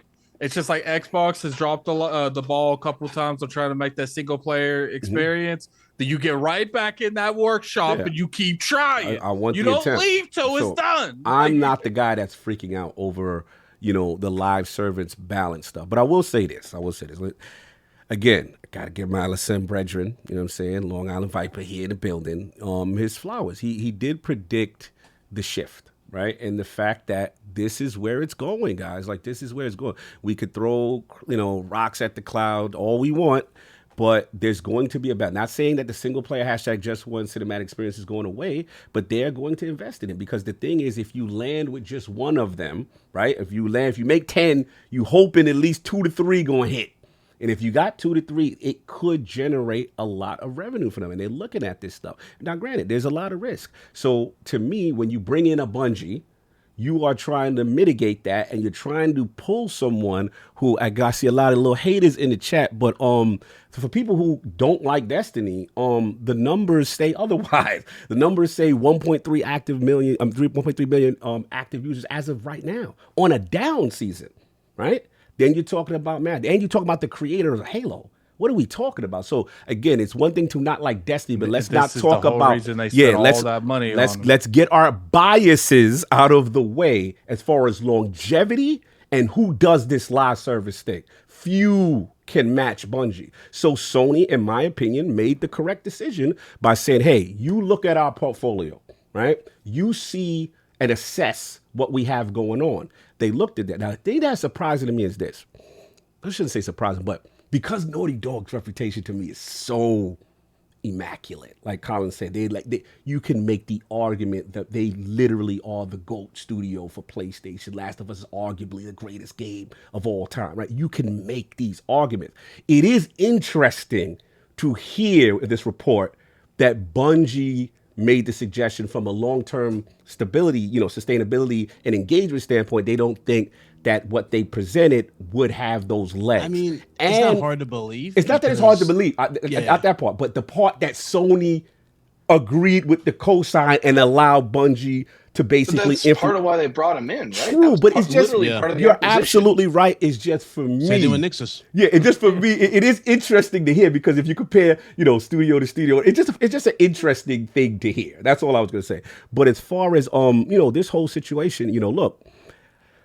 I think it's big, that Sony has made a decision. I'm very curious on the future set of the factions portion. I do want it to exist. I do want them to have some take on it, even if it is somewhat scaled back. Or like Darren, you said a good point. Like, what if they say, okay, we hold this back for right now. Maybe we do represent this with 3 and then give 3 that whole package, right? Because that's how Last of Us 1 was kind of presented. You had the single player, and then you had this faction thing. So look, I think I want to give credit to Sony on this. I like when the pipeline is checked. I like when you people go in there and say, no, that's not it.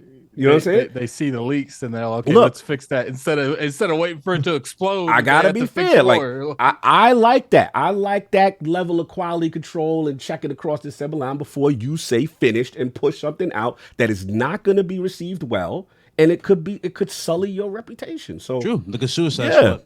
That's where I'm at. You know what I'm saying? So at the end of the day, I think it's very interesting to learn this kind of stuff. I'm very intrigued by this kind of stuff. I do realize Bungie's influence in the building and, and to see what's going on there. And I'm very curious. Hopefully this thing comes out, but I'll let anyone else any further thoughts before we move on. Anything else anybody got on this? Are we good? Yeah, I was going to, if I might, please. Yeah, real quick. I was just going to say, I think there are certainly signs that we have to pay attention to that first, second, and third party relationships are in different kind of categories with PlayStation, but that first and second party is in a little bit of a weird place right now. Yep. There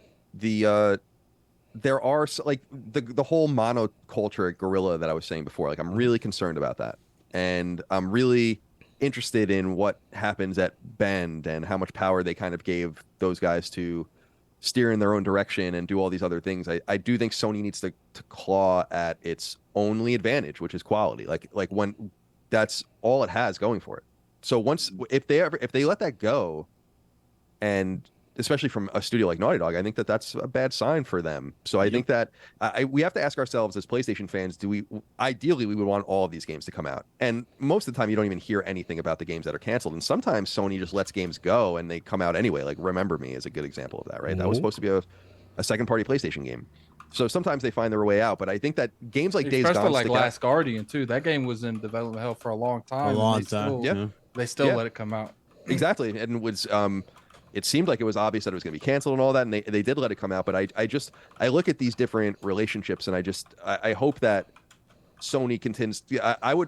My stance as a PlayStation gamer is I would want quality games. So if that means fewer games, and that's what's necessary, then I guess that's what we would get. Ideally, we would have both cannons firing at the same time, which would be pretty sweet. But I just don't think they can let the reputational damage to Naughty Dog happen to it.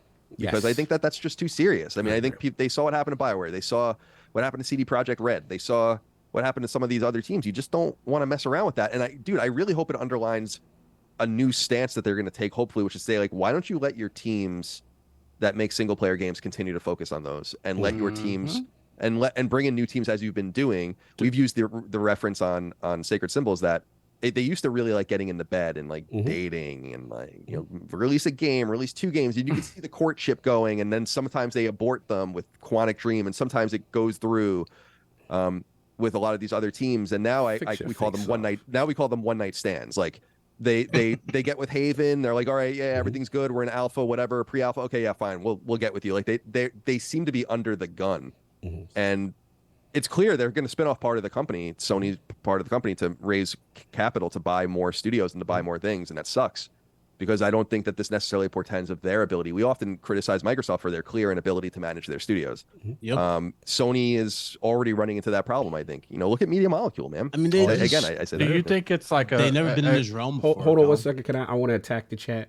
I want to be in my feelings and attack the chat. Slow-mo backslide. I got to come get you because I love you, brother, but your bias is ridiculous. Now, look, he says Riot Games better than Bungie. No one is denying the greatness of Riot Games. The issue, brother, is your hate for Destiny supersedes your intelligence on what is actual fact. I don't think he hates the on game console. He so he's trolling me. He got me today. He got me. I'm out of pocket. You've been tweeting and digging at me, and I'm breaking protocol. Yes, you got me. You know in your heart, Bungie. So stop it. All right, I'm out of my feelings now. Continue. I'm sorry. No, I'm saying like to Colin, I'm like they never really been in this position. If you really think about it, they've mostly just been known as that single player juggernaut. You know what I mean? And now that things change. Do you guys think that? Because I think Microsoft has been expanding too rapidly too. Do you think that this might continue with both studios? Because to me, you can't. I think it's a little bit better on Microsoft because at least they're picking up whole arms that have always worked together, but. It's like even though you're picking up companies that manage themselves, they still have to be checked by the company that bought them. Like, so it's just like I feel like the consolidation is getting so rapid that they're like, we'll buy them first, and this is for Sony too, and then we'll find a system to monitor everyone afterwards. Like. Yeah, they're taking the risk up front. Sony is taking the risk up front now. They never, ever, ever, ever, ever did that until this generation. The only studio that Sony ever bought that it didn't work with first was Psygnosis, and that was before PlayStation even existed. And so I've said that over and over and over again. Literally every studio they have bought released at least one and multiple, sometimes 2, 3, 4, 5, 6, 10, and 15 with the in case of Insomniac games as a second party before they get. But I think Sony feels under the gun, and I actually think that comes from Microsoft. I don't think Sony wants to play this game at all. In fact, I agree. I don't think it's clear that Sony doesn't want to play this game. They do not want to get into this mergers and acquisitions. Yeah, lane. They can't we win. talked about it on the crossovers. It's two philosophies at odds, and Sony being, I feel, proactive to make sure that they don't lose any ground in that space that Microsoft is trying to go to. Kind of their thing. mindset's like, if we don't spend this money and buy Insomniac, Microsoft might buy them next year. Like, it used to not be that thing where you just constantly work with these IPs and no one's untouching these studios. They're like, at any time, Tencent can pop in and buy something. Google can pop in and buy something. Netflix is getting in; they can buy something. Microsoft just buy a whole publisher. Like, I get it. Yeah, that's why I think it's. I mean, though I don't think I truly don't believe that there are very many obvious targets for Sony to acquire. Yeah. Whatever they acquire now is going to be weird in some sense. Bungie was weird. And I guess makes some sense. But when you see, I was saying before that I can imagine 2 of 4 major Japanese publishers being bought by Sony. And that would be Capcom and a Capcom, Square. Koei Tecmo, Square Enix, and Bandai Namco. Yeah. Why don't they just put the ring on Square already? Why don't they just put they don't like they clearly don't like it. Square's kind of already like 1 foot in. If you think about it, this is the way they've been partnering with PlayStation. They haven't come to terms on foam stars yet. Foam stars and Final Fantasy 16 being at the showcase again, I think it's proof. It'll be crazy. We're talking all this smack about foam stars. Watch that game be mad. Watch that game be fire and like it take over Splatoon and Sony. Oh, they got one. That would be interesting. All the folks out there that maybe don't have a thinky Switch, like that's going to be their Splatoon. But look, real quick, what it is. Like talking about my last thing on this is, when they acquired Bungie, it was a weird situation as it was. Like they bent over backward to make that acquisition. They're in their own kind of spot over here. And the rest of the studios are over here. And now you got the new acquisition kind of holding power over all the other studios that have been there for a minute. And I hope that doesn't start, because there were already kind of some eyebrows raised when they got, we're going to make our games and they're going to go everywhere. And it's going to be like we weren't even acquired. We just happen to have Sony on us now. Now they got what seems to be some power over the flagship studio. I hope that doesn't create a rock the dynamic. boat a little bit. No, I hear what you go. I think King has alluded. That's good. That's a good point. It's good. I agree, Carl, like on some level, because I think that King has alluded to this in reference to almost like the new member of the family, right? And the new member of the family having this level of power. There's one side of me that I do see what you're saying. There's another part of me that says, well, it's power, but in this specific space, right, of live service and multiplayer kind of thing. But it's a good point. Colin, you was going to say anything before we move on? It looked like you was going to jump in. You had something to say. I was just saying, I thought that was a really great point. That that kind of stuff matters. I was when I worked at IGN, we were in the same family as like a bunch of other sites, and I know that a lot of the other sites felt that way about IGN. You know, that like, why do these guys have control and power? Why do they get the money? Why do they get the budget? And all of those kinds of things. And it does seem unfair, and you've been there longer, and this and that and the other thing. And those dynamics do matter. You just hope that Sony understands that. And Sony's supposed to be a pretty good place to work. Microsoft's frankly supposed to be a pretty good place to work too. And so you hope that they're just keeping their people financially, tethered to the companies and able to do what they do. But hopefully they can start to differentiate between these two lanes and keep them apart. Yeah. But I think they would make the argument that they would be like, well, what about Sucker Punch? And it's like, well, what about them? And it's like, well, they made this awesome multiplayer mode. Don't you want more of that? Very Destiny-esque, raid-like experience. Colin, real quick, do you think that they should, maybe when a studio has a good idea or something like what is called Ray? What was that called? No, Legends. Legends. It was called Ghost of Tsushima Legends. Very good. When they have good concepts like that, like I do think Factions is still a good concept. Maybe Bungie don't like it, but I feel like there's something you could do to fix that, because a lot of people did like the other one. Where they have these concepts, maybe to have another studio and just like the main studio that makes a single player game, they just co-design it with them. Yeah, that's kind of old school. I mean, that's the way it used to happen in the PS3 era, where like a lot of, you think about BioShock 2's multiplayer and these other things where they're spun off. I just think they need to have an older point of view about maybe folding some of these things into their $70 games the way it used to be. Like games aren't released like that anymore. And that maybe, dude, they know the telemetry. They're probably like, you guys have no idea what you're talking about. No one would buy that. No one would play that. And they're probably looking at their data too. It was just last quarter that more people were playing PS5 than PS4. So I think they look at it where they're like, we have a little bit of time to extract value out of this, but I think that they need to be deliberate in their approach, not only from a quality standpoint, like we were saying, but just from a time standpoint. They're competing with all these different games too. So you don't want to put something out there that gets 2 hours of someone's time, or 2 weeks or 2 days or whatever. I just think it makes sense to me, but we'll see what happens. No doubt. Look, I want to be respectful of everybody's time, as we are going extremely long, and we do have one other topic. So, Colin, I just want to already ate. All right. Thank you for your stomach you don't get to leave, assessment, sir. Sorry, I do have to go. Yeah, I figured, Colin. I have a rule call at 3 o'clock. It's over. I'm eating. I appreciate that, Colin. Again, my LSM brother. Sacred Symbols, one of the best the best PlayStation podcast out. Let's be careful. Let's be careful. We got to talk. We got to speak it into existence and talk the truth. You know what I mean? Look, you guys have been killing it for a long time. It's always a pleasure podcasting with you. Where can the fine people find you? What else you have going on, sir? Yeah, thank you for your kind words. I'm pretty sure a lot of your audience hates me, but I like being here with you guys. Thank you for having me. It's much appreciated. We're at Last Stand Media on Patreon. It's the biggest fan-funded games media network in history, and we're really super happy about that. Cog is the co-host of our Xbox podcast, Defining Duke, so you can check that out every week. Sacred Symbols and Sacred Symbols Plus go up 3 times a week now. We're doing great, and we appreciate everyone's support. And come check us out if you'd like. We appreciate that. And thank you for inviting me. I do appreciate that as well. Always got to give balanced perspective. Your opinion is always valued. And the ILP community does not hate you. We have a few people who are in their feelings because they wanted to throw tomatoes at a certain platform today. I often get the vibe that I'm kind of like people get mad at me for things I didn't say or do. Right. So like, it's like, well, he said this, but what about this? I'm like, I didn't say that. So I think a lot who of are you it is talking like, about? That's me right there. A lot of it is just like, it's like, You can throw your fruit at me if you like. It's fine. I bet you Colin will be hearing rumors about himself. Like, dude, this dude sounds like an A-hole. Who you guys?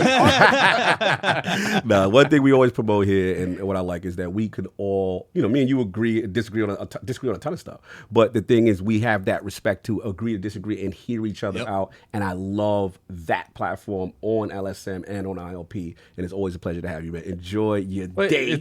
What's up? It's like I said on Twitter. It's like, you can disagree with our guests, you can hate our guests, but we're still going to get perspectives and new perspectives, and we're not cool. Yeah.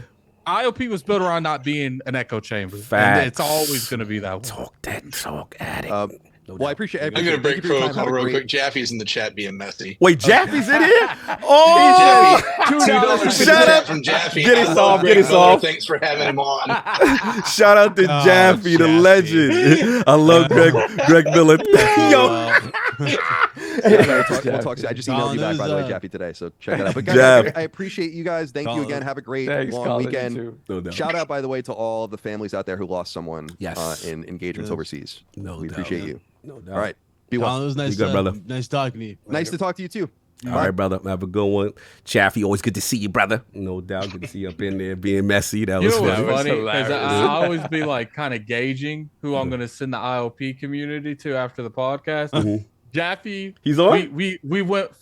No, he did his whole show and ended it, and we still. it's like. Our show be so long. Sometimes I'll be like, "Look, man, I'm looking at the end. Like I ain't looking because I'm sitting. I'm like, okay, I'm gonna send them to Jaffe. Now he's in our chat, super chat. So clearly he's done. Yeah, he's done. If he was, we would have sent him over. Sagbag. He said when Jaffe joined it, Jaffe can join it whenever you want. You just gotta hit me up in the DM. He got to follow me on Twitter, man. What's going on, Jaffe? No, it's all good. He's been on ILP before, though, no doubt. Yeah, it was actually a really good episode. Really engaging episode. All right, we do have to take care of business, right, son? Yes, we do. So I'm gonna pay the bills actually before that, and then we'll do the super chat. So Dustin Goins is the last one that I got, just in case any other ones come in. All right, cool. Okay. Cool. Give me a moment. Okay, this is gonna be a fun one. All right, mute your mics. Let the man get his balls off. All right. Regardez là-haut ce qui monte au plafond. C'est une grosse bête qui roule la bicyclette. C'est un éléphant, et oui, évidemment, avec la queue derrière et une autre devant. Now, that little bit of poetry, which incidentally is about an elephant on a bicycle, like on a trapeze wire, is unfortunately the last remnant of 5+ years of extensive French language study, which was also very, very expensive. Now, for me, learning a new language, especially French, was a bit easier because as a Spanish speaker, the similarities in the Romance languages just make it easier, like Italian, French, and even a little Portuguese. But more than 30 years removed from those teachings, the only things I remember are, of course, the curse words and nursery rhymes that they usually teach 2-year-olds to. So, that is, I get it, how I'm probably like a fringe case when it comes to language learning, right? The truth is that for most of us, learning a second language in high school or college isn't exactly a high point in our academic careers. Now, thanks to Babbel, though, the language learning app that sold more than 10 million subscriptions, there's an addictively fun and easy way to learn a new language, whether you'll be traveling abroad, connecting in a deeper way with your family, or just have some free time. Babbel teaches bite-sized language lessons that you'll actually use in the real world. So I chose French, right, when I jumped back into Babbel, simply because I already had a history with it. And the fact of the matter is, and stop me if you've heard this before, I work a lot of damn hours, and I don't do that for no reason, right? So when I do have time to spend with my family and my friends, I want to be able to enjoy the fruits of that labor. And for me, one of those things that I'm definitely preparing to do is travel more with my wife. So I've been to France once in my life, and I would love nothing better than to go to France and, show off in front of my wife with my French acumen, as I accidentally order wrong meals and things like that. So that's my reason for coming back to French in particular when it comes to Babbel. Now, Babbel's 15-minute lessons make it the perfect way to learn a new language on the go. Babbel's expertly crafted lessons are built around real life. You learn how to have practical conversations about travel, relationships, business, and more. Other language learning apps use AI for their lesson plans, but Babbel lessons were created by over 100 language experts. Their teaching methods have been scientifically proven to be effective. With Babbel, you can choose from 14 different languages, including Spanish, French, Italian, and German. Plus, Babbel's speech recognition technology helps you improve your pronunciation and accent, which is of utmost importance. You can be speaking another language, but if it doesn't sound like the way it's supposed to sound like it, trust me, it's not good, not a good thing. There are so many ways to learn with Babbel. In addition to lessons, you can access podcasts, games, videos, stories, and even live classes. Plus, it comes with a 20-day money-back guarantee. So start your new language learning journey today with Babbel. Right now, you can get up to 55% off your subscription when you go to babbel.com/ironlords. That's babbel.com/ironlords for up to 55% off your subscription. Babbel, language for life. Au revoir.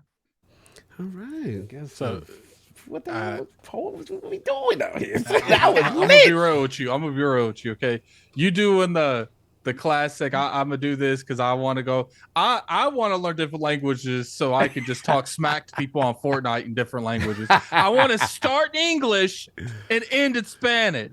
I want to start in French and end in English. I want people to think I'm different people. I'm going so hard on these people. Listen, we gotta get our Babbel up, man. Yeah, So I'm out here learning whole poems, and I'm like, damn. Thank you, Lord Metroid $2. C'est magnifique, ça. We got the French community. We agree. The French lords agree. Okay. Yeah, man, You call him peu de français? Thank you. Let me find out DaringOne too. Okay, that's what's up. And keep in mind, like all the ads we read to you guys, you know, they're all in the description. You know, Yes. We use them.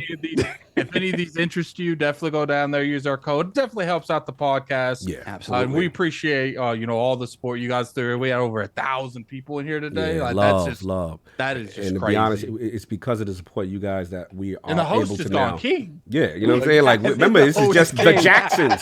Michael is not here, Michael and we're is still Mr. able to do Jackson. this. So it's very important, you know, that you guys support, and because of your support, it's allowing us this, you know, these Someone opportunities. thought the read was a super chat. Yo, that'd have been the illest super That's the chat. longest- Somebody spent longest super chat. $1,000 in the super chat for them. Remember, it's per word for super chat money. That's hilarious. As you Anyway, guys can see, we're growing. We had 3 sponsors this three, show. bro, Three and we sponsors put this it show. back into To the the show show. and its Yeah, product. Yeah, me and Percent. Cog are going to LA next Yeah. month. You know, hopefully we'll get some content for you guys next. Oh, for sure. We definitely gonna get that. Anyway, so let's get these super chats. The super chats was coming in. Let's get fast these and super furious. chats. Okay, let me read the Got a last 2 that bunch. came in. Mm-hmm. We got Joe Repko, aka Woo! Flame, $2 Flamey super Flame. chat. It was me, okay? I shut down factions. Sorry. y'all. All right, all right. There we got. It was probably for the best. Mm-hmm. Lord Metroid, I forgot. Yeah, with $2 super chat. Said magnifique song. Thank you. Thank Woo! you. Yeah, he killed Appreciate that. He killed that, bro. Okay, now let me go backwards. Mhm. Okay, so we got Dustin Goins, $5 super chat. Actually, I'll go all the way to the top now that I started again. No, Robert Kellett, $2 super chat. Who's hyped for Porn Stars, the next square banger? Whoa, whoa, sir. Yeah, that's it's like Limelight the game. You remember when I talked about Limelight and Yes. the bubble parties? Mhm, I This remember game them. would be lit. Listen, all you need to do is make this game a Limelight-esque party. and We you gonna make it all add the drugs Oh, and the fornication. Studio You have 54 the Studio game. 54 the game. You have me, The King, Cotton and Club. Harold Goldberg Oh, as man. as characters, and it'd be a banger. That's all you New need. York nightlife was wild back in the day, y'all. Trust. There we got Raiden Blade, member for 2 years, £5 super chat. So hey, media, where are your articles about SIE Showcase?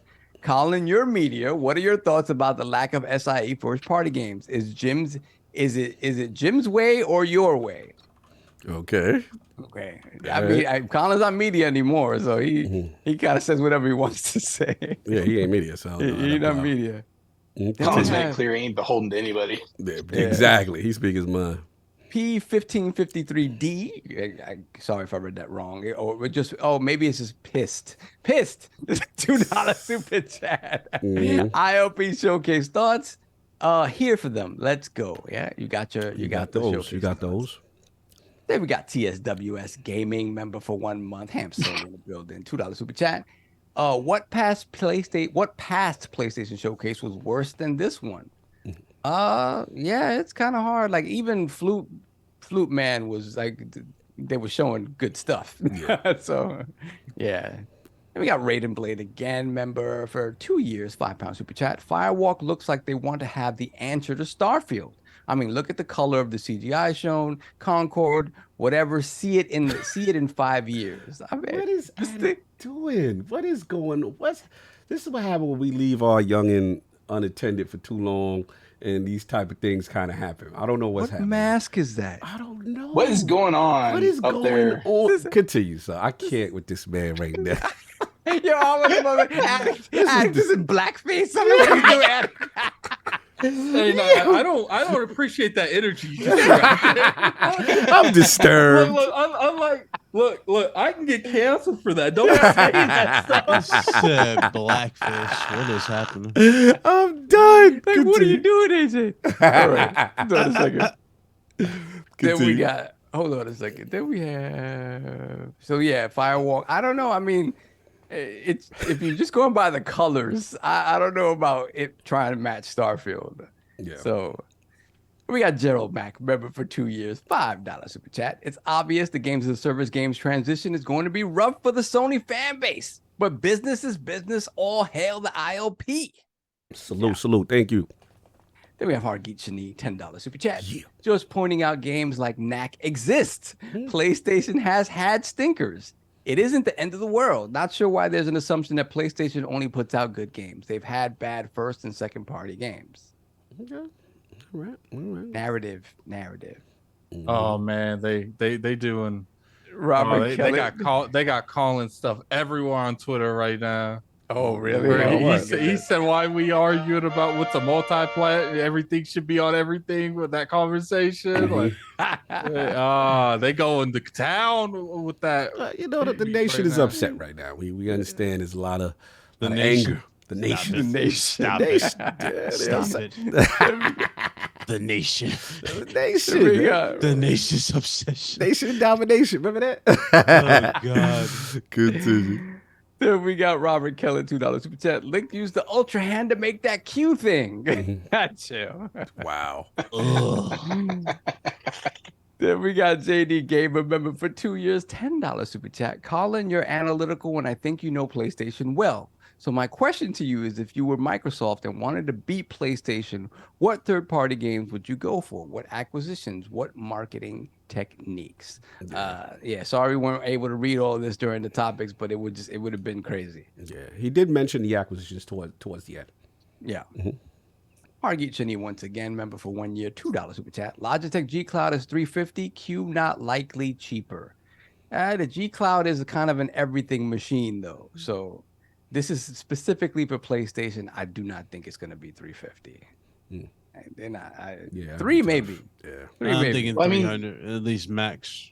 Yeah, it better not be more than 300. I mean, think about it. You got a DualSense in there. Yeah. That's 70 off the rip. Yeah. You got two. So how good's that screen? Plus the networking. Yeah. It's an 8-inch screen. It's a big screen too. Yeah. Plus, if you figure, it's about to come out and be 300. If you figure their Elite controllers, how much? And it's gonna go nowhere. Was it 270 or something like that? No, the controller. It's 270 for the Elite controller, the PlayStation one. Yeah, PlayStation one. The Edge. Yeah. Let me see. It's like 200. I know it was like 200. Yeah. Okay, so maybe a little more than that. Yeah. PlayStation Edge. Wolf of Darkness. $18 super chat. Greetings, Colin Moriarty. Your gaming expertise is admired. Thoughts and expectations for Xbox's upcoming showcase, Xbox's future in 2 years, Thank you. Sorry, you couldn't get that one off, brother. Sorry, Apologies. WS Gaming. I don't know who's on that account, but he said Colin said exclusives don't matter. I was just spreading his message. Ham You Solo, guys know behave what you yourself. doing. Behave yourself, sir. I know what you're doing. Look, at least you didn't cut it up and make it sound like something he did say. So that's all I ask. Yes, like, just to, all context matters. Yeah, know? exactly. If Please you're gonna leave cut things the in proper podcast context. Give context, don't sir. cut out a part that makes the other part look crazy. Mm-hmm. Then we have PS Rewind, $5 super chat. PSN coming back up drinking episode of Beyond was hilarious. That was legendary. That is a legendary. The lady was like, "Oh, what?" Oh yeah. Then we have Robert Kellett again, $5 super chat. PS Studios must feel away seeing Bungie order the star player around. What do you all make of Bungie throwing their master sword around? People are asking what mass this is. I literally have no idea. It was just laying there and I grabbed it. Why was it laying there? I don't know. It was just on my like where I moved. Like some of my stuff. Are you still implying has you have an alter ego? Yeah, are you applying? Why do you have these masks in your and look like one of proximity? the eye was out. You're like a bank robber. When What is going on? What you? this I'm worried about it now. Yeah, he living his payday life out. Yeah, you got mask on. I gotta eat somehow. Are you secretly acting in the basket? This guy right here. Is that man. how we got the episode where we he have said Black Addict and White Cog? Yeah. Yeah. Yo, chill. Black Addict and White Cog was wild funny. That was funny. I remember that episode. Now you got to get now. Cog has to wear the Michael Myers mask. Oh, Out of pocket. Most you gonna get out of me is a Ghost of Tsushima. BDSM mask. Come on. Let's go. bro, Let's stop go. it. Then we have JD Gamer member for 2 years, $10 super chat. How many black eyes can PlayStation take before it affects sales? We saw them take 2 this week with the showcase, then factions and / Bungie, and we know too many could cause a PS3 era problem. What leads us there? It goes back to narrative. I think it's all narrative that kind of dies down quick if the games are good. It'll blow over, and that's it. Yo, And that's Red Black Door. He said Addict be having some wild parties this weekend. Drop your keys at the door. Yo, keys and cell phones at the door. Yo. Ordered this. Crazy. Continue. Then we have Sour Blow, $20 super chat. Wow. Continue. I respect Colin, but how is the Sony showcase a B+ when Xbox showcase has been criticized for having little gameplay and lots of third-party games? We should keep the same energy. I love Sacred Symbols, by the way. All right. Keeping that energy. I didn't Salute. hear Colin say it was a B+, unless it was somewhere else. He said it. What's that? He said it after Sacred when they again. I don't, Gotcha. Yeah. X Don the Otaku, $5 super chat. COVID finally caught up to Sony after they released all their safe sequels and remakes. Now all the new stuff is behind. Expect 2024 to be dry as well. All right. We're going to see. Game development taking longer, though. I know that. X Don the Otaku, again, $2 super chat. Can't wait for the conversations of mismanagement. You had those. Y'all can't say I ain't challenging. Oh, God. Y'all can't say I ain't Oh, saying. it's getting worse. It's What's getting happening worse. now? What's Now going on? people look. Apparently, companies are starting to write saying that Colin Moriarty says he's heard that the second PlayStation Showcase is happening later this year. Oh, they go. Yeah, y'all forgot about that. They go roll with that. You know they go roll with that. Oh my God. Yeah, they go roll with that one. Am I allowed to make a video on my own content? Yes. Let me see. Taikasaurus, $3 super chat. This showcase had Xbox One energy. Great show, Lords. I think we specifically said that in our private chat right after the show. It was like, this has some real Xbox One energy. They even threw in a little TV. Yeah, exactly. I am Mike, $2 super chat. Did Sony just do the Xbox next 12 months showcase? I don't know.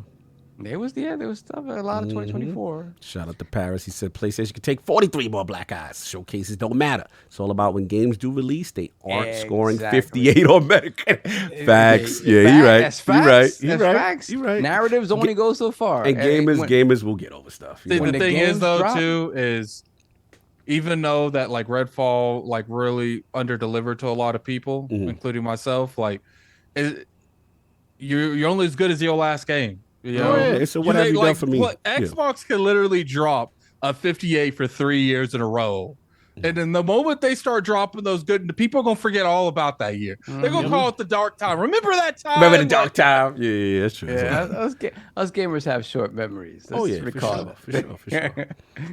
Then we got Sour Blow 18. That's Once my again, guy out there. $2 super chat. Should we expect a small show from Xbox because of ABK?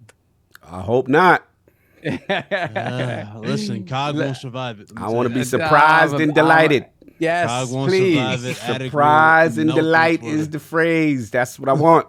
Listen, just fire the guy that you hired to say exclusive. Just don't use him. I like it. Come on. There won't be a line to be held. Just for this. I ain't just trying to for lose this dude one. his bag. Give me the bag though. Yeah, That's I fine. like Give me the I bag. need world premiere. I'll say world I exclusive. need I that. say it. It's I gonna, need it's that. gonna go from hold the line to pull the plug.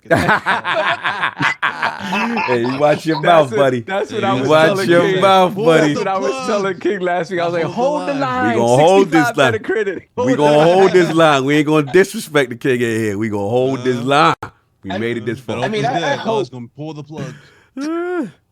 I hope for the sake of gamers that the Xbox For real. Yeah, for sure. They showcase need is it. good because I mean, so if you take the normal like cadence of what used to be E3, you got your big three given their showcases, and if you got a flop, who wants another flop? I mean, Nobody. Yeah, nobody. Let's get these super chats, bruh. All right, let me see. Lydian Master, member for 6 months, Lord Silver. The bigger question is, can Colin cap for this? Yeah, they was coming in with tomatoes. Some of them was on there. Yo, they was messy. There you got Spartan Go 17, £2 super chat. Sony really finessed these dudes with factions. Fractions, sir. They finished y'all. for the people that were waiting on it, for sure. Mhm. Then we have Max Arthe, £2 super chat. Phantom Blade Zero equals Abandoned 2.0. Damn. Oh, no, don't do that. Don't do Dude, that. we didn't even see what Abandoned was. That's what I'm Yeah, saying, just bro. say, we've seen in this Abandoned was a game. PR scam. Exactly. Oh, yeah. Don't do that to that Phantom. Come on now. Then we have JD Gamer, member for 2 years, $10 super chat. The worst thing that PlayStation could do is release a bad Naughty Dog game. Reputation is priceless, and they'd ruin theirs. They can't fight a richer Microsoft and have a bad reputation at the same time. PlayStation needs its reputation. Colin, That is allude to true. that. Axe. What's up? What? Hey, finish the super chat. There's a Okay. lot. There's There's a lot. more. Yeah, just finish this. All right, finish them. Okay. Come on. We gotta go quick. JD Gamer, member for 2 years, $10 super chat. People ask, what's the Nintendo magic? How they can exist against two larger, richer rivals? It's their reputation of fun and quality. Nostalgia. Without them, they're nothing. PlayStation has a reputation for quality. To ruin it is dumb.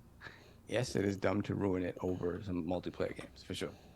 Then we have Hargeet Shani, member for 1 year, $5 super chat. Spider-Man 2 may sell a lot, but keep in mind this is next gen only and not coming to PC day and date. Yeah. It would take an incredible attach rate to beat SM1. What the heck is SM1? Spider-Man 1. Spider-Man Sorry. 1. Spider-Man 1. Spider-Man Okay. 1. That is true. It's not Interesting. cross-gen. Yeah, but we still got what 65% of a generation left yet. I mean, Yeah. it might not beat it now, but over time, It will, right? And then, they're not talking about monetary sales; it's just number of sales. So, Unless they pull a Houdini, like, oh, it's on PS4. Oh, if they Oh do my. that, Oh, Attic oh, in trouble. there's some knees on the line for that, isn't there? Oh, if Attic in trouble if they do that. What's funny about that? They already did that with Miles. Y'all remember? Miles was Yeah. advertised Yeah. PS5 only. You know, I was actually talking to King about that. He said, I think the reason they didn't say it is because they're going to say it's out for the PlayStation. oh, And I was like, hell. King, Oh. that is the only one I will ever be okay. You realize how bad Twitter Yeah. gonna be But if they come out there and say Spider-Man 2's on PlayStation 4. Yo. I don't think it's happening. I think I have that guarantee. But I here's think you how got I that see one. it. Here's how I see it. I Unless either they take want them King's to add knees shows. or I get like a week of free entertainment on Twitter. Yeah. And then I obviously have to give my You got your knees up. But- At but that actually, point. I don't really give up my knee. I just give him his back. So like, Then we have, let me see. We have Raiden Blade, member for 2 years, £5 super chat. Insomniac is a good studio, but is supported by a massive IP that many love. Same game 3 times in 5 years. Easy to make and will sell, but what's the new IP? Ooh, no Ratchet and Clank love. Okay, so, right. No Wolverine. All right. Then we have Shelly with the £10 super chat. Naughty Dog devs have come out saying the game is fine, not canceled. It's likely monetization that's the problem. It made a multiplayer game, not a live service game. Delay hopes to correct that. Let me see. I say make it $70. All right. Then we have Jax82, $5 super chat. Bungie told Naughty Dog, listen, y'all saw what happened with the Halo Infinite. We're not going to let y'all go out like that. It's not ready. Give it more time. That's how they said it, too. That's how they said it. Just like, y'all. That. Yo, we ain't going to let y'all go out like that. Man, listen, you got to be careful what you wish for. Let me see. Masochista, $5 super chat. The longer a game as a service lasts, the more of a clown show it becomes. Our man Chris from Sacred Symbols said it best. No live service, okay. And we have Rezu, $5 super chat. Why don't they buy MiHoYo with the Bungie treatment? That is funny, because if you know Spanish, MiHoYo means something else completely. And leave PS Studio to do what they do. I'm not buying MiHoYo nothing. I am Mike, $5 super chat. You telling me the dev that invented sunsetting, paid DLC, entire planets, pinnacle weapons, and other content is what's keeping us from factions. It's keeping your engagement a little less. That's There we have Sobo Backslap, member for 2 years, $2 super chat. Oh, Riot Games is greater than Bungie. Yes, we already got that one. We've talked. We have Jamie Forte, $5 super chat. So proud of my homie and Destiny / Bungie stan Cognito. People just mad that the developer that makes the game they truly hate is calling the shots. Enjoy it until Marathon drops. It's gone. Nah, that's that. We could put your knees on that. We can do that. It's gonna play well. Good. Jax82, $10 super chat. When I played Destiny for the first time, I said, "Oh, this is awesome," but I don't understand what the story is particularly. Particularly Destiny 1, and the repetitive doing the same mission over has potential. Okay. And did you play Destiny 2? Different. Continue. Move on. Back from the dead one, member for 3 months, Lord Bronze. Crucible in Destiny 2 rarely gets new maps. Matchmaking changes seasonally, and few new game modes get added. Is this really who you want for QA? First, Back 4 Dead, you're biased. You know what I don't like about people like Back 4 Dead and Sarko? I love them, they're my brothers, but this is the most abusive thing. How you go or hating on something for months and years, and they're terrible. So what you doing today? Oh, I'm playing Destiny like every day, every day. Like I don't respect that. That bashing something consistently, day after day. Yet you go back to the vomit you bash every day. Wow. I cannot respect it. And to your point, hold on, let me get my finish. To his point, as far as the QA, the thing he's talking about, yes, he's right about the PvP portion of Destiny being neglected. It's clear all of them went to Marathon because Marathon's going to have dedicated servers, anti-cheat, all that other good stuff. So, yeah, that's what's happening. There's definitely a transition there. The key is going to be if they're going to backfill that with position. So I'll give him that. But, yeah, these dudes be killing me with this, man. You know what's crazy, too? It's like, you know how many times have I come on this podcast and I've talked mad smack about a game? Anthem, The Division. Carl, have I really talked about these games besides the initial time when we talk about these games? No. I don't. Yeah, it's crazy. Slow, how you gonna pay money to talk smack about a game you don't care about? Well, his game, where's his active users? Where's his active users for Division? That's what the stuff that he don't put up the real numbers. So that's why I don't pay all this no mind. Look, Sony said we looked at the numbers and what's going on, and we want you. No, we got to get them.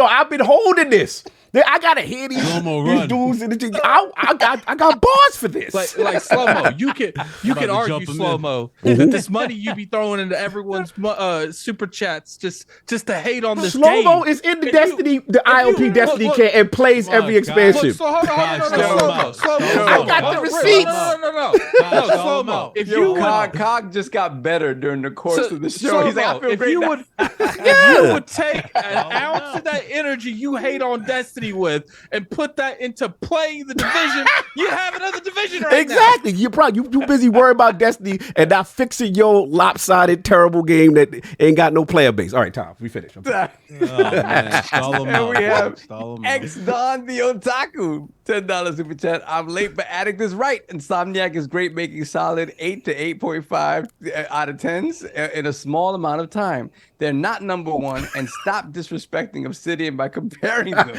No. Obsidian doesn't only make 2 games. Wow. Salute the back for that. He said, you right, Cog. I'm running strikes in Destiny right now. I love you, brother. You know I'm just coming. It's all jokes. It's all fun, but I had He to said get I'm y'all. running strikes in Destiny right now. Yeah, I know. But they complain every day. I was like, nah, we got to expose them. You, the Travises, the Sarkos, Slow-Mos, all y'all get. I'm not letting it slide no more. If I see y'all logging into this game, I'm posting y'all up on Twitter and exposing. That's the new thing. I'm putting receipts for y'all. Get out the game if y'all don't like it. Stop complaining. We got Dustin Goins, $5 super chat. Is there any way to get into the Xbox show if FanFest is late? E3 got canceled, but I would still be in LA. This would have been my first E3. Oh man. Oh man, I hate that for you. Like, I'm sorry. That's rough. These things, I wish they'd be a little bit more open to how getting into these things, but it's not easy. Like, even for us, and we actually have connections to this, like, we have a hard time getting in these things. Yeah, so sorry about that, man. That sucks. Yeah, that's why King and I will not be there. Holla at me and Addict. We're gonna be pulling up with LA. Anybody in LA during that time? Yeah, we'll be in LA. Yeah, we're gonna be there, attending some events. You know. We got one of the OGs, the original Lords of the Realm, Lord Zero ILP, $5 super chat. Capcom stay carrying everyone. That is kind of true right now. Salute. Zero, man. Original Love you, brother. Lords. Oh, brother, the original Iron Lords. I was there from episode 1 to 15. Like, yeah, shout out to Zero. Shout out to my man, Lord SWAT, too, no doubt. Let's put the crest in the chat for Lord Zero ILP. Welcome, Lord Bronze. Thank you, brother. Appreciate you, man. No doubt. I'm a time slow-mo out. We got Splendiferous. Member for 18 months, Lord Bronze. Well. I don't recognize this Colin. He's a bit strange today. Bad energy rubbing off on you, huh? You better stay away from them Xbox guys. Love Sony bros. Oh, man. Then we have Hargeet Shani once again, $5 super chat. If PlayStation wants to go games as a service, they have to take shots. Some games won't be good. They won't have, and it won't be of good quality. A game will either hit or not, like that showcase. That is true. No doubt. AKW in the chat. He's got a FanFest ticket in Poland. My Polish lords, hit him up. He's in the chat. He's for real. Nice. And then Bone Slay, yeah, Callie, we're gonna be in there. I'm gonna let you know. Just hit me in the DM. I'll give you the dates. We're gonna be there. It's not the full week, but almost half the week and the weekend. Then we got, let me see. Then we got Raiden Blade, £2 super chat. Spider-Man 2 is on PS4. Watch it happen. Jim loves money. Silence. Ooh, that'll be interesting. Silence. That'll be interesting. Silence. That will be very, very interesting. Okay, let me roll back a little bit. We got Paris in the chat. What did Paris say in the chat? He said, the Spider-Man slander is wild. Who else besides Insomniac would you trust with such a major IP like Spidey or Wolverine? He's not feeling that, calling them second-class development. But it's a good solid war between Naughty Dog fans and Insomniac fans. Then we got Jax182, $2 super chat. Cog, I like Destiny and your passion on it. Respect. Look, man, I fought to be a fanboy for that game. I didn't like the game at first myself either until I learned it. But nah, salute. It's all jokes. Slow-mo, he's been on fire poking the bear today, and he got me out of character. So salute to Slow-mo today. You have won the battle today, sir. And then we have, Paris said, I don't have an invite to FanFest either. So there you go. Yeah. There you go. Industry people not getting invites. Lord Zero ILP once again, $5 super chat. I want to come back on for the return of Cade, y'all. I gotta be there for my Vanguard. Hunter, that's right. You a hunter, that's right. No doubt, no doubt. Salute. We are caught up, yes, right, sir. So we go straight into the final one, man. It's you, The man. final topic, we'll make this a quick one. I just thought it was interesting. Yeah. So we during the PlayStation Showcase, we saw more of Alan Wake 2. We saw some gameplay, which looked awesome. Yep. I'm very excited for Alan Wake 2. But a little bit later on, Remedy confirmed that the game would only be releasing on digital platforms, no physical whatsoever. And some people got into a little bit of a tizzy there. Shout out to Mr. Matty Plays. Matty was not happy about it. Matty was not happy. I was trying. He wasn't feeling that. The Preservation Lords were not happy about this. And the thing is that it's not out of the realm of it's not strange generally to see a game just come out digital only. It is kind of strange for a game that is this big, that is on multiple platforms to decide, hey, we're just going digital. And then, Sam Lake kind of addressed this. And one of the things he talked about was like, hey, it allows us to keep the price down, right? Because regardless of, however little it costs to manufacture and burn a disc, it's still money being spent. So he said it keeps the prices down. It's going to keep it to $59.99 on console and $49.99 for the PC Master Race. I'll be getting it there. $49.99. A lot of 1990 are you energy. Truly PC Master Race if you buy it on the Epic Game Store. Hey, listen, I have no qualms. I'm not married to Steam. Oh, you're a different kind of PC guy. Gabe has not put a ring on this. I mean, the PC Master Race guys I know only buy from Listen, Steam man. and Steam only. Listen, man, I'll go through whatever launcher you get. Whoa! Joysticks listening, man. You saying them stuff? That's right. I'm for the digital ecosystem. Talk about you can be going through anything and launching through anything. Careful. All right, child protect you. I'm for the streets there. He's for the streets. Oh, salute to Rip. He just bought that sticker. Hold on. Oh, nice. Salute, no doubt. All right, I got you. Continue, off.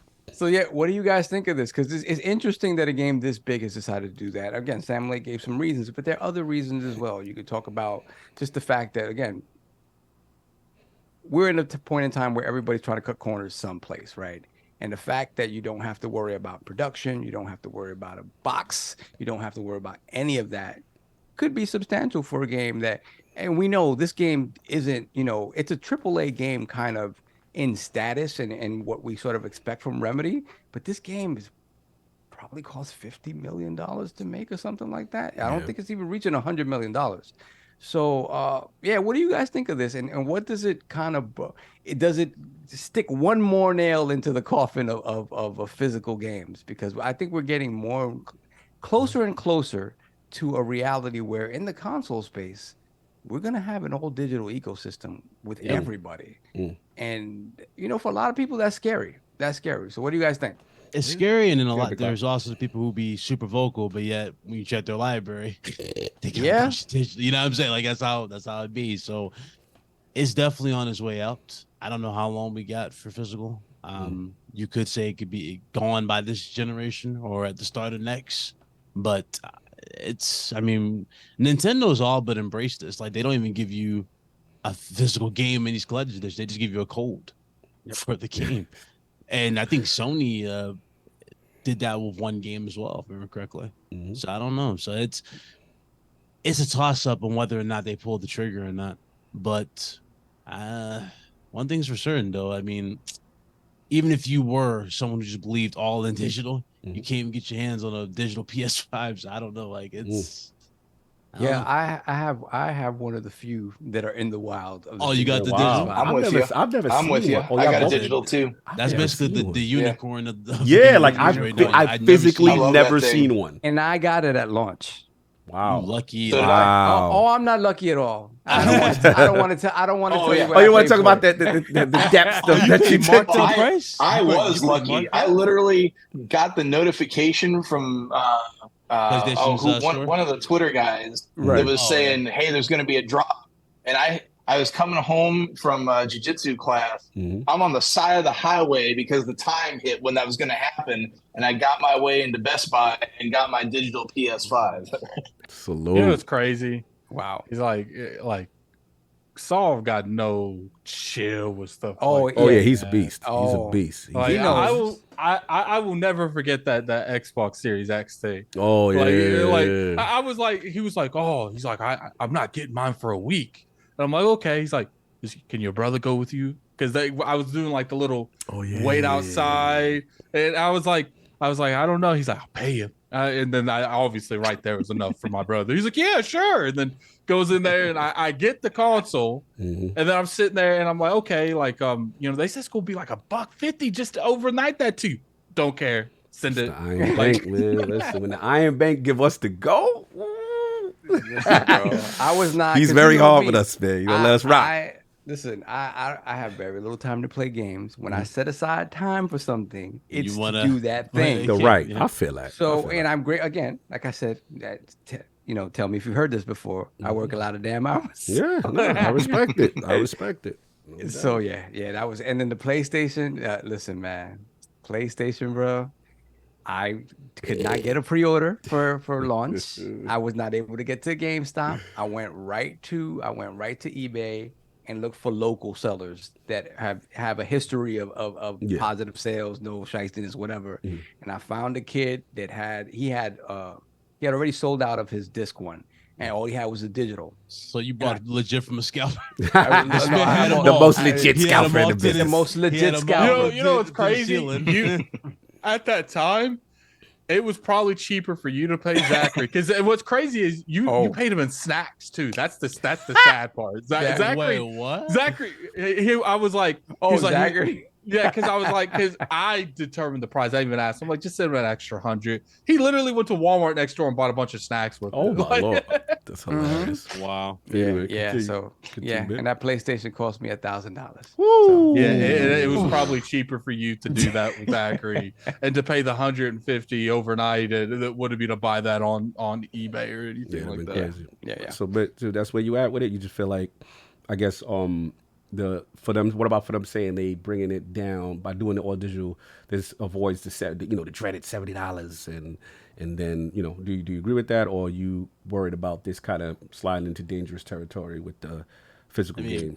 The whole $70 thing going down, I believe when I see it. I don't think that's going anywhere, even with digital at all at this point. No. It's been very a lot of we talked about this one time. There's been a lot of companies that have been notorious for giving you very little, but asking you for more.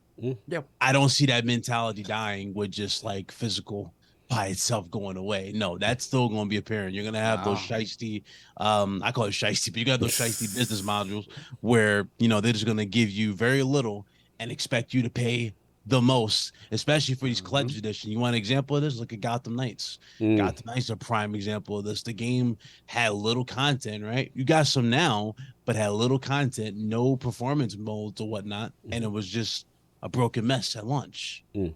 And they were selling a digital deluxe or whatever ultimate edition for God knows how much. Yeah, man. That's just the reality now. And the funny thing is, remember at the start of the Xbox One generation, we're like, digital games. Then we don't have to worry about paying for the box or anything like that. We're gonna get so many deals. It's gonna be so much cheaper. So much cheaper.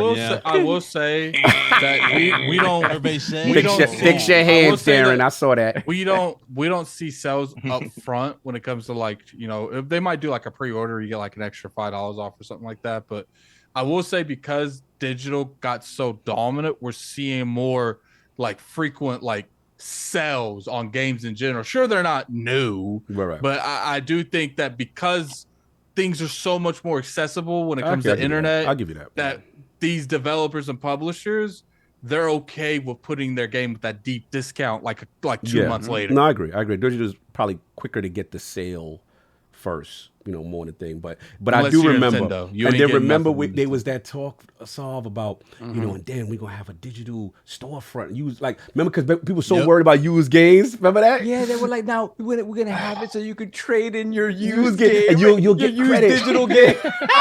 Didn't they have like a survey asking that once? Yeah. And like the value of what the game when you're done with it. GameStop trying to find a way not to die. It was die. Xbox. It was Yeah. Xbox. Yeah, I don't know. Like, I definitely know it wasn't PlayStation. PlayStation still don't even have gifting. Like, Yeah, I know. Yeah, They gifting have is wish listing, but they don't have gifting. Yeah, gifting Make it is make sense. lit. I'm with y'all. They need gifting. That is Did you notice that was in a lot of the videos on the showcase wish list now? That was in there a lot. Yeah, I did peep that. It's like but they put gifting in the console cog. That takes away from the sales. Nah, no. But Wait, that who's saying that? There's people, there's people saying that? You know, there'll be weirdos say something stupid like Oh, that. Like, whoa, man. but they what about the realize person that who bought like it themselves? That takes so away. they think that like if someone gifts me a game that they don't get those sales, like so that takes away from the dev. Does that go to me? I haven't seen That's that new. money. I ain't even. That's different. Like I never heard that. Wow. Yeah. Big Cloud, we gotta get you out the hood, man. I told you, gotta stop playing in the hood. Right, gotta get away from these people that you're talking to, man. I'd be away. And Oh, just what you heard. They, What- still, they just break it and come back. Listen, man. Can't be It'd back be with this hood life, man. It's too much. These dudes I is love- gang I banging, love- hard body karate out here. You know what's funny? Dudes act like they're about the whole life. They're not even about that. No, And we I ain't- mean, we ain't we about can that. We gonna keep it positive. We gonna keep when it it comes to positive. me, like with this like digital stuff, like I think limited runs is loving this, like because it's like I feel like you're gonna have these companies work more with the publishers and stuff because I do feel like you'll pay a little bit more, but I do think you can get that physical copy, and I think there's going to be more and more companies going forward that once they start dialing back the physical sales, they're going to pick up their business. You know, I don't think it's going to be every game, but I do think there's going to be like a lot of prominent like Xbox games, Nintendo Switch games, PlayStation games, you know, certain third party. I do think there will be companies you could reach out to and get that physical copy, but you're going to have to pay more money. I feel that. So where does this leave GameStop in the future? Then is GameStop gonna like convert their whole GameStop's model not to around in selling the it? future, unfortunately. Are they going to like They already have some started. additional like stuff? Yep. I don't know. What They've been gonna do? transitioning to. They're just trying to get Funko Pops in there and gaming memorabilia. I mean, that's like half the problem story. is Yeah, at this rate, GameStop is turning into Hot Topic. I hate to say it, but it's like so much random stuff. It's in their store. It's like you have to look through the store to find the games now. Well, you got they got to reinvent themselves, and then obviously. the change I've seen is now like the pre-order. Remember before, like you go in there and there'll be copies of whatever, like a whole bunch of things. Now it's like if you didn't pre-order, like it ain't got it. Yeah, it's no guarantee for you. That kind of energy. So I see the change. I want to get DaringOne on this. You know, what's your thoughts on the whole Alan Wake 2 digital only situation? Are you concerned, or you know, this is where it's going? What do you think? So for me, unfortunately, and I respect the folks that do care, but I'm not one that's big on the gaming historian stuff. Maddie ain't gonna like that. I'm sorry, Maddie. I'm Mr. Lazy. I just want to go tap my thing. My game comes up, and I'm playing my game. I don't No have to worry disc about switches, sitting the couch that's chilling up there, storing volumes of discs. For wherever. So yeah, I mean the key and kind of the point, I think Big Club was the one that said this, is they're still going to try and charge us $70 for this. You remember when Vita came out and that whole thing with Vita where they're like, hey, if you buy it digitally, we're going to knock some off for that because we don't have the money and the production of the chip and the shipping of it and all that fun stuff. And then that died real quick. So yeah, I think Big Cloud's 100 on this. They're going to start charging, like we might get Alan Wake 2 for $60. But yeah, it's rapidly just going to be not $70 what you're paying because we're already paying. Because we're already paying $70 for digital games as it is. So why would they change? No, and I think I forget the stat that I heard, but it might have been on Sacred Symbols, but like 70% of games sold now are digital already. Yeah. So disparities. we're already 70% of the way there. No, that's a good point. I don't have any sorry. I don't have any concerns about it myself. It's just where it's going to go. For the folks that are trying to preserve, it's going to be rough. Yeah.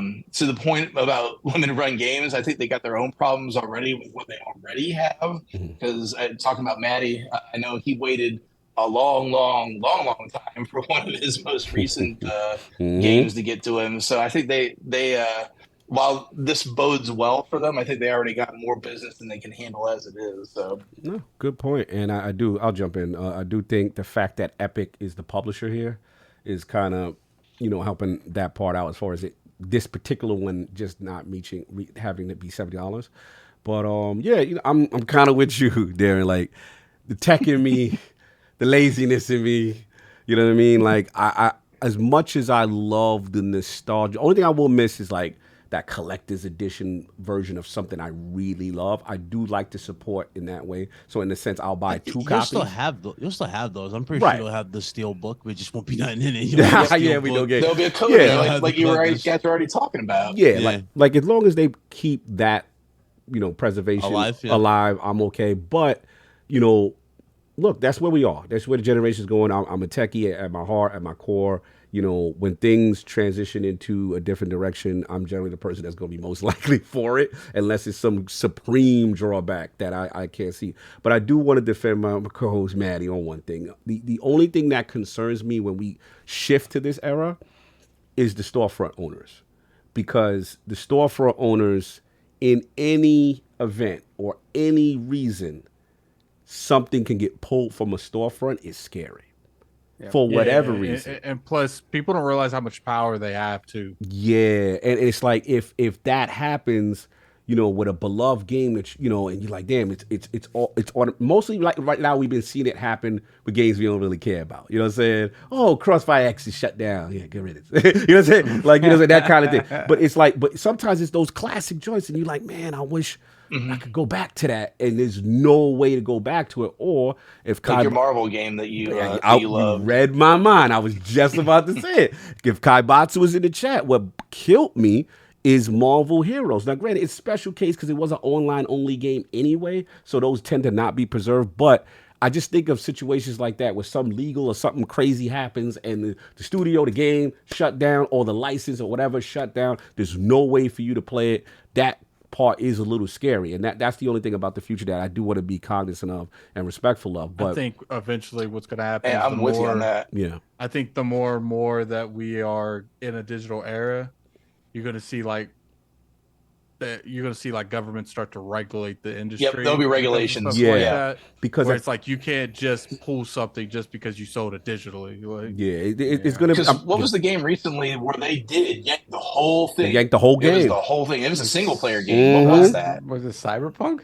Talking about Cyberpunk? No. It was like a discontinued. They pulled it. Oh, I'm the sorry. servers and the game off the storefront. They pulled they pulled Horizon games off the store because of licensing issues. Remember? I remember they just pulled, even though it came back, Quantum Break was pulled off. Remember?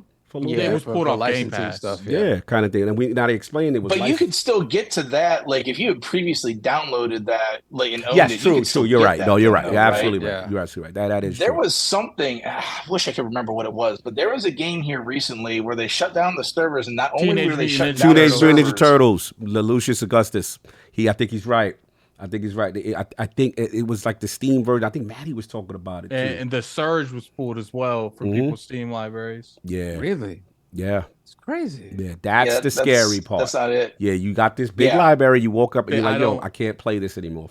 I don't socialize with the PC fellas. So you have no. So I don't know what happens over there in PC land. Oh my you know what's I'm funny? a very big advocate on not giving the PC terrorists their ways. So the funny thing is that Sam. To your point about the special.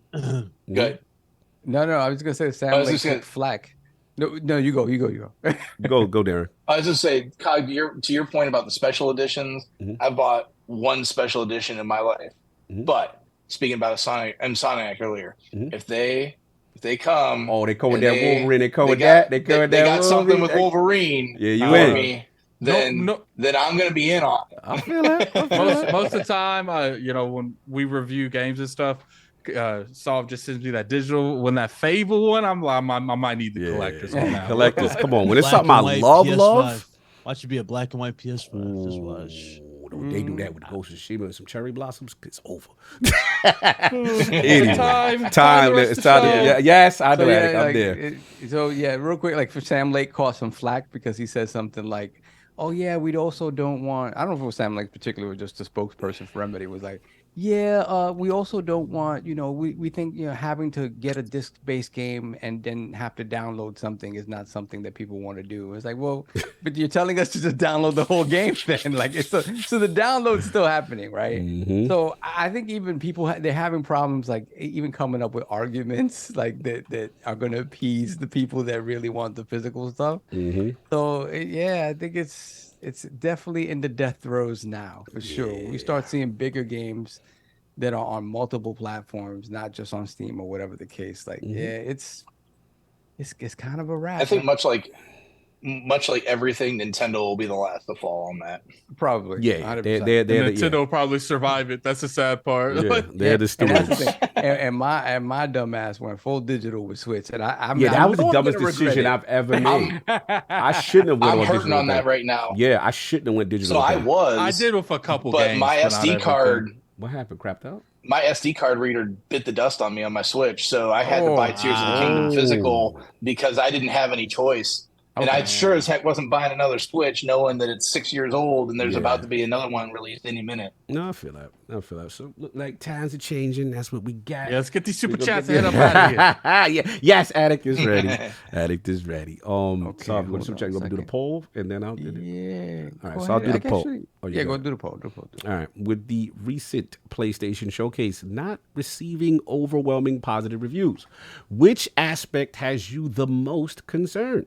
Choices are A, lack of first-party presence, B, high live service game focus, C, CGI trailers and minimal release dates, or D, I don't care. Xbox Showcase better not step on a rig. Shout out to the lack of first party. Lack of first party was combined in the first one, in choice A. So those are the voices going to go up on Twitter. Soft, get these super chats. Then we do our outros. Let's see. We got okay, Lord Metroid, member for 1 year, $2 super chat. Alan Wake 2, $60 on console digital. What a deal! Yes, all that extra money's going into their pocket, not yours. Mm-hmm. Robert Kellett, $2 super chat. Can't wait for it to be delisted in 3 years. Wow. X Don the Otaku, $5 super chat. Paris. Oh, he's talking to, I guess, from Paris. Paris, Naughty Dog, or even Sucker Punch could make Spider-Man, but Insomniac couldn't make The Last of Us Part 2. Stand down. Damn, we going hard for them. Ooh, okay, wow.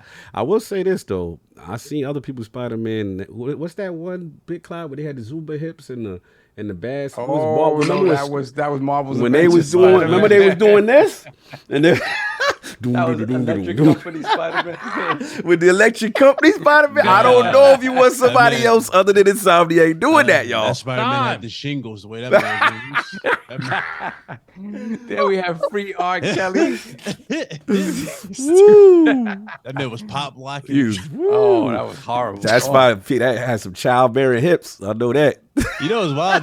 There was an outburst over that before we got the reveal because they was like, yes. dude, how does we're not getting Spider-Man? it. Like, you know what? He for the streets. He for the streets. You get that. Hell yeah. You don't want that. Addict's ready. We gotta be good. Free R. Kelly, $2 super chat. Will you guys be playing Diablo 4? Why, yes. It's funny. We just talked about paying for digital deluxe versions that give you extra things. Mm-hmm. I just bought the digital deluxe version that allows me early access. So I'll be playing Friday. You're part of the elite? Oh, how privileged of you. I kind of like how you're supposed to play Zelda. Time!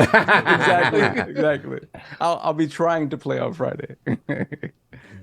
That's it. We're caught up. We caught? All right, cool. No doubt. Did you guys hold the line? Yes. Did you guys hold the line? We did. We held the line as best we can. Again, salute everybody that pulled up. Again, first start with our very special Patreon guest, Lord DaringOne. Amazing gaming history, gamer through and through, Lord of IT in the building. And, of course, great takes today. Where can the find people find you? What you got going on, sir? If you want to hear more of my nonsense, you can find me at DaringOne on Twitter. If you're interested in EVs, electric cars, and Tesla and that type of stuff, ran a Tesla podcast for about 5.5 years at TeslaTidbits.com or at Tesla Tidbits on Twitter, talking about Maddie's been talking about your guys' ratings on Duke. I had at one point had that in the top 5 of automotive podcasts on iTunes. So Nice. pretty proud of that. But life got in the way, so no more podcasting for me. Oh, good, brother. But I still do have plenty of takes on EVs and such on that account on Twitter. No doubt. Appreciate you in the realm, man. Probably one of my better Patreon guests. Like you killed it, brother. You did your thing. Super comfortable. Hung out, had fun. Really enjoyed it. And very inspiring and humbling, the things that you said, in reference to ILP. So super love to you too, brother. My honor to be on the show with you guys. It's been great listening to you guys, and even better hanging with you. No doubt. You even got an extra special. Yes. Love the King. Yes. Love the King I since know. he couldn't be here. And King definitely said his apologies because he said, brother, I've never missed a Patreon guest. Condolences to King.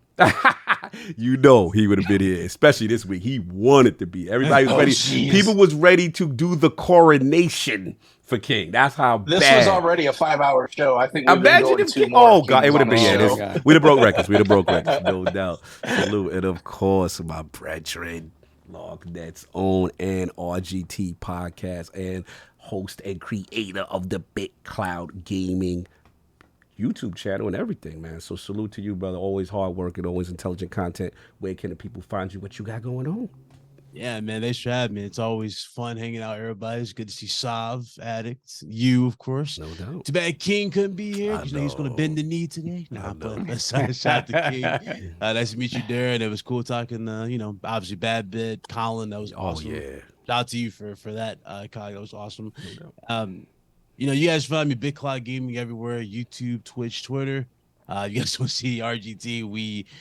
We had Hip Hop Gamer on. We had a fun breakdown of that showcase, and then me and Red Hood 420. That's from other co-hosts. We literally just we dismantled that show to its foundation. I bet you I did. Plus the rant I did on it as well. So yeah, I dropped a lot last week, but yeah, man, a lot of stuff planned. You guys should find me also at LOGNET. I've wrote I wrote 1 review so far. Loved it. Everybody got a lot of good feedback from it. So a lot of those in store. Got a lot of other things we're gonna set up for. And yeah, man, I appreciate everybody. Real talk, shout to you, Cog, man. You always been a real one. I appreciate you, what you do for the community. You always show love to everybody. And we had over you had over 1,000 people here. Wow. Nonstop. And it goes back to what I told you before. When you put good into the world, good come back. Good come back. DaringOne made me, sometimes I forget, and DaringOne said some words that really touched me, and I was just like, wow, you know what I'm saying? Like, it means a lot. You know what I'm saying? Again, I don't knock anybody for doing their hustle how they want to do it, but how we do it, and to see the love come back, that's what validates it. You know what I'm saying? That's what makes us go harder. And I appreciate what you said is too, brother. You're a tremendous talent. I get the opportunity to work with you now, Lord's Gaming, you know what I'm saying? And your journey and what you've been doing with PlayStation content and PlayStation interviews is unparalleled. Keep up the good work. Keep your head up. And yeah, man, we got more fun stuff cooking. You know what I'm saying? It don't stop. No doubt. Yes, sir. I want to salute again the legends that pulled up. My man, Mr. Bad Bit from the trophy room.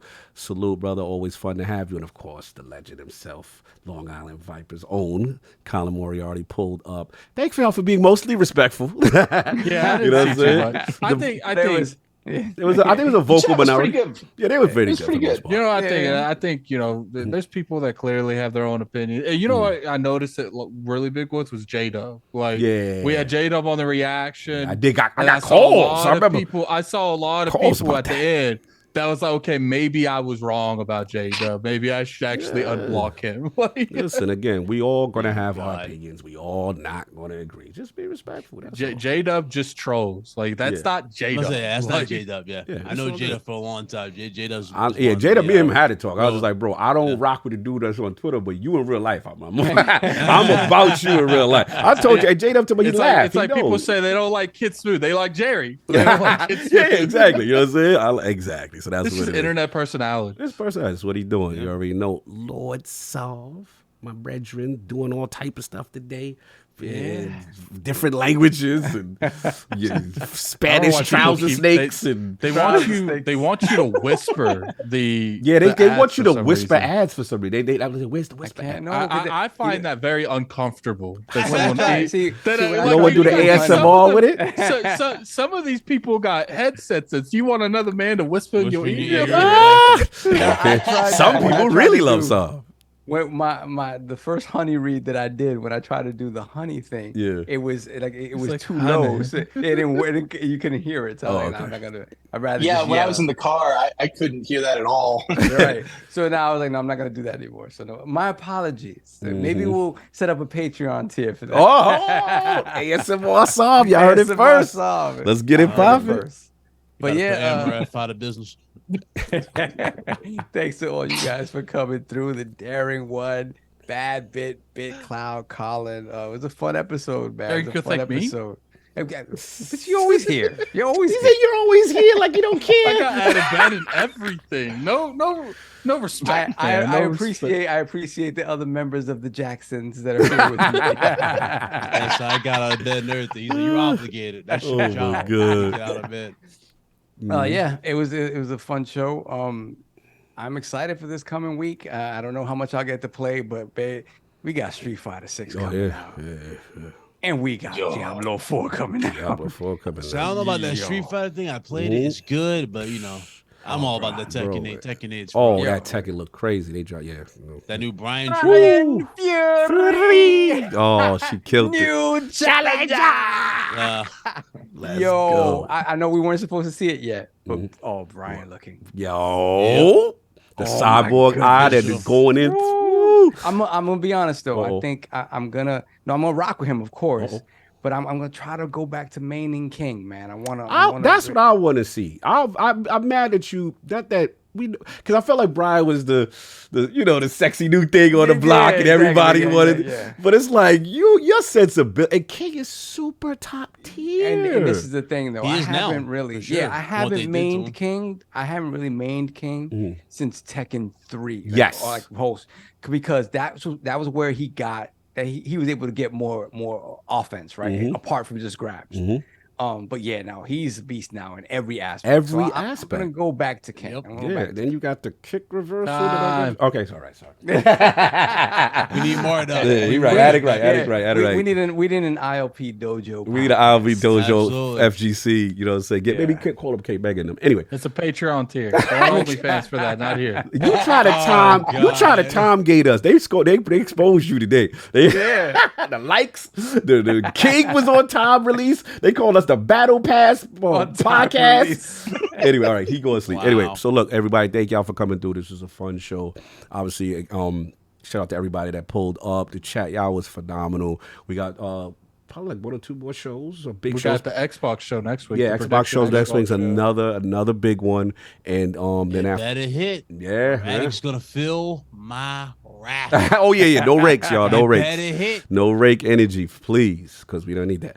But appreciate y'all. Appreciate y'all for stepping through the reads and all that and having fun with us on that. Attic, you got something to say? And how the show's gonna go when me and Cog are gone is Kid Smooth's actually gonna show up and he's going to host the reaction. So you guys will still get the reaction. It's just me and Cog are gonna try to jump in. It's just depending on what's going on at the event. We don't know currently if we'll be able to just like leave and do something like that, but we'll try. So again, just for clarity, we're gonna have a bunch. There's still gonna be 2 lords here on the day of the showcase, not next week. I'll be coming in hot though. Oh, so I was coming in. So King and Tom potentially, will still there. You'll get King, so y'all should be happy. You know what I'm saying? Next week, but the week after. You know what I'm saying? Y'all get King, whatever. Next week we'll do the prediction show, and the week after. And then the week after the prediction show, again, me and Attic will be out there in LA for the showcases and stuff like that. We're gonna try to give some extra perspective, give y'all some extra content and stuff like that. My man MJ and everything else like that. So salute everybody. Enjoy your Sunday. Appreciate y'all rocking with us. Anything else before we out? Yeah, I'm sending you guys over to the Jamaican gamer, man. He's a Salute. streamer, really trying. He's actually really good at Call of Duty. I wish he would carry me through some of that stuff. I don't play it too much. Go over there and tell him ILP sent you guys. Sure. Iron Lords podcast sent you guys, and hit that like button before you exit the stream. But I appreciate you guys for coming through. No doubt. Hold on, we got another super chat. okay. Yeah, hold on a second. I didn't. Yeah, okay. There was one more super chat. What? We have King's joystick is missing. £5 super chat. Big boy would have burst this evening. Oh. Miss my chocolate tip banana. Whoa, sir. Sir. Time on you, sir. Keep it together. Anyway, he said we can show Shady. We got a bunch of King mains in here. Let's go before they keep super Let's go. Let's go. Everybody enjoy your Sunday. We out. Peace.